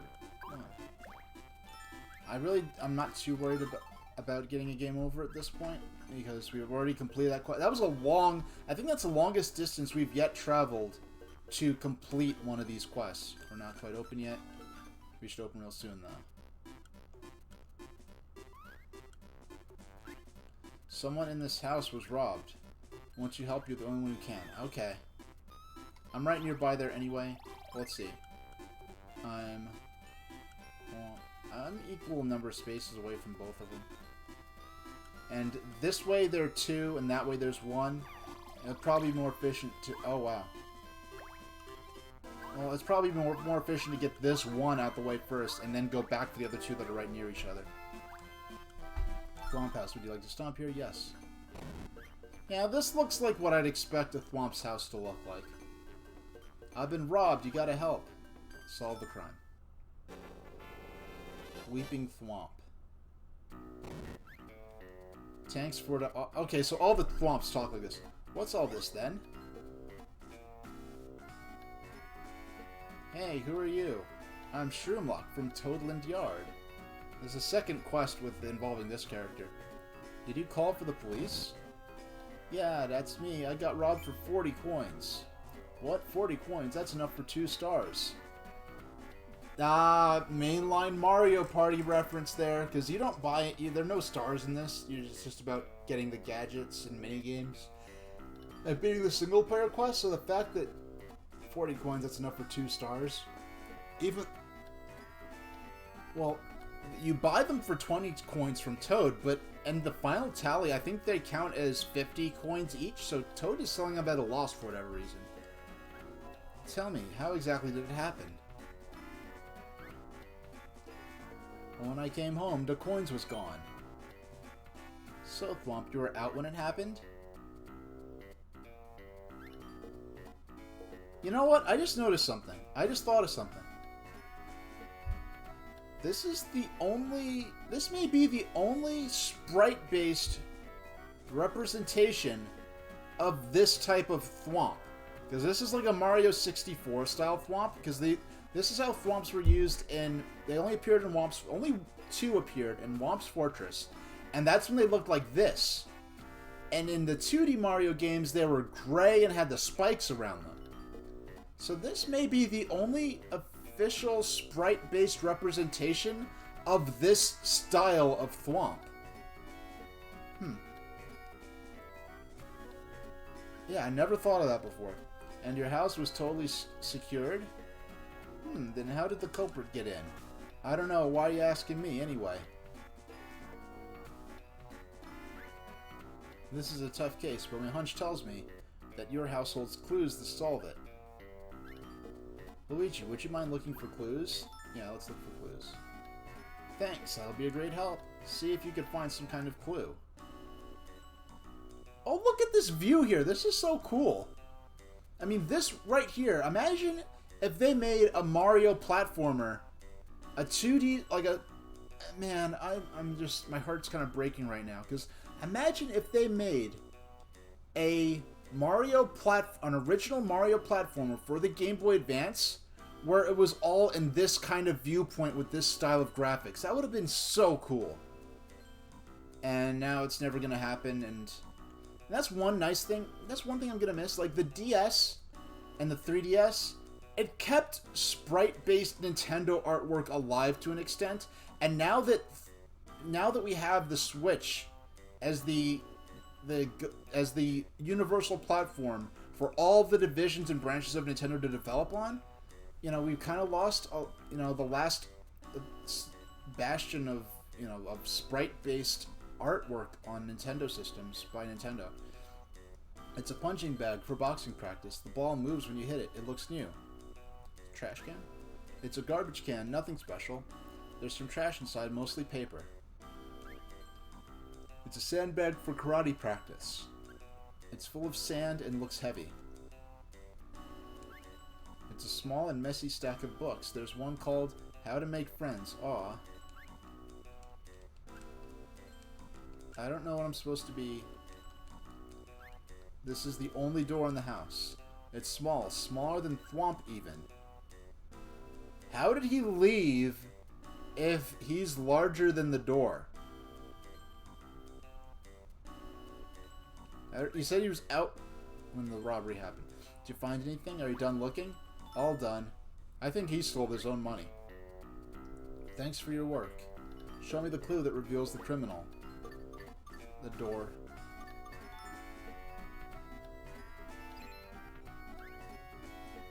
It's just as I thought. I agree completely. Look at the door and you have the answer. Huh? What are you saying? Who done it? The culprit here, I think he lost the money, is you, Mr. Thwomp. What? But that don't make no sense. I think he used the money as a bookmark in his books and forgot about it. Well, actually, they specifically said that they were coins. No, 40 coins. So, a coin, except for Luigi's Mansion series, the only money we've seen are coins. Now, I'm guessing coins is just the currency of the Mushroom Kingdom, and they also exist banknotes that could be redeemed for these coins as well. You say you were robbed while you were out. That's right. But how did you leave? Your door's too small. You can't fit through your own doorway. Sorry for the yawn. Sniff. I got so lonely, I don't got no friends. Nobody ever comes by to see me. I just wanted somebody to care about me. This reminds me of some incident probably 15 or more years ago, where someone ran out of minutes on their phone, so they just kept calling 911 like tens of dozens of times until the police came and arrested them for waste of emergency resources. And they said, why do you keep calling 911? He said, I ran out of minutes on my phone, but 911 is a free call, so I just kept calling 911. The dog... Okay, I was about to say, I don't know if you saw that. For a second, it looked like my webcam crashed again. I'm just moving back and forth to make sure there's... Okay, we're good. We're good. Hoo boy, normally I'd arrest him now. But it was just sad and lonely. There's no need to lie. I'll be your friend. Aw, gee, tanks. I must be going. Crime waits for no man. Getting a little drowsy, but we're only playing for another half hour anyway. So around 6:30 Eastern Standard Time, I'm going to call it. But I've had fun for playing around about 3 hours. Without a stupid, 15-minute, or like...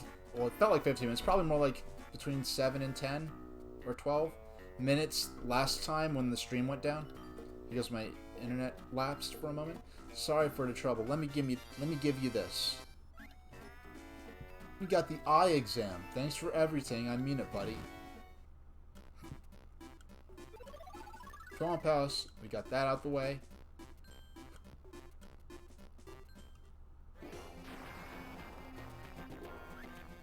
What? You already finished? Wow, we did 20 of these things already. It feels like... It doesn't feel like it, but yeah, we already did 20.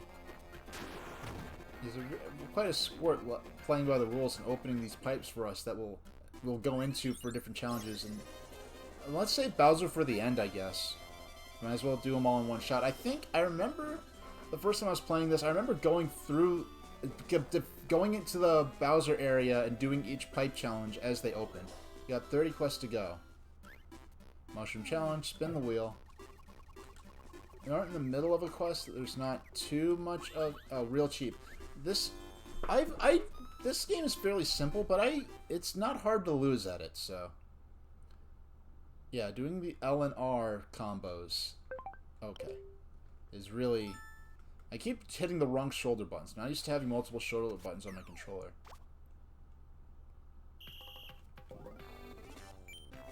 R R L L R L L R L. No. Okay. R R L L R L L R L. There we go. Sometimes I feel like I don't know, in my memory there were more complicated button combinations like R, L, R, L. It was random, but this one it just repeated quickly, so I was able to very easily reel in a big one that more than earned us the points we needed to win. Don't we want to know the purple eyes? I don't want to do another quest with that character so soon. So we'll do the Bob-omb one first. 2, 1. Item shop. Would you like to stop here? No. Doggone. We might as well. Yay! Hi, Tumble. I was hoping it wasn't going to be Bowser again. Broom Zoom. This one is almost this is a giveaway. This is no challenge. I would nearly go so far as to say I could possibly beat this game with my eyes closed. Because it's the same court. Oh man, I actually missed some rings there. And I'm still going to more than annihilate the required points. Look. Oh, come on. Okay, there we go. I could, nothing matters now. I've already beaten the required score to clear the game.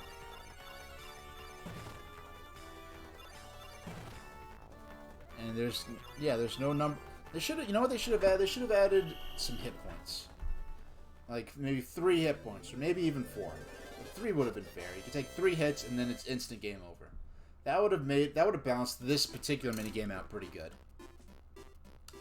Beating regrets. Here are your 2 mushrooms. Alright. See you later. Let's go see what the Bob-omb who likes flowers. Let's go see what their deal is.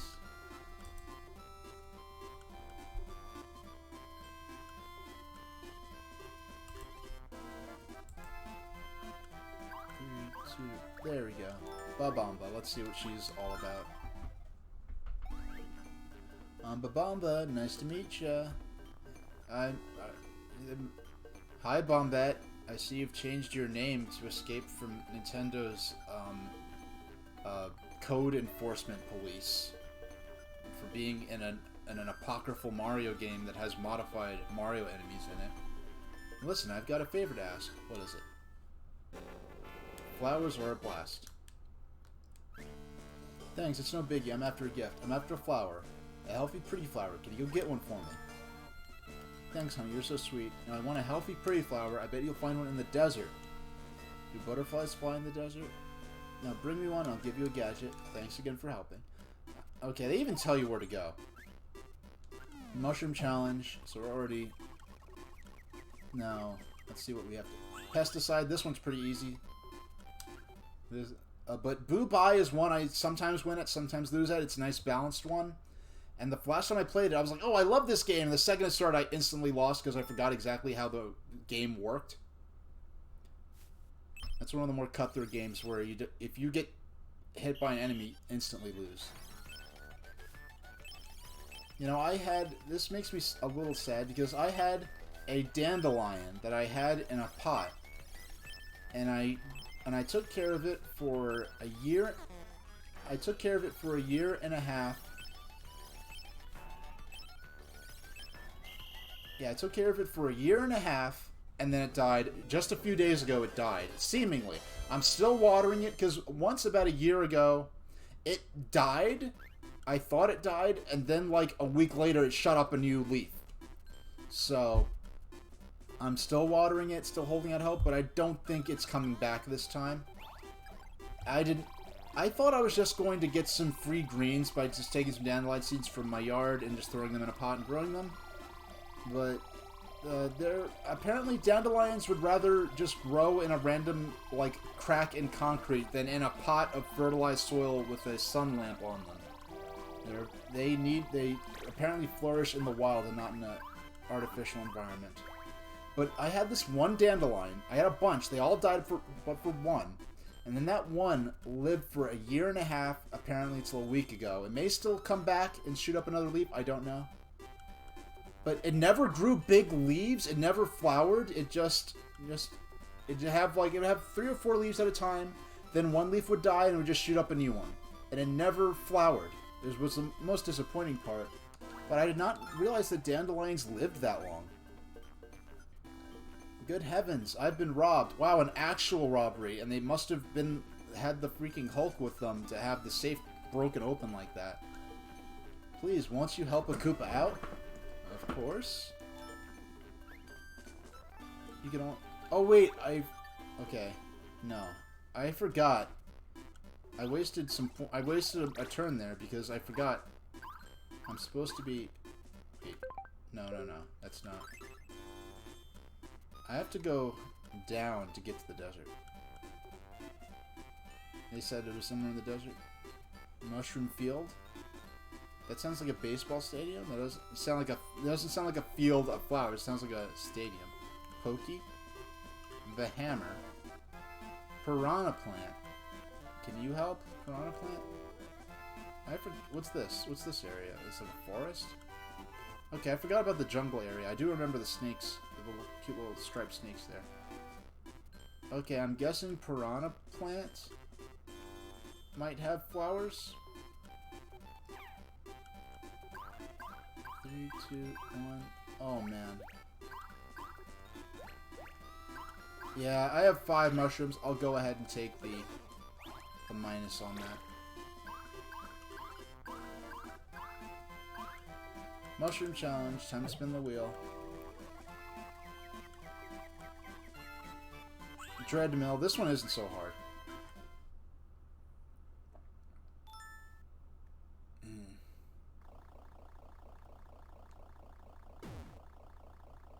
Seems like the 20 minutes should take us through completing the last couple of quests in the town area.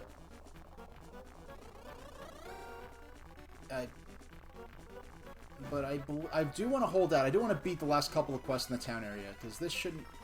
Unless getting the flower takes longer than I thought, having to go from character to character, trying to figure out what the game wants me to do. But I expect it to be pretty simple. Yeah, see how I damage boosted? Yeah, the damage boost... Well, the invincibility frames, the iframes, are very generous.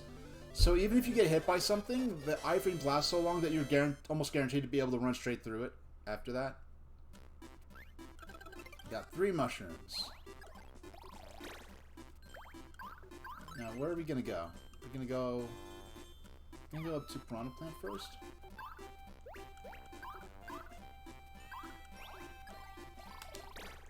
One, 2. Okay, that wasn't so bad. I thought that might take more turns. Would you like to stop here? Yes. Do you have plants?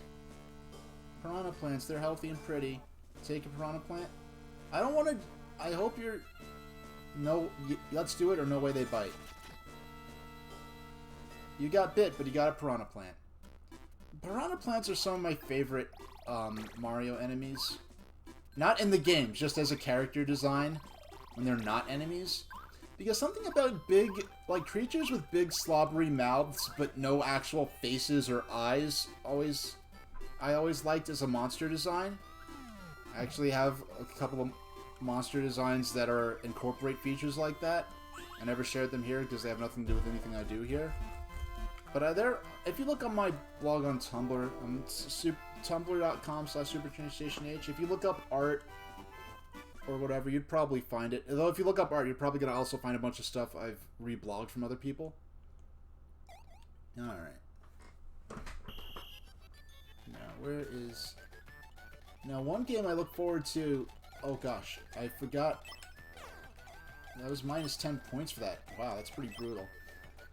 Yeah, I forgot that I forgot which button to press was to wave the fan. I kind of forgot that I owned it because I have it complete in box, but I never actually played it. Was a Pokemon trading card game for the Game Boy Color. And I've played through that game. I've beaten it on the 3DS Virtual Console. Well, I played it on 3DS on the Virtual Console, but I never played the actual physical cartridge version. And there's a deck I made in that I love so much, and I rarely lose when I play it. When I play using that deck, and I look forward to recreating that deck in... Oh yeah, I'm heading back to the Bob-omb. Koopa Kid here. Yeah, you can go away. Give you one mushroom. When you take one away, you're gonna play Go Go Pogo. Alright, we lost this game once, then we won it once. So we're even on this right now. So we have a 50-50 shot based on previous attempts. Of... Oh no! What? Like, I thought the physics... When I... Okay. Something about the physics of the pogo stick did not act the way I thought they would. Like, I was locked in place vertically once I jumped, and I couldn't position myself where I thought I would be able to. No. No. This getting a 10 there actually does make up for losing the that mushroom to Bowser Kid. Or to Koopa Kid, rather. How'd it go? Did you find me a flower? Wow, not bad. This is just what I wanted. It's pretty, healthy, cute, and deadly. Thanks. Why don't you take this gadget? Really kind of playing up that, like, yes, these are benign characters, but they are also enemies. They might have a little quirky tastes. Let me tell you a secret about Bob-ombs. Oh, wow, lore that's certainly not going to be canon. They're the protectors of this town. The Bob-omb boss hides somewhere in this town. He's in a secret room in Mushroom Condo. He's a great guy. You should try to track him down. That's interesting. Congratulations, you got a gadget. I'll take your gadget to Playland. You've got 29 quests to go. Keep it up and get more stuff. I hear the Bob-omb boss is in this condo. I wonder where he could be hiding. Now, I forgot that there were still unfinished quests in the condo. But we'll go to the bank first. Good heavens, I've been robbed. Please one old... Oh wow, if you hold B, it actually mashes through his text pretty good. I either didn't notice that before or wasn't doing it right. Yes, give you a gadget. I've called the police, but they never came. Sorry I'm late. The name's Shroomlock from Toadland Yard. What took you so long? I called ages ago. Well, I got a flat, ran out of gas, and forget about it. Just find the thief, and please get my bank's coins back. First, you should tell me what happened. Oh yeah, well the power went out. Oh, so the lights gone out too, And when they came back on, all the coins in the safe were gone. I see. Was anyone in the bank at the time? Yes, there were 3 people. Goomba, Paratroopa, and Mr. I. Goomba, Paratroopa, and Mr. I. Call it a hunch, but one of them did it. What? It was a customer? Oh yeah, so you see a door open at all. No, I would have seen the light. That means the criminal was already inside. Seen the light was highlighted in red. Seen the light. Where are they now? They left after the power came back on? Luigi, would you question the suspects? If I talk to them, I'll know who did it. I'd be glad to, but my car's a piece of junk. Crooks always like, so find the liar. Go talk to Goomba, Paratrooper, and Mr. I. Oh, wow. So they're gonna make me go out. Now, Mr. I is right there to the left in the horror area. I did not realize that they were actually... Like, it was the first time they just let me choose which... Earlier on in Luigi, in the seaside area, they just let me choose which of the suspects pulled the guy into the water. And now, this time, they're making me actually have to go and interrogate them all separately. And seeing the light was highlighted in red when Koopa was talking, so... Yeah, and these were, according to what Raylet was saying earlier about the development of this game, these were going to be cannons shooting the shells until late in development. I guess it would make more sense if you're... The cannons make more sense if maybe if these were Bob-ombs or bullet bills, but considering these are just Koopa shells, they thought maybe this was more fitting to the theming of this minigame. Now it's amazing that this stack remains stable after all this. Only one more to go. Yay!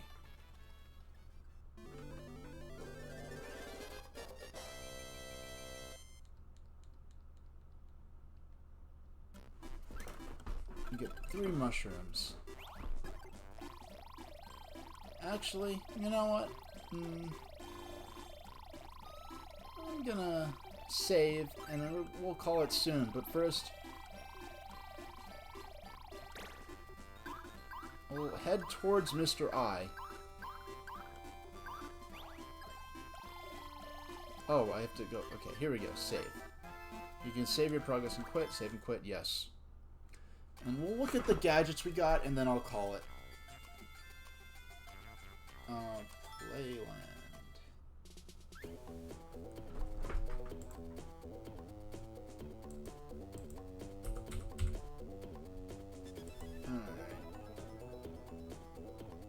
Now we're going to Playland. I just sort of forgot where the gadgets actually were. I just didn't want to go to the wrong area.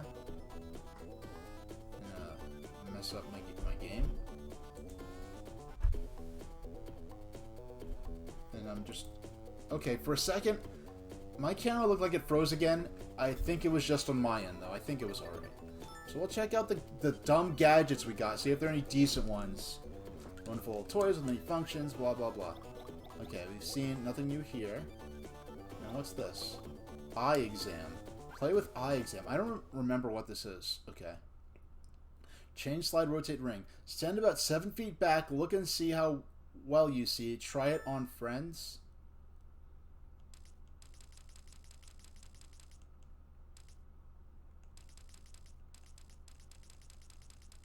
Oh. Oh, cool. Okay, that's... Okay, at least...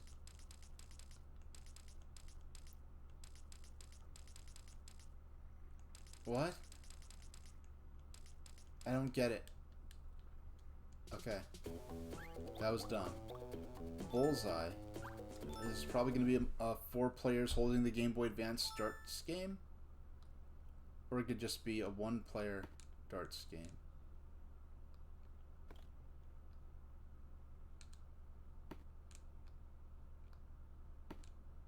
That's dumb.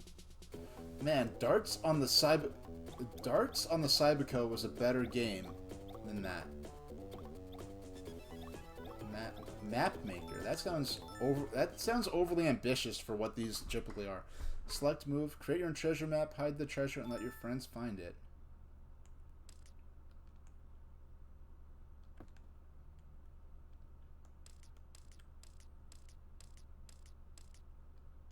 You could put a house there.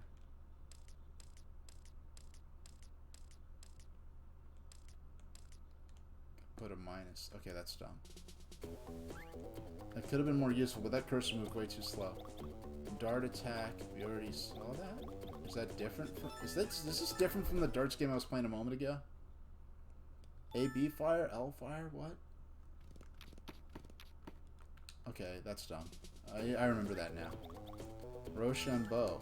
Yeah, because rock paper scissors requires use of a Game Boy Advance.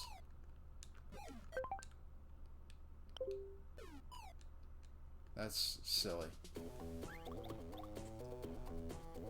No, what's this? Dessert menu. Play with dessert menu. Pick a dessert from the menu. Do you see any of your favorites? So I could select between a strawberry, a banana, and a melon. That is either a ridiculously small banana and melon, or that is a gigantic strawberry. Go with the strawberry. Oh, is this cream? Ice cream? Strawberry? Hey, we're wrapping it up here right about now. Hey, Tundex. But, yeah, we got close to finishing one of the areas in Mario Party Advance. Because it gives you an open, giant board game with lots of themed areas to go to, and you can complete them all in any order. But also sometimes requires you to go to the other side of the board to meet a certain character and then come back. So we'll have it in a Sunday glass. And okay, that's it. So in Mario Party Advance, there are these really stupid little mini games. I guess they got the unpaid interns to make for some kind of tax write-off. I don't know, but a lot of these little gadgets are incredibly stupid. But I'll be playing more Mario Party Advance in the future. Next week I'll be playing. Today or tomorrow I'm gonna go pick up Sword and Shield with thanks to Raylet900 who donated the money for that last stream. Let's see who's around.